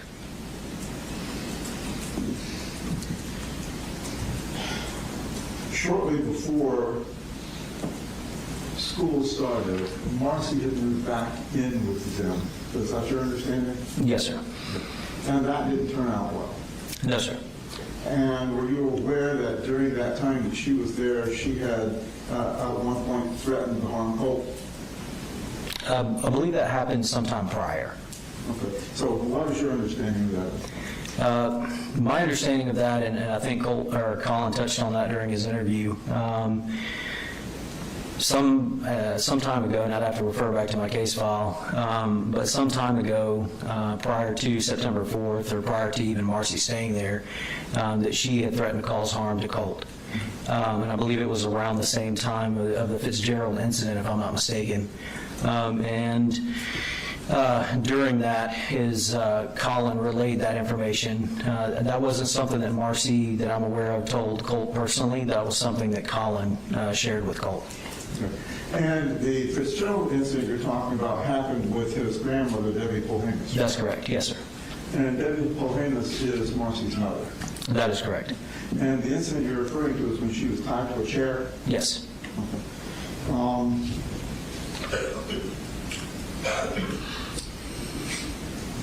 After that threat, there was a brief altercation between Colt and Marcy? There was. And did Marcy have anything to do with the gun that Colt owned at that point? What do you mean by do? Did she attempt to take it? Yes, she had indicated during my interview with her that she had intentions of removing the firearm from Colt's room. Okay. Do you know whether she followed up with Coleman to ask him to have that removed? She did. Okay. And to your knowledge, were any actions taken to secure the gun? Collins said that he did. Colt said that he did, but the results of our investigation was that was not true. Now, when Colt was first arrested, as we heard on Friday on the initial interview that you did with him, he said that the gun was in a toolbox in the truck, correct? That's correct. And then the second interview, it changed to being in the closet. Yes, sir. After we kind of drilled down on the timeline of that morning and the fact that Colin would have left prior to Colt being able to get that firearm, he did change and state that it was somewhere else. Good. And did you ever circle back to Colt to ask him why he didn't tell you what the actual facts were? I'm sorry? Did you ever circle back to Colt and ask him why he didn't tell you that he had the gun instead of his father? No, sir. I don't believe we did. Okay. You remember your interview with Ms. Bohemus, right? Yes. Okay. And that interview, she outlined a lot of facts behind the altercations between Marcy and Colin, right? That is correct. And she's expressed to you her concern about Colt. She did. Okay. Do you recall some of the things that she talked about with regard to Colt's and his reaction to the arguments that his parents were having? If you could refresh my memory. Okay. Did Colt withdraw when there were fights and arguments with his parents? He did. Did he go back and into his computer and just play for hours? He would. Okay. At times he went down to live with her, didn't he? In Fitzgerald, yes. Okay. And when he was living in Fitzgerald, did she tell you anything about his being upset, being agitated because of the issues with his parents? That he did. She did. Good. Did she also confirm to you whether or not she asked the parents to get him some treatment? She did. Okay. Did she even take steps to get treatment? Yes. Okay. Do you recall the portion of the interview where she had gone up to Athens to set up for a crisis center appointment for Colt? I believe that was a phone call interview, but she did reach out to a facility in Athens to get help for Colt. And do you recall her telling you that the Saturday before the shooting, they had an appointment that Colin was supposed to take him to? Correct. I believe the lady at the facility in Athens told Ms. Bohemus that Saturdays were a slow day and that they could just have a walk-in. And she couldn't do it herself because she didn't have legal rights. Correct. So it had to be a parent that went with her. That is correct. Did she also tell you that Colin didn't make that appointment? Yes. To the best of your understanding, Colin did not ever take Colt into any psychologist or therapist, even though he was asking for it. The only thing that I'm aware that Colin did for Colt was speak with the school counselor, and I believe that was the extent of his involvement for getting help with Colt. And to your knowledge, the school counselor put down the process management? I know that they have tools available to get children help. As far as all the tools that are at their disposal, I'm not aware of. But you don't know that Colin ever followed through on anything that he may have gotten from the counselor? No, sir, I don't. And you were not told by Colin what information or tools she recommended him to? No, they mentioned that they were going to have an outside counselor come into the school, I believe is the conversation that they had. Okay. Now, in your interview with Colt, when we first run into him, he's very hysterical, isn't he? Yes, you can hear in the beginning of the interview where Colt sounds upset. I think that kind of comes and goes throughout that interview, and in my opinion, I believe that what you're hearing, and unfortunately you can't see, but what you're hearing is largely a performative interview. I believe there were portions of that interview where Colt did actually cry, and that was specifically, I noted, when he would discuss his father and his father's alleged involvement, and he also discussed his sister Jenny, at which time I did witness him cry and tears come from his eyes, but I believe a majority of that interview to be performative. You can tell when I'm asking him questions, there's portions of the interview where he is kind of breathless. I believe that is the best way to describe that interview. And then I'll ask him a question, and he will calm down very quickly and answer that question. Were you aware he suffered from anxiety issues? He did tell me that. Okay. And at the time of your interview, as we heard, he never denied he was the actual shooter, right? He did not. Okay. And he did express some concern for some of the folks that he shot at, didn't he? He did, more so during the second interview. And during the second interview, that's where you saw evidence of his self-harm. Yes. When he was taken into custody, or he was transferred back to, I guess, the jail at that time, the detention center? Yes. Okay. Were any referrals made with respect to psychological counseling because of the self-harm? I'm not sure if it was made there or if it was an RYDC. I'm not sure which is the most, I believe RYDC would be the most appropriate place. Okay. Do you recall how long he was in detention here at the detention center? I do not know. When Colt was speaking of voices, he also indicated to you that he had wanted to kill himself, right? I don't recall him stating that. But he did talk about the voices. He did talk about the voices. He, in some cases, he would indicate that the voices were family members. In other cases, he would state they were teachers. And I believe at one point during the interview, he also referred to the voices as people in the government. After being taken into custody, he wrote some notes to the family members, didn't he? He did. Do you know if they were ever sent? Sent to the family member? I'm not sure. Okay. But he did write all of the notes? He did. Okay. Thank you. That's all I have, Judge. Attorney redirect. Yes, sir. Just briefly.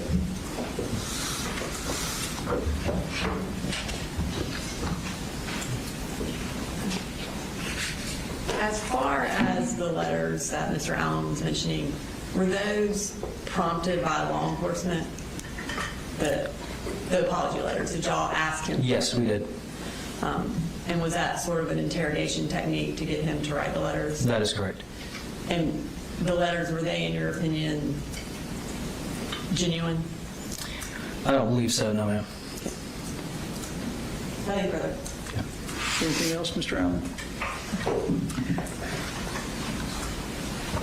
With regard to those letters, he never indicated they weren't genuine, did he? So sometimes it's not always about what someone says, it's about what they don't say. And he discussed them at great lengths. He seemed very excited to write the letters. In my personal opinion, and again, that's all this is my personal opinion, it did not seem genuine. But he didn't say that it wasn't genuine? No, sir. There's a lot Colt said that wasn't true, and there's a lot Colt said that was true. But again, in my opinion, if you're asking for my opinion, I don't believe that they were genuine, no, sir. I believe they were for attention. Thank you. Yes, sir. All right, will he be excused? Nothing further from the state, Your Honor. Nothing else, Judge. All right, thank you, sir. Free to go. Your Honor, and our next witness is going to be Investigator Ashley Dillon, and it'll probably take us to the end of the day. Would it be possible to take a break now? We'll start her. It is possible. Thank you. All right, we'll take a 10 to 15 minute break.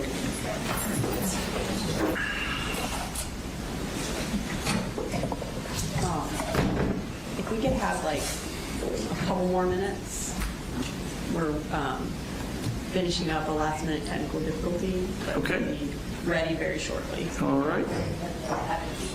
Oh, yes, I can go and do that. And Your Honor, this is just, we have an evidence list, I know you've been asking, so I put a court exhibit 2 on it so that you can have it.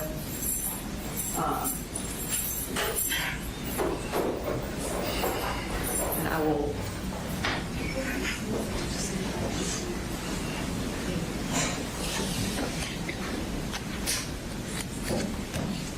And we're all present for the record.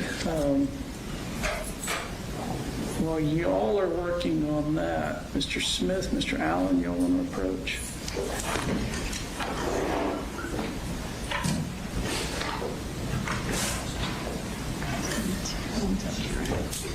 I didn't have a sheet up here. How long did she say? That's going to take a couple minutes. 45 minutes. That's when it is, because she lives there. Usually, that's cooking, and then it takes time. All right, I'm going to... Oh, yeah.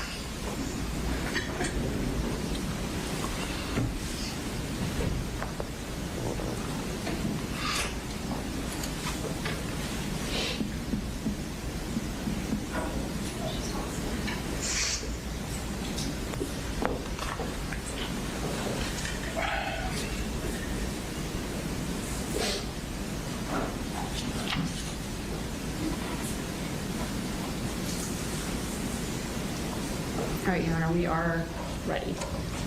All right, call your next witness. The state calls Ashley Gilliland.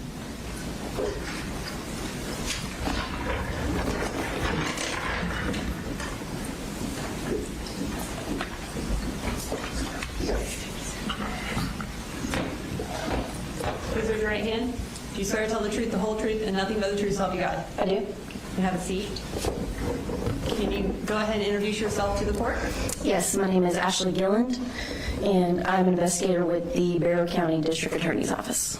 And how long have you worked with the Barrow County District Attorney's Office? Almost 7 years. And what are your job responsibilities with the Barrow County DA's office? My responsibilities are to prepare cases for court hearings and/or trial. That can be a plethora of things, from interviewing witnesses, serving subpoenas, writing search warrants for social media records, and then in turn compiling all that evidence into a summary format for court purposes. And were you assigned to aid in the investigation into the Apalachee school shooting from September 4th? I was. How did you become involved in that investigation? From day one, I was more in a support role. As evidence was coming in for that the day of, I was collecting that evidence, doing preservations on different social media accounts, and then in turn writing search warrants for certain accounts. And then as each piece of evidence came in, I kind of put it together and compiled it into a more readable format. And as far as compiling it into a more readable format, can you tell us a little bit about what evidence you summarized and what evidence you reviewed with this case, and specifically in preparation for the sentencing hearing today? So I reviewed and compiled together Discord records, which is a social media app, Google records, cell phone extractions, computer extractions, crime scene photos, and any other type of photos that were found.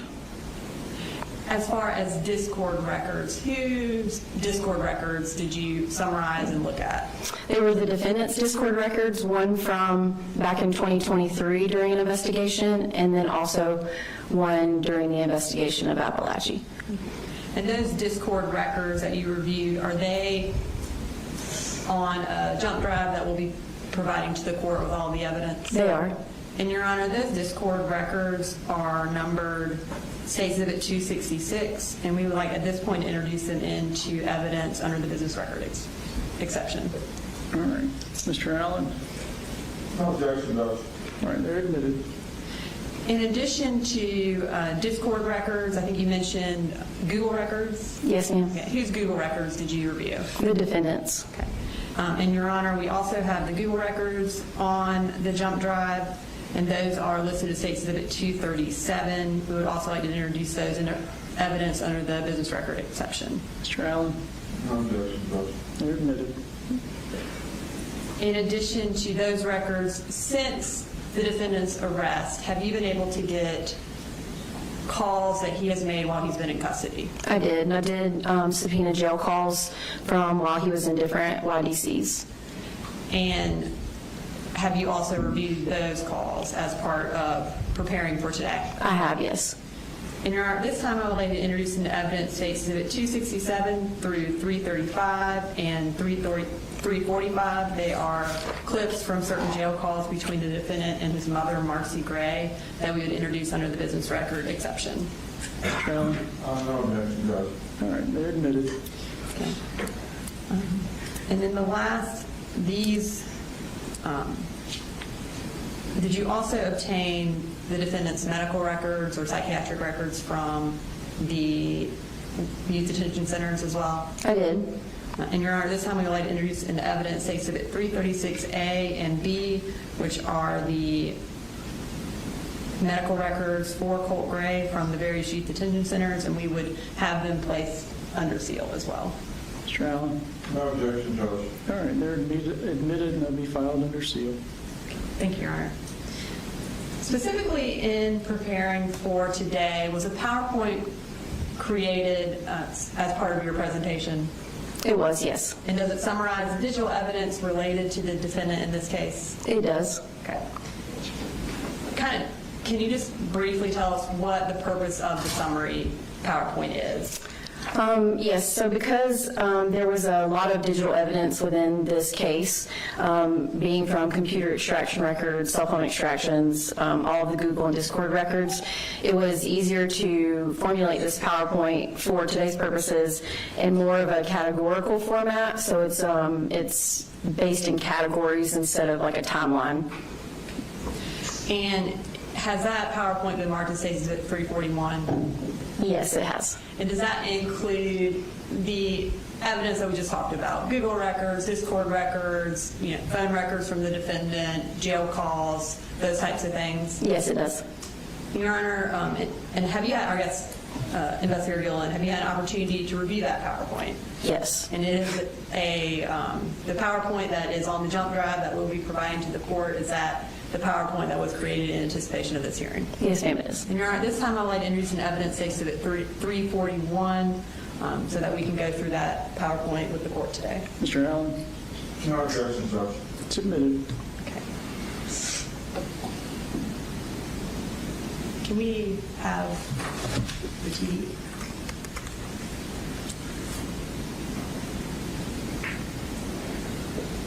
Okay. So we're going to start with page 1 of the PowerPoint. Can you kind of tell us what this shows us?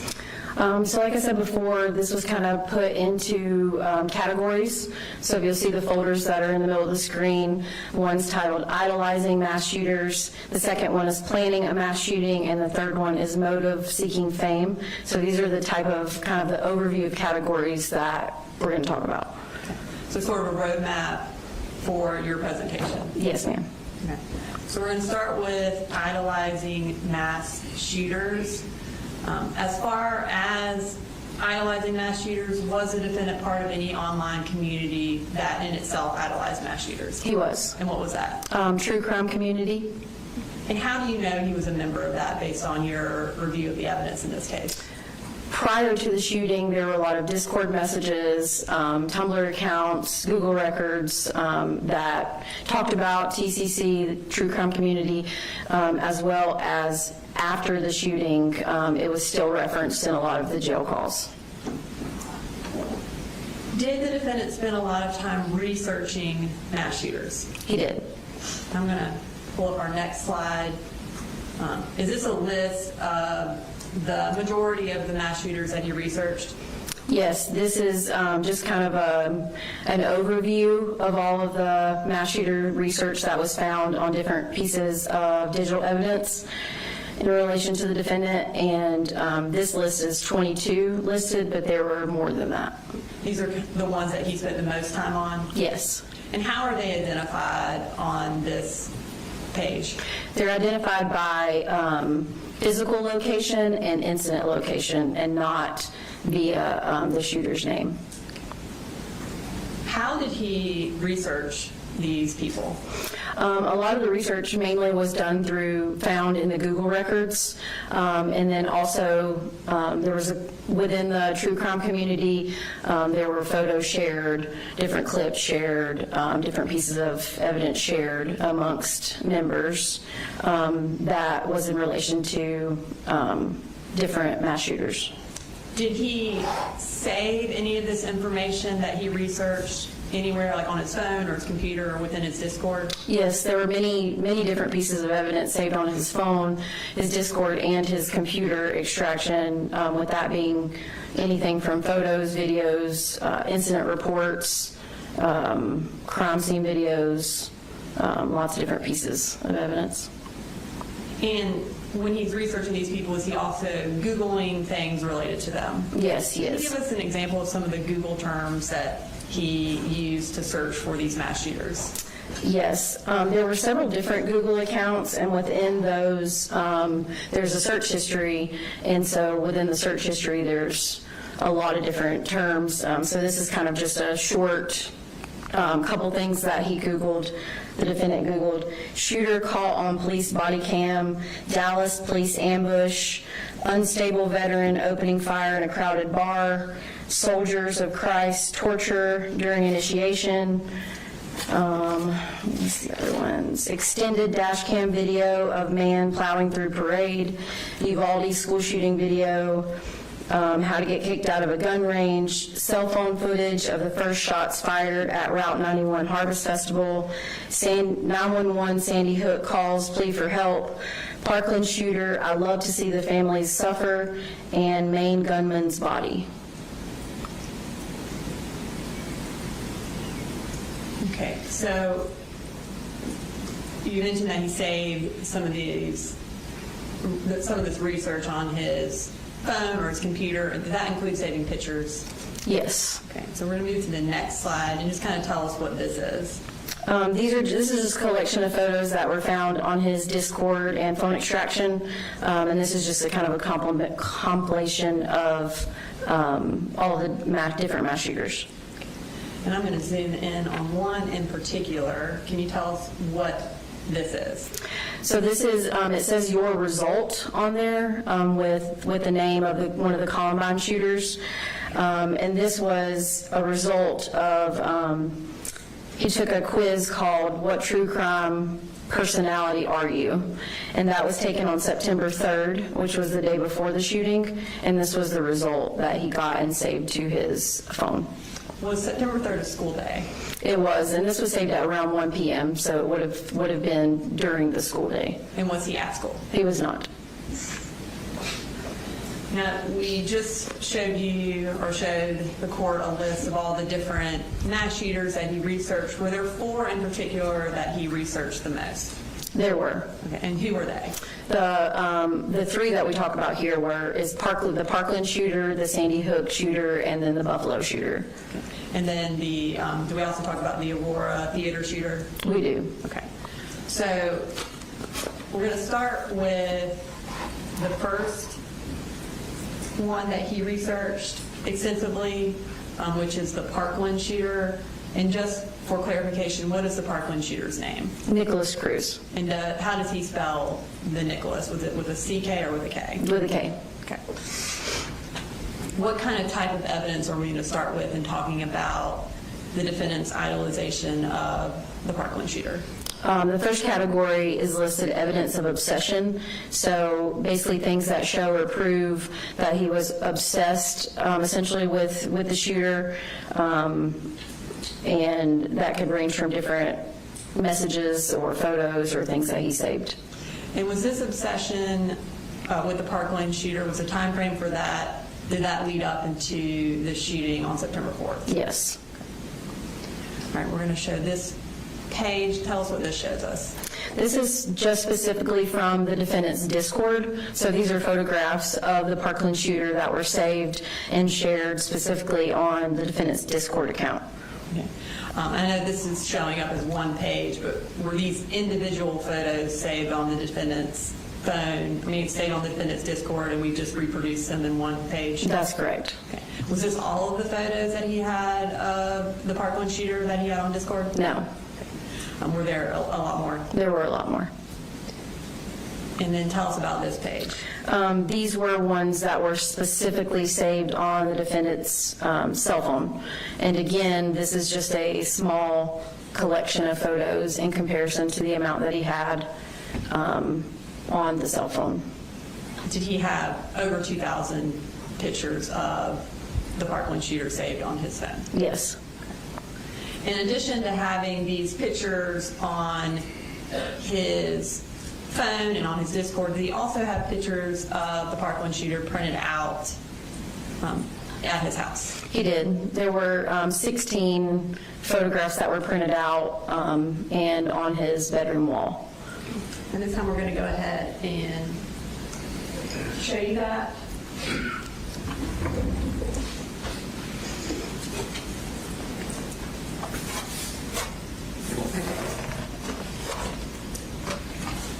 And so can you just, this is going to be listed as State's Exhibit 343.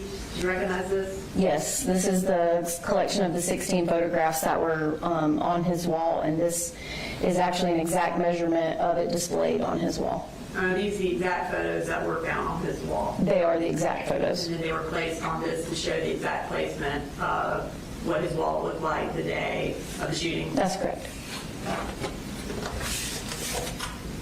All right, this time I'd like to introduce the evidence exhibit 343. Mr. Allen? Any objection? No objection. It's admitted.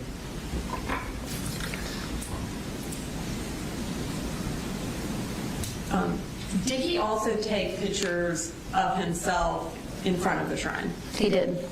And what did he do with those pictures? He shared them on his Discord account. Okay.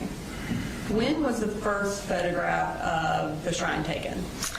It was the first photograph of the shrine with the defendant was taken August 9th of 2024, which was approximately 25 days before the shooting.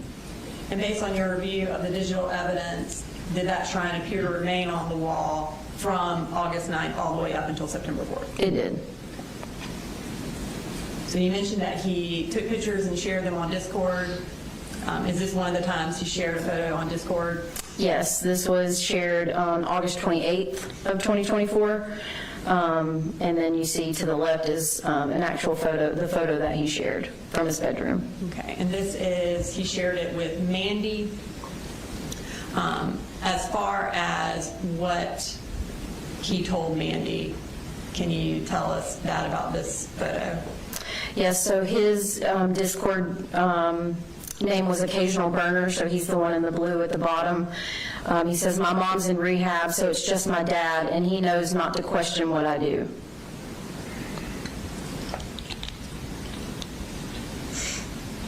Okay. And then is this another photo that he took that he shared with Mandy? Yes, this is another photo that he shared on Discord on September 3rd, the day before the shooting. Okay. In addition to having all these photos saved and these photos printed out, what other evidence of the defendant's obsession with the Parkland shooter did you find? Yes, there were lots of other research materials that were viewed and saved on his cell phone, Discord, and computer. Okay. And so does this page show the different types of research that he did on his cell phone or on his Discord? Yes, it does. Okay, can you just kind of read through what exactly he had either saved on his computer or that he researched?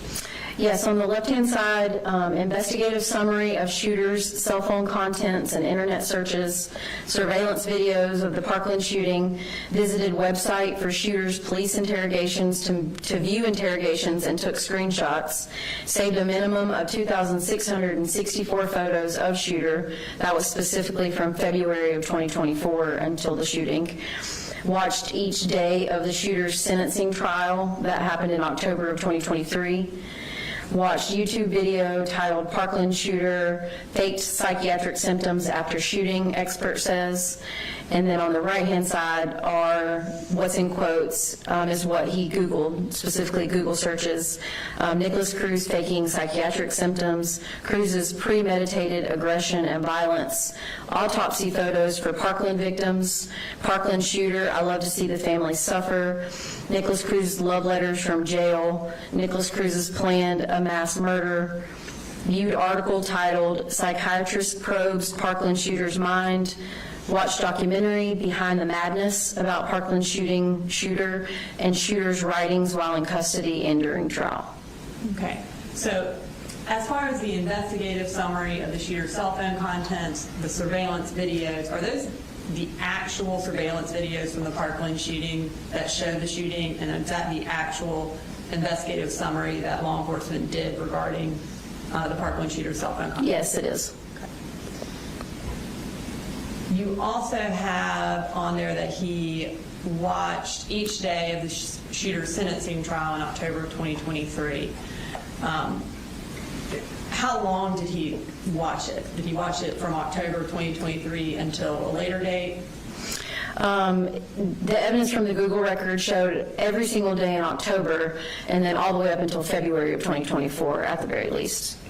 And as far as the records that from his computer, what is kind of the first date of the records that we have from his computer? I believe October of 2023. Okay. So he's watching the trial essentially every day in October and then continues to watch it up until February of 2024? Yes, that's correct. What grade was the defendant in at this time? He would have been in 8th grade. And was he in school at all that year? He was not. Okay. And at that time, where was he living? He was living with his father in Barrow County, and his father had sole custody of him at that time. Now, in addition to all of this research, does he also talk about the Parkland shooter extensively on Discord? Yes. And what time frame do we have Discord records from? These are from August 28th until the day before the shooting, September 3rd. So this 2024 time frame is when his username is Occasional Burner. Who is he talking with about the Parkland shooter? A user identified as Mandy.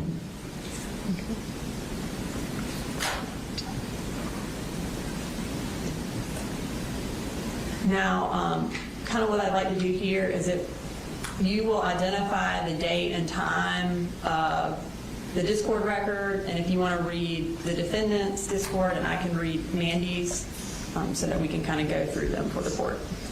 Sure. So on the left-hand side, you see the date with a timestamp. This timestamp also is in what's called UTC time, which is Universal Time Coordinated. It's a standard time used kind of to regulate clocks around the world.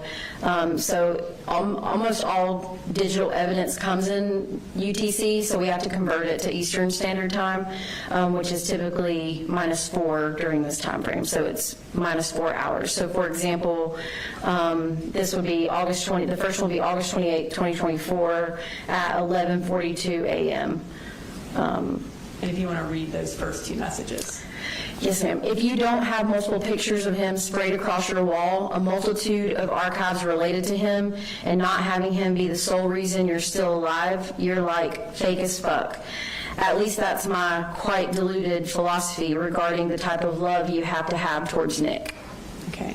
And then about 2 hours later, Mandy says, do you have any hobbies aside from games? He responds, shooting, Nick, people watching. That's about it. And it looks like about 5 hours after that, he makes another comment. It seems like any inspiration/motivation I have always ties back to Nick. And again, was this August 28th, the school day? Yes, it was. And was he at school that day or at home? He was not at school that day. Okay, we're going to move to, looks like more Discord from August 28th. Approximately what time is this? This would be around 7:16 p.m. Okay. And if you want to go ahead and start reading those records. Like, it's weird, but I feel like they only see him for that and not for who he is as a person. I think a lot about him being forgotten and just a number, as the victim said. I've cried thinking about it. So I promised myself and him I'd never leave his side. Yeah, when I watched the impact statements, I had so many panic attacks because, like, why do they feel the need to be so hateful? If it wasn't for Nick, I would have blown my brains out months ago. I know, right? So inhumane. Like begging for him to get raped and killed, WTF. But I saw him and my heart and people say Nick's the monster. Now we're moving to more records from August 29th. Around what time do these start? So this actually would have been 11:46 p.m. or 11:45 p.m. on the 28th going into the 29th. So midnight, we start around midnight on August 29th. Yes. So, and Mandy starts with, LMAO, how long have you liked him? I forgot. For like almost a year now. I've known about him for years, but I had different hyperfixations at the time. But when I found Nick, literally everything connected, and I haven't left since. I'll say it, I've masturbated thinking about Nick. And then it looks like we moved to later on in the day, on August 29th, and Mandy says, if you had to pick one person to be with and only them forever, who would it be? Like killer was? I mean, just in general, TBH. Like, if you had to pick one person in this world to be with forever. I mean, Nick, of course. Who else? And then now more messages from August 29th. And is this around midnight of the 30th? It's around midnight of the 29th. All right, it's going into the 30th. Yes. All right, and can you go ahead and read those messages? Sent video. I cried making this, slightly. Well, I just cried. What? That shit made me tear up. Oh, I didn't think it would touch you like that. Great edit, though. It's hard for me to go back to it because it does the same to me. I need to make more like emotional edits of Nick. I like him. As far as, so they're talking about making emotional edits of Nick. What is an edit? Essentially, it's just taking a video and making it your own, whether that means adding photos to it, adding text messages to it, adding music to it, just any kind of thing that you can alter to make it your own. Okay. And he talks about sending, making an edit. Is there an edit that he sent related to this conversation? Yes.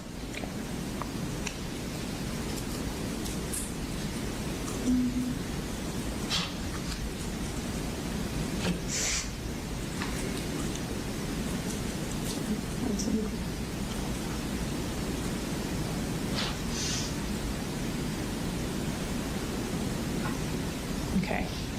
And at this time, we're going to play that video edit that the defendant made. Emergency.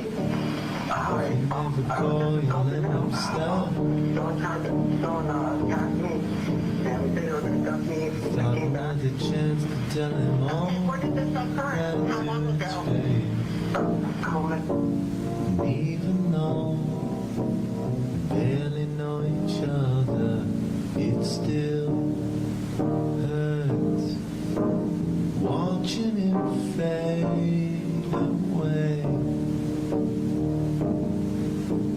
watching him fade away, watching him fade away, watching him fade away.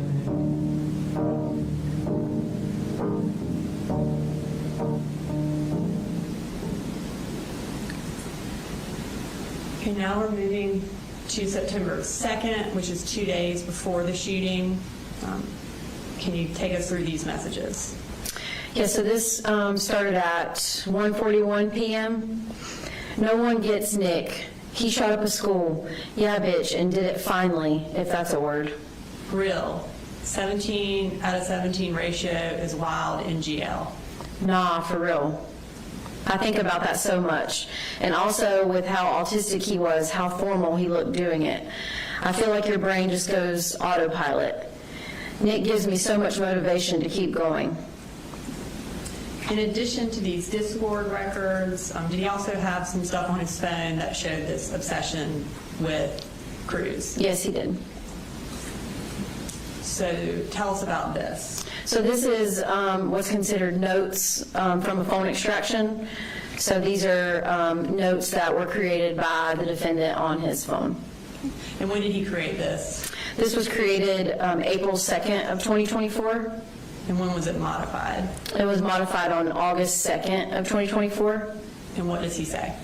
He says, Nick, I don't know how much longer I'll be around for or if I'll even go through with it, but please know I love you. You won't see this. In fact, I know you won't see this, but when we meet, run into my arms, hold me tight, don't let go. Love, Colt. Did he also attempt, or did the defendant also attempt to write to Cruz while Cruz was in custody? Yes, he did. Did he, before actually sending him an email, did he send a draft of that email to anyone on Discord? Yes, this was sent to Mandy, and like you said, it was a draft of what he was going to send. And when did he send that to her? On August 28th of 2024. I mean, can you tell us what was in the letter that he ultimately did send to Cruz? He said, "All right, I'm happy with this. I'm really nervous, I know, odd introduction, right? Anyway, I'm Colt, and I'm 18. I know you've gone through a lot mentally, so I'll keep it short. I don't, but just know I'm here, like genuinely. I really do care about you, Nick. I'm trying my best not to make it awkward. Sorry if I come off as such. I'll make sure to add a return stamp for every email I send you.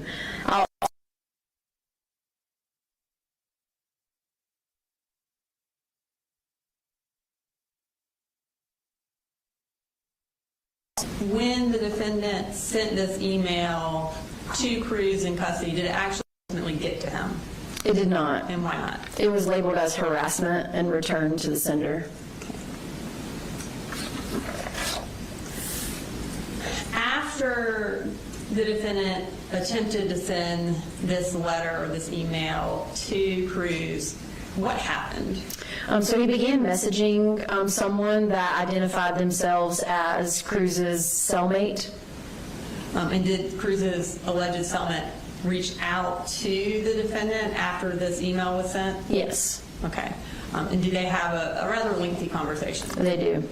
And is that on the defendant's cell phone? It was, yes. What's the time frame of that conversation? I believe it was September 2nd until the early morning hours of the shooting.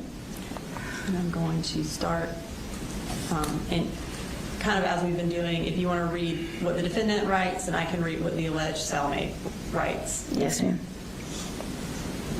And kind of tell us what time does it start? So this is September 2nd at 8:28 p.m. It says, honestly, went over everything related to Nick and wanted to reach out. Yes, I mean, to be honest, what normal person would want to write him and get to know him on a romantic level, LOL. He even know that shit is insane. That's the funny part. But honestly, I can relate to his trauma, but like romantically, I don't know, he doesn't want that. Honestly though, if you're up to it, let Nick know I'm not fake ASF, no pressure though. Wonder if he feels bad, like, about the shooting. He does talk about that a lot. He is not proud of what he has done. That not good though to like someone that did those horrible things. I agree. And not know him outside of that, I mean. They did pretty well going through life during the trial. Well, is he around? Sigh. Hey, y'all got news in there? Yes. Just making sure. And about how long is this before the shooting? This was around 9 p.m. on the 2nd, so a little over a day. Hope you can stay in contact until the 4th. Got something I want to show you, and Nikki, honestly.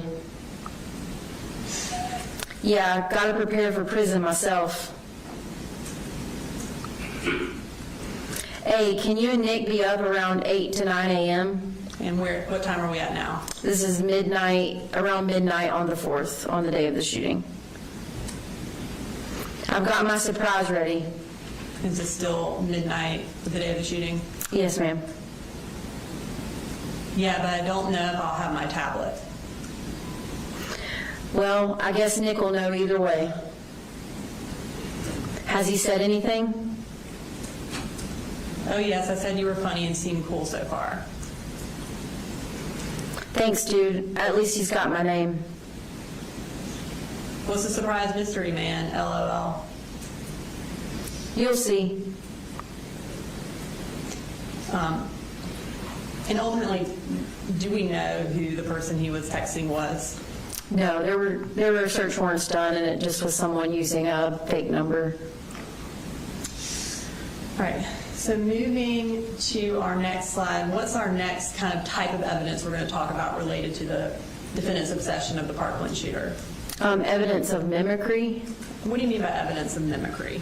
Essentially copying someone else, whether that be mannerisms, with words, with movements, with any type of thing where you're imitating someone or trying to mirror someone else. And in this context, is it specifically mimicry of other mass shooters? It is, yes. Within the TCC community, based on your research and your training and experience, what is the purpose of an individual mimicking another school shooter or mass shooter? Based on my research, it could be one of two things. One, showing the specific mass shooter, their admiration or love for that person, and or the second thing, just gaining traction within TCC to get some sort of fame out of it. What's kind of the first way that the defendant mimicked Cruz? Through photographs. All right, we're going to start with this first photograph. Tell us about this slide. So this slide on the very top is from Discord from August 28th of 2024. He says, "Help, I forgot I took this. I tried to fucking replicate Nick's face thingy in the mirror." So on the bottom left-hand side is the Parkland shooter's photograph that was saved on the defendant's phone and computer and Discord. And the photograph on the right is a photo that the defendant created back in July of 2024. And these were shared with Mandy on Discord. And as far as the picture on the left and the picture on the right, were those both shared with Mandy at the same time when he's talking about, I tried to replicate Nick's face thingy? Yes. And then is this another photo that he mimicked of Cruz? Yes, again, the one on the left is the Parkland shooter, and that was saved on different places, and then the one on the right is one that was taken by the defendant on August 3rd of 2024. All right, tell us about this slide. This slide is on the left-hand side is the Parkland shooter, and this was actually from a specific Google search that was conducted. Parkland shooter tugs at collar, and then the picture on the right was a picture created by the defendant in the defendant's room on May 31st of 2024. And was that something that Cruz specifically did during his sentencing hearing or his sentencing trial? It was, yes. And tell us about this photo. So the very top one, there were a selection of prison writings that were collected by the defendant, saved to his cell phone and computer. And it was saved as a whole, but then also there were snips of specific sentences from those prison writings. So this one in particular was a snip that was saved on his phone just like that, like you see here. And it says, "I also like girls with red hair and a positive outlook on life." And that was saved on April 3rd of 2024. And then the bottom one is a photograph that the defendant took on August 3rd of 2024. And is it him with red hair? It is, appears to be. Okay, so obviously we've talked a lot about the TCC today, specifically with baby photos. How is that something that's important within the TCC? It seemed to me that they value the other mass shooters' lives, and so they will try to save a collection of photographs of them at different stages of life, starting with when they were younger. So the defendant not only had the Parkland shooter's baby photographs saved on his devices, but several other mass shooters saved on his devices. And the picture on the right is of the defendant and was saved to his cell phone and then shared with Mandy on Discord with a collection of photos on September 2nd, which was 2 days before. The collection of photos that he saved were selfies, along with a baby picture, and told Mandy, just in case. I want you to have these just in case. So essentially, he sent these pictures to her 2 days before the shooting and was saying, just in case. Yes. Okay. So we talked about how that you have, prior to today, listened to a lot of jail calls between the defendant and his mother.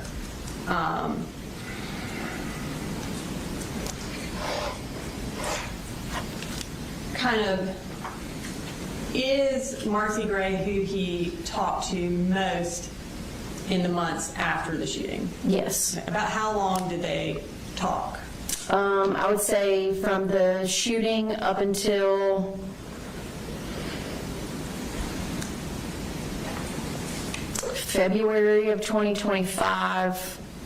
Maybe there were a couple months here and there, but then I think after that, they started back for a few months, but then it was very limited after that.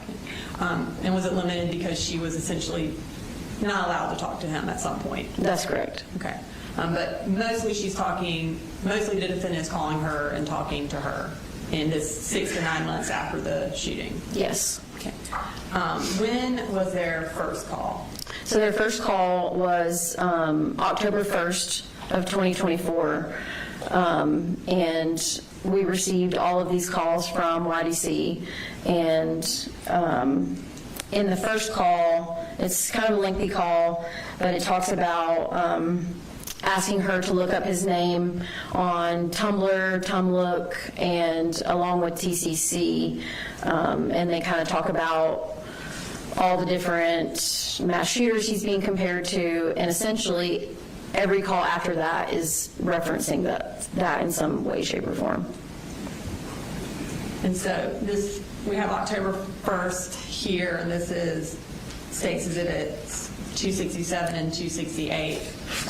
So he's talking to her, and you said that kind of the first conversation is him getting her to look up stuff about him online. Is that correct? That's correct. Okay, so let's go ahead and play that clip. Huh? Do you have any data? Yes, we got it back today. You want to look anything up, please? Yeah, thank you. And then go to the news section. Okay. And don't say, these are recorded, so. Oh, yeah. Okay, let's see. Just block out the name or something. Let's see. We'll say latest news. Let's see. Oh my God. Here's the latest news fact. He recently agreed to donate his brain to science. Oh yeah, okay. So Did you hear this? Yeah. Let's see. What part of anything training me because I have quite a good session with them, so. I know. Well, now that I got the internet back, I'll do some deep digging. Who's up with my name, Mary? Let's see.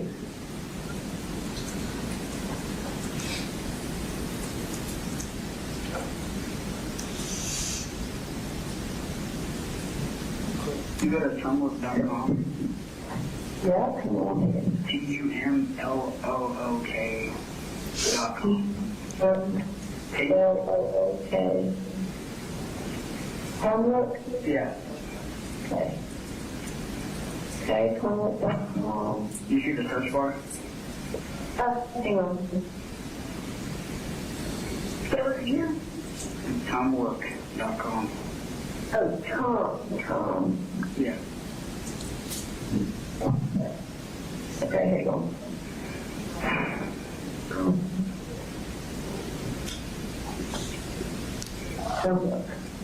Okay. Search. Okay. My name and then PCC at the end. Your name?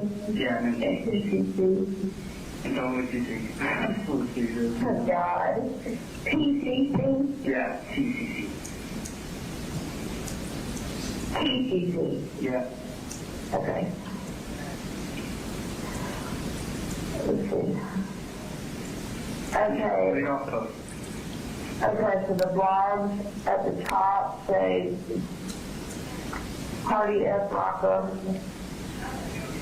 Oh my gosh, read the post, I know her. Okay, sorry. Kip Tinkle with my blood. I know what I'm doing. It might seem insane to some people, but blood art is a thing. I don't know. Oh yeah, there you are. Well, it's the hashtag, the hashtag. Okay, here's the next one. Breaking news. Here's the latest on the investigation. And it's got like a screenshot out of an article.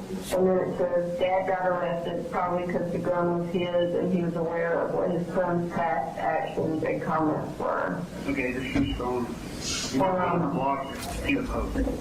I am. Let's see.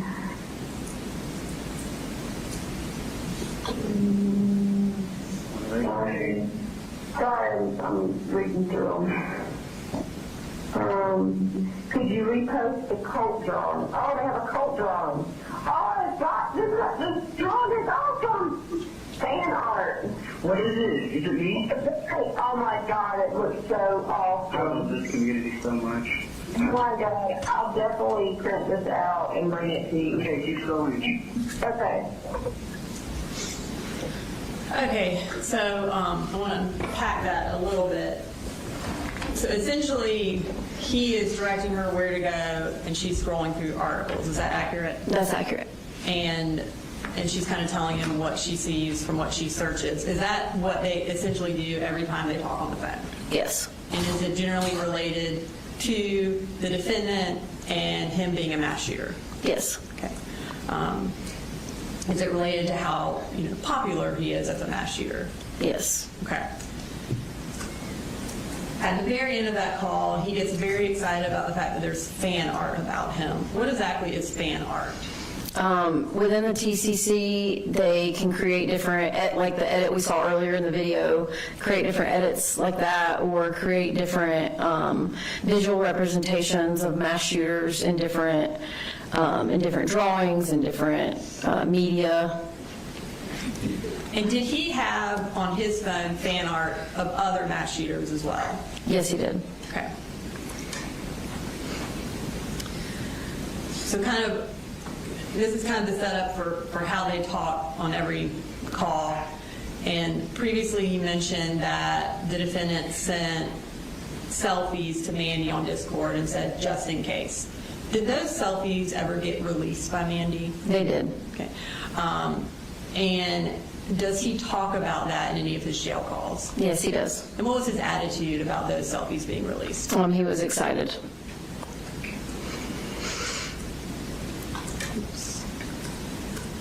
What?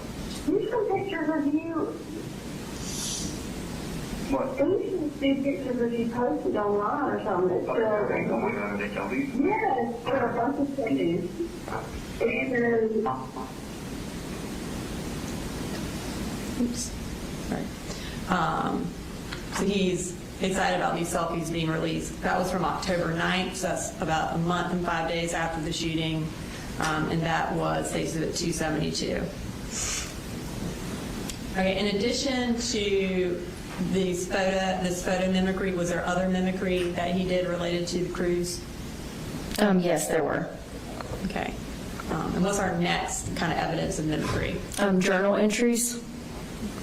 And are these journal entries the Parkland shooter and then also the defendant's journal entries? Yes, ma'am. Okay. Let's start with our first journal entry. Tell us what is here on the left. On the left-hand side is a journal entry that was from the Parkland shooter. This was located on the defendant's computer on October 14th of 2023. And then on the right-hand side is a drawing from the defendant that was found in a yellow spiral notebook at his home address.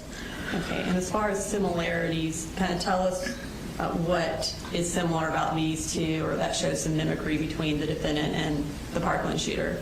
So the first one, you see the red box around the stick drawing, a similar face, backwards hat, with essentially a gun in their hand. The second one is, you can see, it's there clearly as a whole, there's the word school, there's the word teacher. So this is a school desk that was drawn with a student sitting at the desk. And then moving to our next journal mimicry, tell us about this page. Again, the one on the left is from the Parkland shooter located on the defendant's computer, October 14th of 2023. The one on the right, again, is found in the yellow spiral notebook at his house. And so there's a couple different similarities here. So the first red box is around a tactical vest. So it's drawn in a similar manner, just in general, talking about a vest. The second one is the words SS now, which is a Nazi reference. And then the third one is a round count, so like a ammunition round count. And then here's our next journal entry, our final journal entry for Cruz and the defendant. This particular one on the left-hand side was from the defendant's cell phone extraction. It was saved April 19th of 2024, and it says, pull the trigger. You will win, just don't be stupid and keep your mouth shut. And the one on the right was in that same yellow spiral notebook. At the top, it just says breathe, pull, reload, click. So they both reference pulling and talking about pulling the trigger. And then our next piece of mimicry for the defendant and Cruz is what?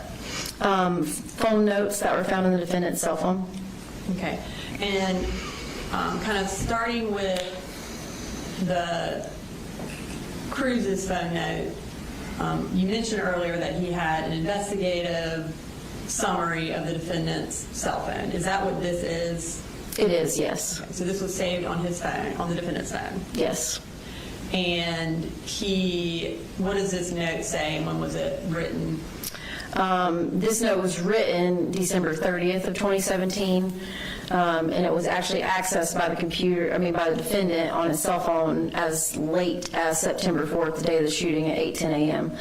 And it says, control your breathing and trigger pull. You're the one who sights in the rifle for yourself. Adjust the scope to your shooting ability. Keep that adjustment every time. You have to shoot to yourself only, to oneself. My trigger squeeze is my one's ability. Same thing every time. And the one on the left was accessed on September 4th. That's the latest time it was accessed, but it was still on his computer, extraction, and phone well before that. Okay. And then the note on the right, again, is from the cell phone extraction. It was created April 2nd of 2024, and it's titled Mantra, and it says breathe in, pull, breathe out. If it jams, take the magazine out, cock it back, insert the magazine, repeat. So they both have similarities in breathing and then, again, pulling the trigger.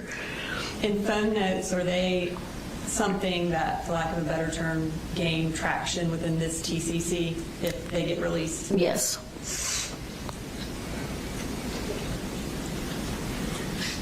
All right, so our next piece of mimicry with the defendant is what? Interviews.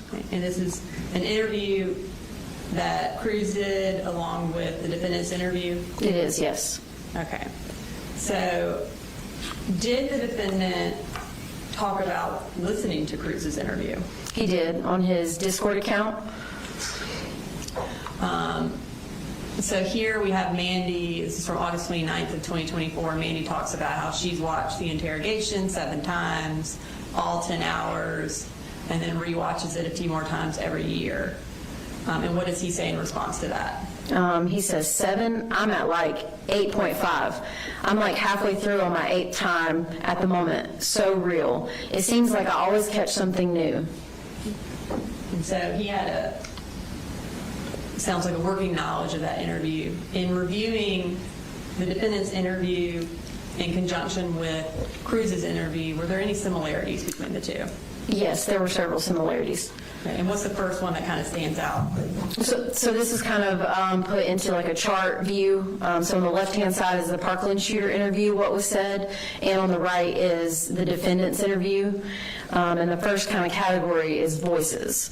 So on the Parkland shooter said, the voice is in me. And the defendant said, I just hear them sometimes inside. It's mostly kind of like whisper. It's always inside. The second one, the Parkland shooter says, just a voice with no name telling me what to do. And the defendant says, I don't even want to say fighting off these things, but it was more of like hoping that the facility and these brainwaves and stuff that are completely just making me do shit. I've said shit within the past month that I've never said. The Parkland shooter discussed the voice telling him to commit the school shooting throughout his interview. And then the defendant said, was asked what made it today, and he answers, I was told via waves. It was a multitude of people that it was going to be sometime soon. It was either going to be possibly today or tomorrow. In the Parkland shooter's interview, the question was, do you always obey what the voices tell you to do? And the Parkland shooter answered, I try not to. And the defendant was asked, when these voices are talking, do you ever agree with them? And his answer was no, not at all. In addition to this kind of very similar discussion of voices, was there another similarity between the two interviews that jumped out? Yes, and this one was titled Disassociation. So the Parkland shooter says it's blank when he asked how he got to the school. And the defendant said, I completely just became decentralized through all of it. I came back and I was on the fucking floor. And the Parkland shooter's interview, he said, I can't remember anything. And then when the defendant was asked, do you remember how many shots you fired? He answers, I can't remember. I'm sorry. Really, really anything. And earlier today, Mr. Smith played some jail calls with Dr. Richards. Did any of those jail calls show that the defendant was not disassociated? Yes, there was a couple where his mother was reading an article about something that was said about the shooting, and he responds basically saying that's not true. I wasn't banging on the door, different situations like that. And then that's our last piece of evidence in mimicry, and now we're going to move to kind of evidence of planning related to Cruz. Kind of tell us what we're going to talk about here. So we're going to go through the Discord messages again and some jail calls and some phone notes in reference to showing the planning of the shooting. Okay. And again, during the defendant's interview, he gives a reason for why he chose September 4th.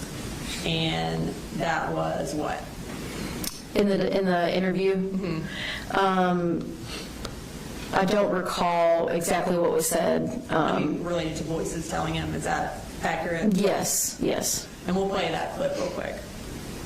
Over the past few months that you've been thinking about shooting up the school and killing people,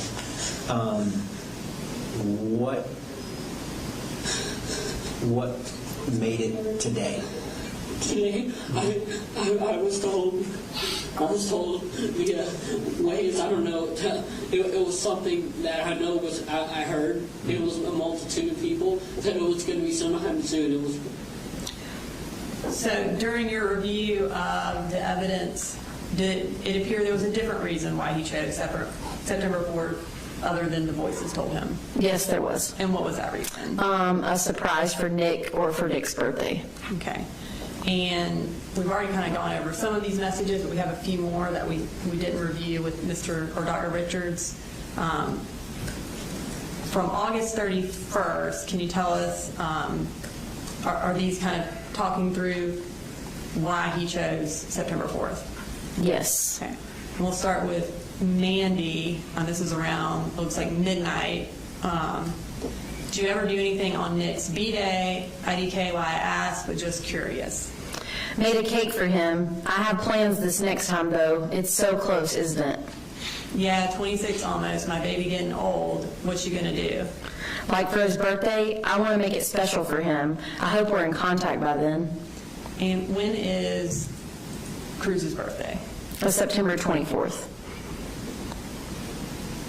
Okay. And what else does he say about this date of September 4th? So these messages are on September 2nd. And Mandy starts with, I'm worried that this is going to push you to do something on September 4th. Meh, not really. Fun fact, September 4th is a Wednesday, the same weekday that was on February 14th. And February 14th was the date of the Parkland shooting. Okay. I know previously in a message it talked about how September 4th is a Wednesday, and then also February 14th was a Wednesday. Is that correct? That's correct. And then there was a message where this was a surprise for Nick. Yes, that's correct. Okay. And then did he also have a phone note about sort of this September time frame? He did. And that was from when?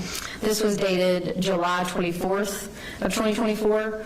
And it says, if everything goes to shit, I'll probably take September as my exit. I'll use August to scope everything out. This shouldn't happen, but if I somehow end up doing it in September, just know this wasn't the date I had originally planned. Based on the kind of Discord messages you reviewed, what was his original date that he intended to do this? In February. Was he trying to do it the same day that Cruz did his shooting? Yes.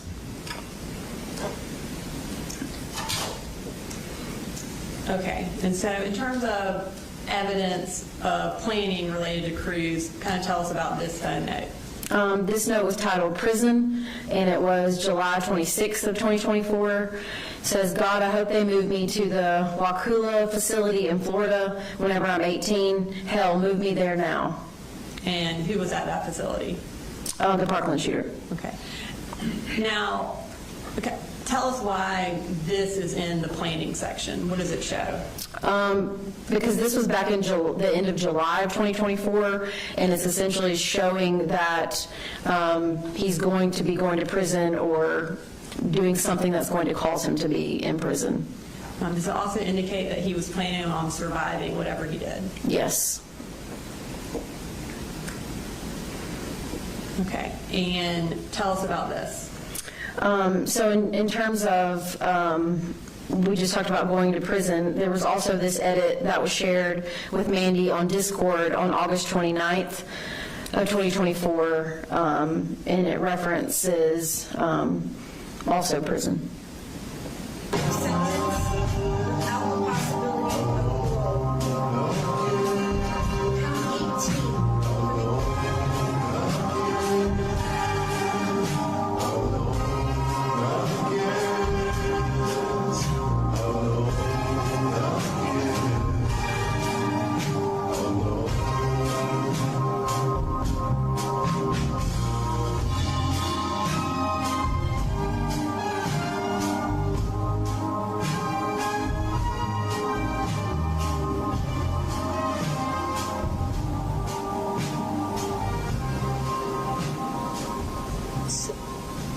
Did the defendant, when he edited that ad, see you sending Nick to that?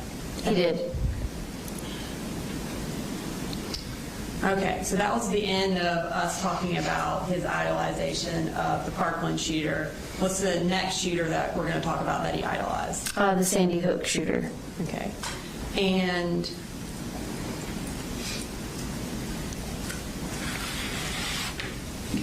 so again, we're going to kind of start with that evidence of obsession. What time frame was the defendant obsessed with the Sandy Hook shooter?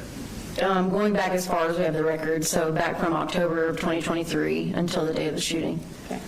And did he also have photos of him on his Discord or on his phone? He did. Okay. And are these some of those photos? Yes, just a short collection of them. And then did he also research, in kind of the same way he did the Parkland shooter, items specifically related to the Sandy Hook shooting? Yes. And can you take us through the stuff that he researched? Yes, so the Sandy Hook shooting 911 call, shooter's Discord chat logs, and these are things that he actually had saved, not just Googling it. These are items actually saved. Sandy Hook investigative report, video of search warrant execution of shooter's house, shooter's death certificate, shooter's daily schedule, Sandy Hook after action report, shooter's writings and school records, which was 1,448 pages, report of the Office of the Child Advocate for Sandy Hook, transcript of the shooter's audio recordings, shooter's spreadsheet that details mass shootings since the 1700s, timeline of the shooter's life, which was 34 pages, typed document authored by the shooter, which was 8 pages, and videos from the shooter's YouTube channel. And again, is that the actual 911 call that was made by someone from Sandy Hook? Yes, it was. And then is that the actual investigative report that the law enforcement did after the investigation into Sandy Hook? Yes, it was. And then the search warrant execution of the shooter's house, is that a video of the shooter's residence after the crime was committed? Yes, it appears as like a crime scene investigator took a video during the search warrant and going through all the evidence in the house.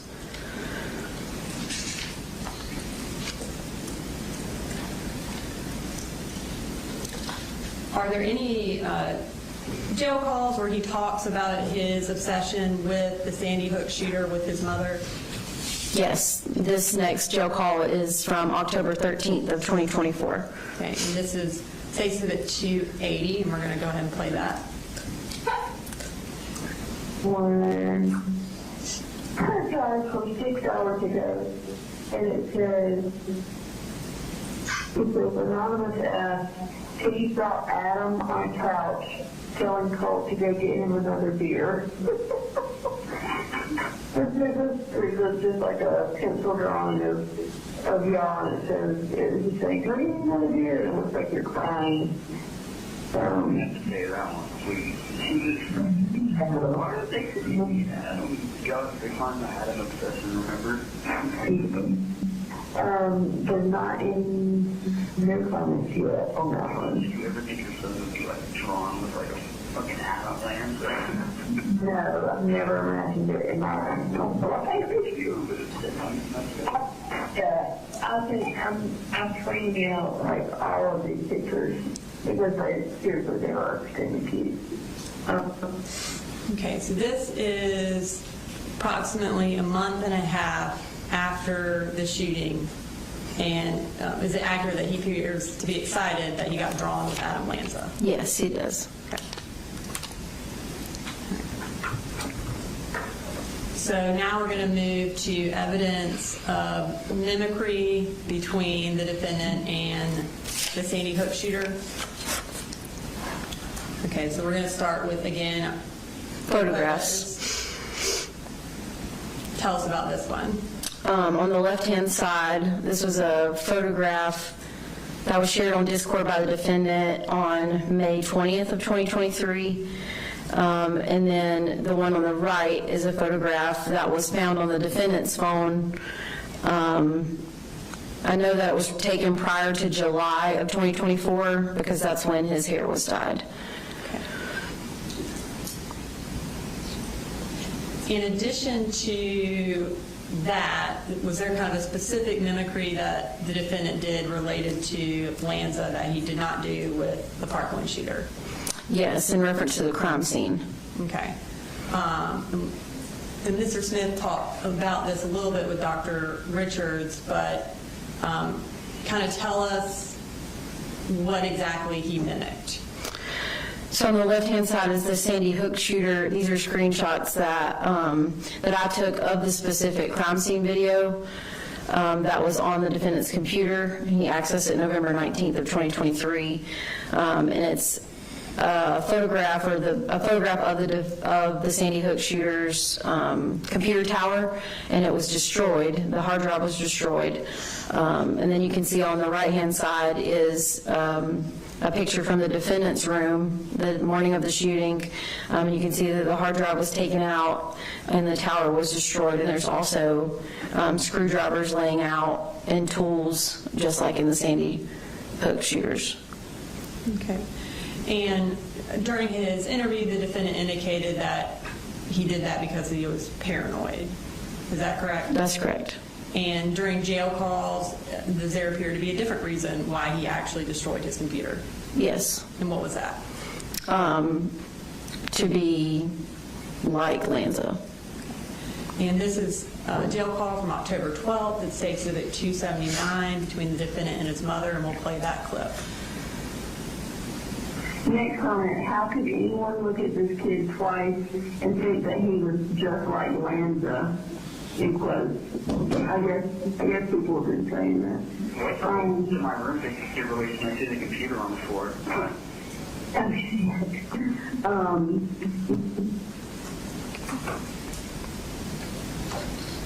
And then what's our next form of mimicry that we're going to look at? Motive. And kind of what time frame are we talking about where he is mimicking Lanza's motive in committing a mass shooting? Going all the way back to 2023. And is that kind of the May 2023 time frame? It is, yes. Where was he in school at that time? He was in Jefferson City Schools. Okay. So we're going to start with some Discord records that show this, and this is from May 19th of 2023. Can you tell us, can you read through these for us? Yeah, so this is his Discord, like you said, from 2023, so there's a different username. He says, I print a shirt with Adam on it, easy, and under it say, for Adam, or some shit, because I feel like Adam had a logical reason to kill those kids. It's morbid, but think of the suffering they would endure later in life. So in reality, he did a good deed, right? What if we die and we see Adam in the distance and he says, you have done well? And at this time, when he's talking about committing a mass shooting, is he talking about committing it to an elementary school like Lanza did? Yes. Okay. And are there some phone notes that kind of also talk about that same motive? Yes. These are both from the defendant's phone extraction in the notes section. The one on the left was created April 28th of 2024. And it says, I hate my generation so much, the amount of brain rot I'm subjected to is almost unbearable. It hurts to see a politically inclined 11-year-old with 5 pronouns and 15 neo-pronouns and a Palestine flag in their bio. I want to see them dead. I want to see them laying on the floor in a pool of blood. And then the one on the right, a little less than a month later, on May 17th, 2024, it's titled, On Adam. Sigh. Before I start, I want to preface it like this. I used to be a huge Adam fanboy, a fan of both his writings and him as a person. And yeah, I kind of just lost interest. Shocker. But as my hatred grows, I realize how much of it ties into him. I hate the idea of people my age becoming full-fledged. All right. So that finishes our section on the Sandy Hook shooter. Who's the next shooter that he idolized and mimicked? The Buffalo shooter, known as Peyton Gendron. Okay.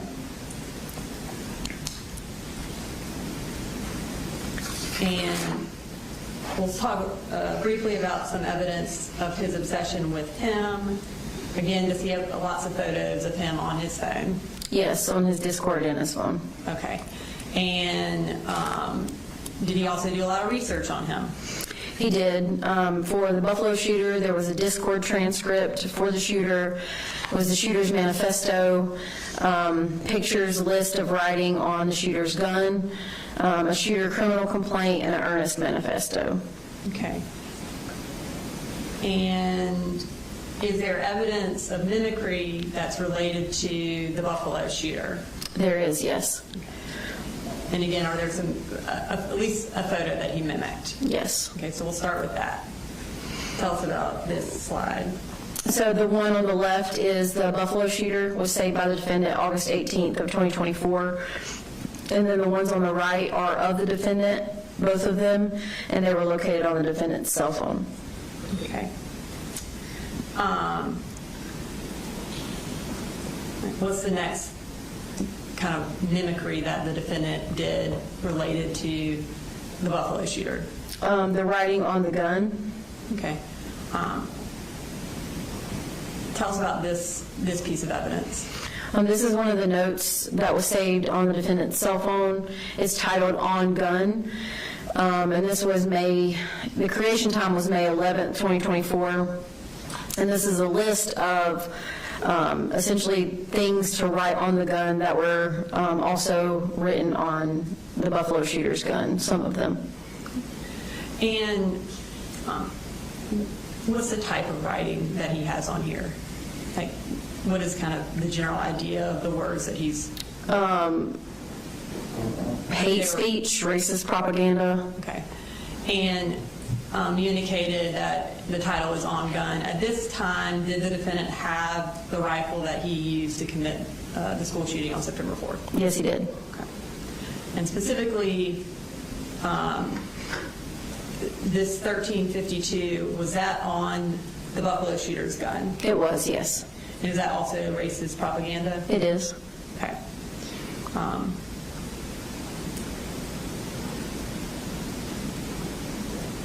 As far as on the defendant's gun, well, first we'll start with where it was written on the Buffalo shooter's gun. Is that the 1352 we were just referencing? It is, yes, ma'am. Is that specific phrase 13/52 on the defendant's gun? It is, yes. Okay. And I'm going to go ahead and grab the rifle as it states that it's 342.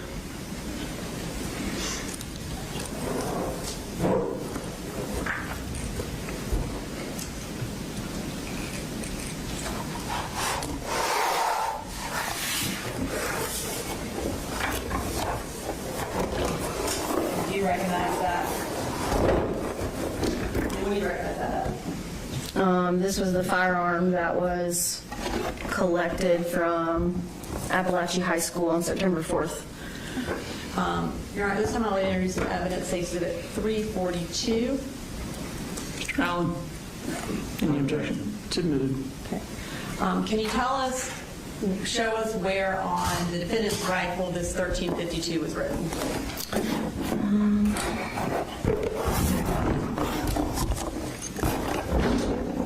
So this is upside down, but it's written right here. And it appears to be kind of black on black, like it was written in black, or it's a black writing on top of a black gun? That's correct. Okay. Does that make it a little bit difficult to see in a photograph? It does.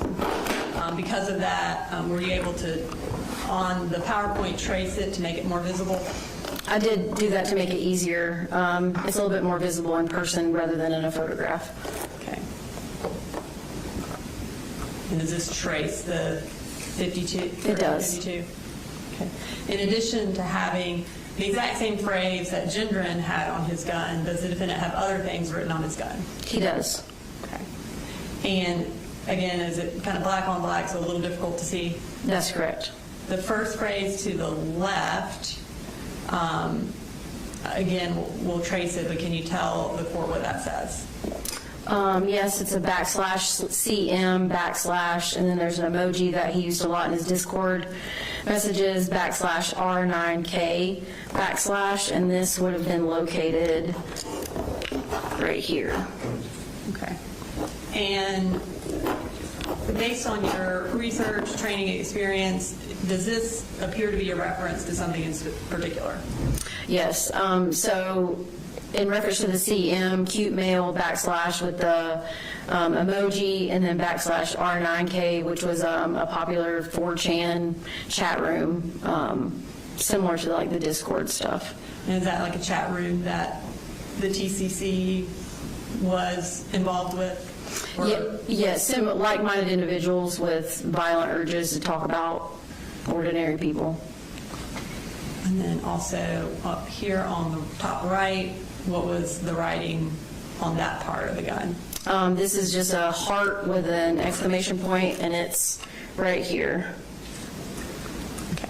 And then our final writing on the gun, where is that located? It's in between the 1352 and the heart with the exclamation point, so it's right here on the gun. And it's 38/PM, which is a reference to the Sandy Hook shooter, meaning 38 rounds per minute. Is that approximately how many rounds that it's alleged that he shot? Yes.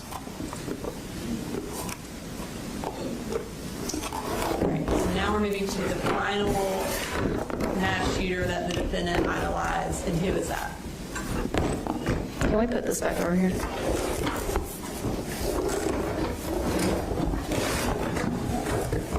Thank you.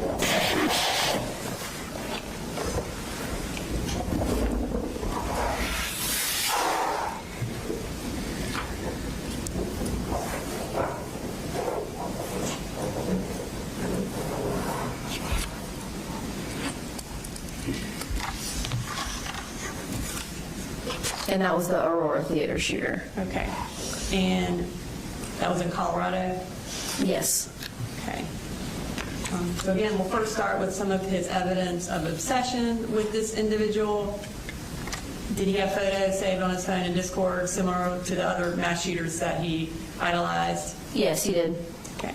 On that bottom right drawing, is that an example of fan art? Yeah, it can be, yes. Okay. And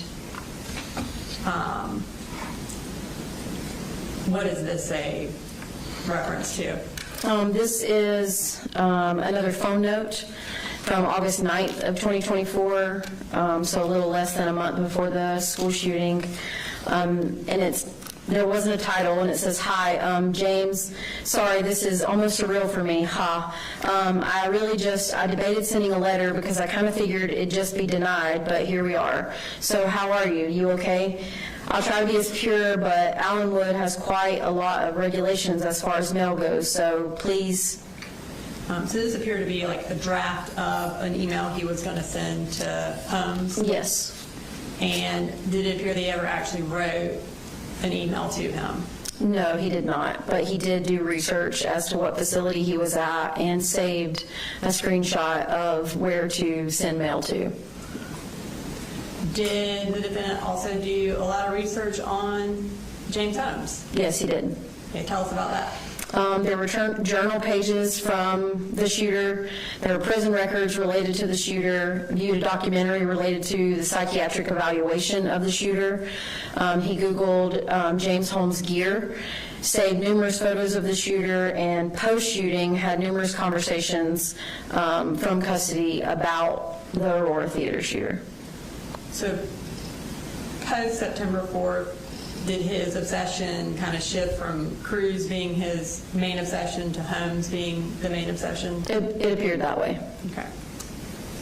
Right. Are there any jail calls between the defendant and his mother related to this obsession with Holmes? Yes. Okay. And this is from November 6th of 2024, and it states Exhibit 301. That's right. Oh yeah. Also tell Caitlin about infatuation with Holmes. I've been looking into his case a lot recently, and I find a lot of things that connect with me and him. You got something to write down just so you know what to bring up? I'm typing it. Alright, and also that in the past I switched a bunch, but I feel like this one's kind of permanent, like with him. Like I haven't felt this kind of way before. Caitlin, also. And does he have another call with his mother about Holmes? Yes, this one is from December 3rd of 2024. This is State Exhibit 318, so we'll go ahead and play that. There's a couple, here's one of him, first time that it's so like done. There's like some kind of little, it's like a computer screen or something, like an old school screen behind it over there. I like that one, yeah, I want that one. Right on. And he's got like black, blocked out eyes. Sometimes he took that one right the night right before he left for the theater. Okay. But he wearing like some crazy contacts or something, that's why he's got it. No. Do you like his red contacts, by the way? I think they look cool. Do you like his contacts, by the way? I think they're yeah, I think they look really cool. Kind of freaky, but they do look cool. Okay. Just looking for any other ones that would not set off an alarm bell. I think those are the main kind of included ones that weren't. that weren't mainstream.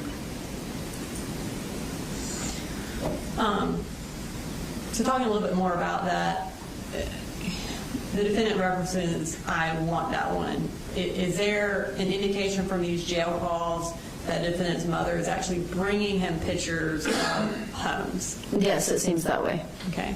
And she also mentioned setting off alarm bells. Is that something that she's not supposed to do? That's correct. And is it, I guess, are pictures screened at the YDC? Yes. All right. In addition to these phone calls, did the defendant make any edits of homes like he did of Cruz? He did.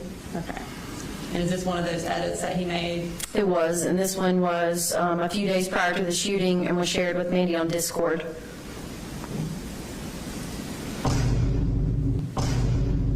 I'll be popping bottles, sparkles and champagne.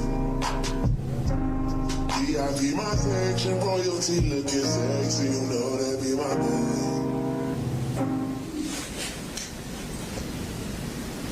Did the defendant, again, did he mimic homes just like he's done with all these other mass shooters? Yes. Okay.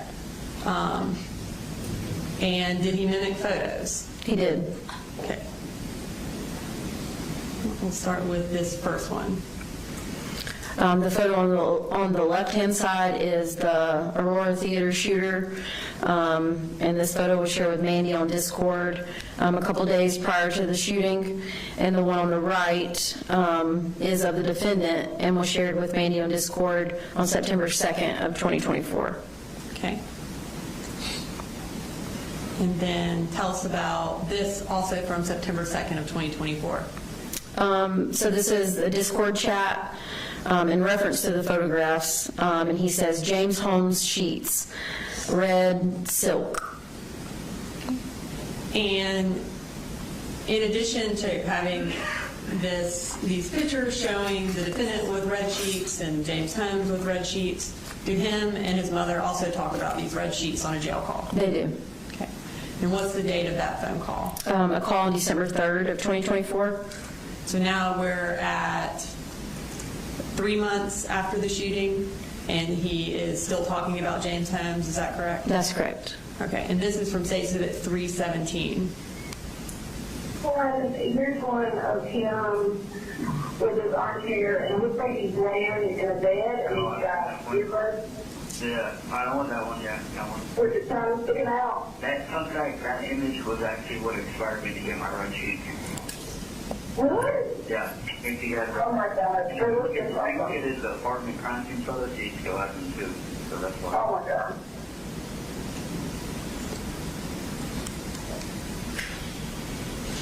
All right, and our next evidence of mimicry goes to, again, the defendant mimicking more journal entries, but these are of Holmes. That's correct. Let's start with what he says on August 30th related to Holmes's journal. So he says he wrote why 247 times exactly, think, in his journal.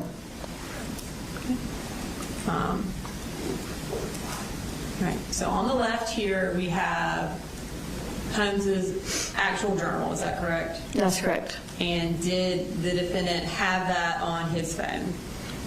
His Discord? He did have it on his phone and shared it with Mandy on Discord on August 30th. And did he share that in relation to when he was talking about how he wrote why 247 times? Yes, he attached that photograph.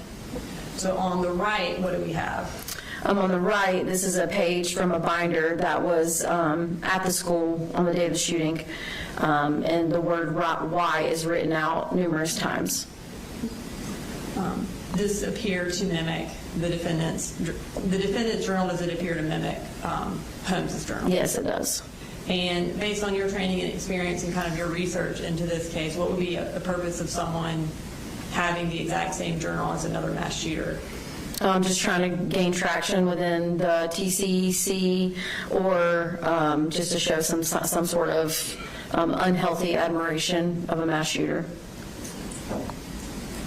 Moving to our next journal entry, tell us about this. This is another entry from the Aurora Theater Shooters Journal that was saved and shared on Discord on the same date. And then the one on the right is from the defendant's binder that was at the school. And you can see similarities in the way the number 1 and the infinity symbol was drawn with a circle around it, similar in both of them. Okay. And again, was this the notebook that was found at the school that was specifically left behind by the defendant to be found? That's correct. Okay. All right, now we're moving to the defendant mimicking another mass shooter's interview, which would be Holmes's. Did he also have a knowledge of this mass shooter's interview as well? Yes. Okay. And did he write about that in Discord? He did. Okay, so on August 29th of 2024, Mandy says James Holmes. And he responds, yep, I get the urge to watch his interviews every now and then. And also, we previously listened to a jail call where he talked about watching his psychiatric evaluation, multiple hours of it, correct? Yes. All right, so starting with the defendant's interview, we'll play a little clip of that. I tried to call the hotline in the bathroom, but it didn't go through. So at the very beginning of the interview, he talks about trying to call a hotline in the bathroom. Does the Aurora theater shooter also talk about calling a hotline? Yes, in his psychiatric evaluation, which the defendant Googled and watched, it says, called the mental health hotline at 12:30 a.m. from his car right before the shooting, claiming, I called for one last chance to turn back. So the defendant talks about him calling it from the bathroom. Was the bathroom the defendant's staging area for getting ready for the shooting? It was. And then he also talks about in reference, basically, this was when he was trying not to do the shooting. Yes. Is that similar to the Aurora theater shooter and he was trying to call the hotline in an attempt, like one last chance to not commit the shooting? Yes. Did he also call from his staging area, which was the car? The Aurora theater shooter, yes. Okay. So obviously there's a large similarity between those two. Did you review the defendant's phone to look for whether or not he did in fact call a hotline or attempt to call a hotline? I did. We received call detail records from all the phone numbers that were used by the defendant and the physical phone itself, and there were no attempts to call a hotline. Okay. All right. And then we're going to move to the defendant's mimicking Holmes's mental illness. So we're going to start with another journal entry from the Aurora theater shooter. And kind of what is he doing in this journal entry? At the top it's listed self-diagnosis of broken mind. So he's writing out things I would assume he thinks he has, and schizophrenia is listed as one of them. And did the defendant share this particular journal entry with Mandy as well on Discord? He did on August 30th of 2024. Okay. And around, I guess, within a few hours of sharing that, did he also talk to Mandy about himself having schizophrenia? He did. Okay, and can you take us through what he said? He said, I have the paranoid whispers, urges, James Holmes schizophrenia. I had that too at one point, like homicidal thoughts, urges, and whispers. It's gotten really bad, and they take advantage over my love for Nick. Things like, do it for Nick, what would Nick do? Coward. Did the defendant also have sort of like a list of what he believed he had? Yes, this was a photograph that was saved to his cell phone, and the picture in the middle is of the defendant. Is he diagnosing himself with similar schizotypal or schizoid, sort of the schizophrenia related terms? Yes. Okay. Now moving to September 3rd, the day before the shooting, does he again talk about this sort of delusions or schizophrenia? He does. Take us through what he said. He said, I'm nervous about my teachers. They're after me, dude, and it's not schizophrenia. I feel like I was simply placed there at the school by, I don't know, some facility. YK, how that sounds. It's true, Mandy. Are you sure? I'm not making this up. And in his interview with Jason Smith at Apalachee High School, does he bring up this idea of a facility and also how it's not schizophrenia? He does mention both of those things. Okay, we're going to play a quick clip of that. Would you destroy your computer today? I thought they were inside my computer and they were working with somebody. Somebody that was after me. Somebody was after you? Yeah, and it's not schizophrenia either.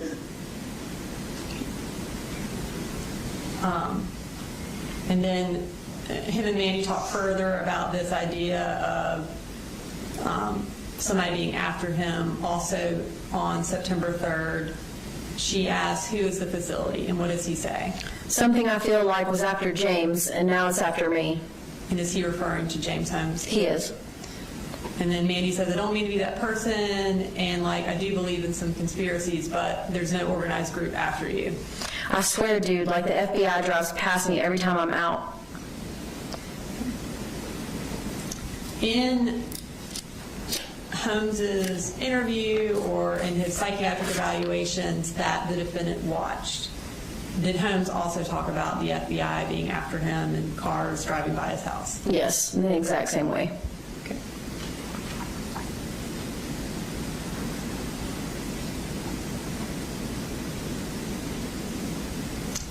All right, and here's our final kind of Discord clip about this. This is also from September 3rd. Take us through this one. He says, I don't know what they or the facility wants from me. I think I'm going to try calling the hotline tomorrow. Hotline? Which hotline? What facility? I don't know. Crisis hotline. And again, does a reference back to Holmes calling a hotline? Yes, it does. So that ends our discussion of his idolization of mass shooters. What's kind of the next evidence we're going to talk about? Planning a mass shooting. Okay. And in talking about planning a mass shooting, what's the first type of evidence we're going to present? Discord messages dating back to 2023. Okay.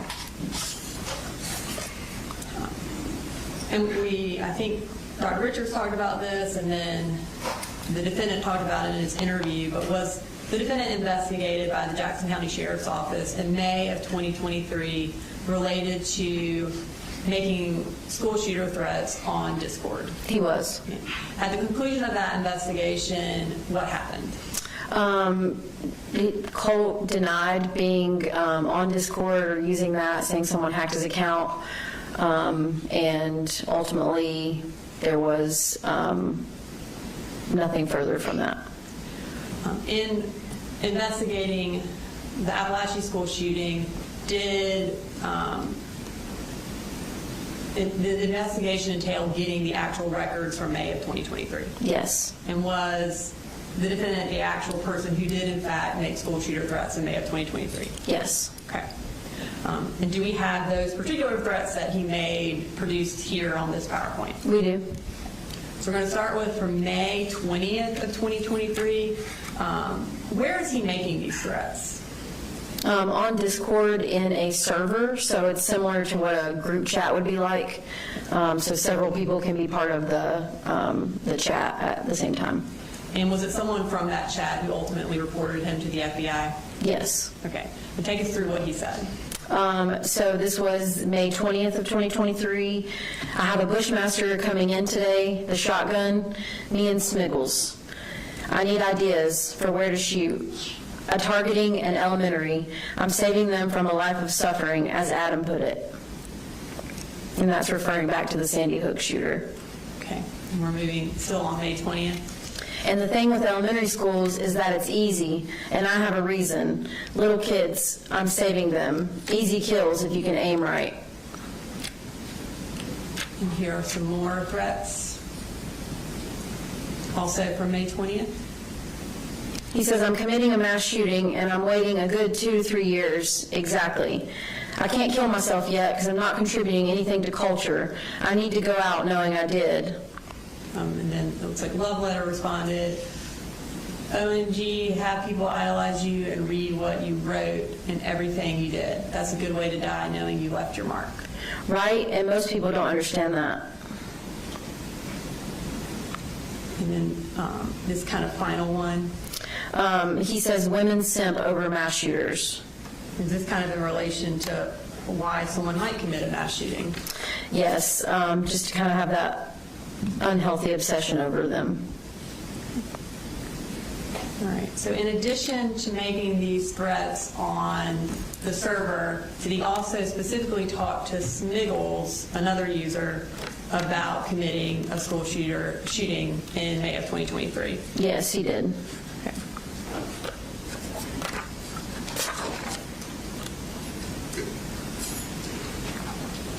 All right, so let's talk through some of those threats that or planning that he did with Smiggles. And this is from May 18th of 2023. Yeah, so this was 2 days before the server chat room. He says, do you want me to wait on you for the massacre that I planned or nah? Because I'm doing it in like 2 to 3 years, but I can wait. What would our target be though? Yeah, should we go school related or like a mall or some shit, right? And again on the 18th, how should we position ourselves when we kill ourselves? Should we sit together or what? No cringe intended. Fuck, I wish we would have more time. Dylan and Eric were walking around for like an hour. And then Smiggles responds, me too, things were easier back then. How many do you think we can kill? If we are quick, maybe 30 max, sadly with how quick police are. On the 18th, continuing, I think I'm going to go get a VR tomorrow and download some mass shooting maps. And then on the 19th, probably going to go pick up my VR today. And Smiggles says, yep, I sadly do. Practice routes for my little massacre. Smiggles replies, hell yeah. It's kind of scary how unaware people are when people like us lurk in front of you every day. And then now we're moving to August and September of 2024 when he's using his occasional burner Discord account and talking to Mandy. Is there other evidence of him planning a mass shooting when talking to her? Yes. Okay. And starting on August 28th, he says, wait till they fucking buzz me in prison. And then on the 31st of August, because if I'm in prison, I'm writing back to every single one of them. And then on September 1st, even if you even care, Mandy, you have to write me if I ever get sent to prison. And she says, why would you go to prison, buddy? So again, is this in the planning section because he is planning on going to prison and planning on surviving whatever he does? Yes, that's correct. And here is another discussion with Mandy about September 4th. Yeah, so these were on September 1st, so 3 days before the shooting. Mandy, I can't wait. 3 days, Nick is going to be in love with us. WIM. Surprise. Oh, I'm dumb, September 4th. What are you going to do? Nothing. Tell me. I'll text you at 9. In addition to having these Discord records where he's talking about planning a school shooting, does he also talk about it on his phone just in a notes section? Yes, he does. Okay. So starting with these two notes, kind of what are these in reference to? These are both in reference to ammunition. So on the left-hand side, this was titled Math ? From April 2nd of 2024. It says 50 count box of 223s is $30. 50 times 3 equals 150 rounds. 30 times 3 equals $90. Ugh, so expensive. So 3 50 round boxes is $90. And on the right-hand side, the creation date was August 3rd of 2024, titled Ugh. It says, I swear to fucking God, I'm seriously about to do it. Once I get 150 rounds, I'm doing it. I don't care anymore. Fuck waiting until February. This is it. I'm fucking doing it within a month from now. Okay, and then, so that was modified on August 7th. Does he text his father about that 150 round number? Yes, 3 days later from that modification date on the note, he texts his dad, could you stop by Academy and pick up a 150 round pack of 5.56? If they don't have any 5.56, 223 will do. Okay. And then now we're moving to more phone notes kind of planning what he's going to do. Can you take us through these? The one on the left is April 27th of 2024, and it says, I hate my generation. I fucking hate it. I really do. Please kill me. I hate everyone and everything. I can't function knowing these people exist. Why is no one dead? Dear God, why is no one dead? Until that day in that classroom, everyone's dead. And this is approximately 4 months before he actually commits the shooting. Yes, and that one was titled Poem. On the right-hand side, this one's titled Anger 1. This was created on May 16th of 2024. It says, why am I choosing to do it now? Because it's my only chance to strike on a generation I oh so dearly hate the most. I fucking hate it. Why wasn't I born in the early 1900s? I spend hours on Fallout fantasizing about being in that era, that generation. Everyone was so formal compared to. And we've got some more phone notes from May 17th and May 18th. Yes, so May 17th, titled Anger 2. God, I hate it. I fucking hate it. Why are people my age so fucking different? Like, I genuinely wonder why I'm choosing to do it so early, and that's just it. Why let them grow into society only to make it worse? And the title, Pleading 1, on the 18th of May of 2024. Everything is crashing. What it is, I don't know. Why was I what? I can't stop it. There's no stopping it. It's pointless. I should just kill myself and let it end there. But no, I'm being pushed into this. Why? And when it finally happens. Okay. Now we're moving to July 24th of 2024, a little over a month before the shooting. This one's titled Longer. Guys, I don't think I can do this for much longer. I've had multiple panic attacks within the span of like 2 days. I genuinely don't have the strength to make it to February. My homicidal tendencies are growing rapidly. It's over. I lost. And then here is another note from July 31st of 2024. It states high school it is. Right. What is the significance of July 31st? In reviewing all the evidence in compilation that was collected during the school shooting investigation, it was determined that he was trying to go back into 8th grade for that beginning of that school year, and a phone call was made to the school at the end of July, and he had to be enrolled in the high school. So July 31st, when he wrote high school it is, that's the day that he found out he would be in high school. That's correct. All right, and then we're going to move to these last notes in relation to Colt Gray. Can you tell us what he writes here?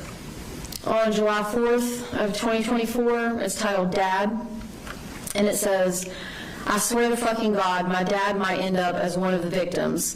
These final few months have been hell and will be hell, living with this whiny, narcissistic, self-centered, childish fucking retard. 54 years old, by the way. If he doesn't end up dead, I ask that the system fuck his ass up. Thanks. Okay. And then does he later change his kind of tune about what he wants to see happen to his dad? Yes, on the 26th of August of 2024, it's titled For Text, and it says, it was not, and I mean it was not the negligence of my father. It is well documented that I was the one who set out to kill. I threatened my dad on multiple occasions whenever he would take my guns.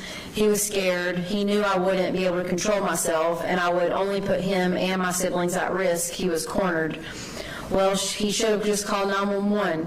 And risk having a hostage situation, a familicide, a shootout with the police. So do not charge him. As you know, just as much as everyone else, it would be unconstitutional. The Crumbly parents had a petite little angel who they could have easily taken to a mental hospital. No threats or acts of domestic shit there. My dad tried, but was only met with more threats and risks from me. That is all I have to say. Sunday, August 25th, 2024.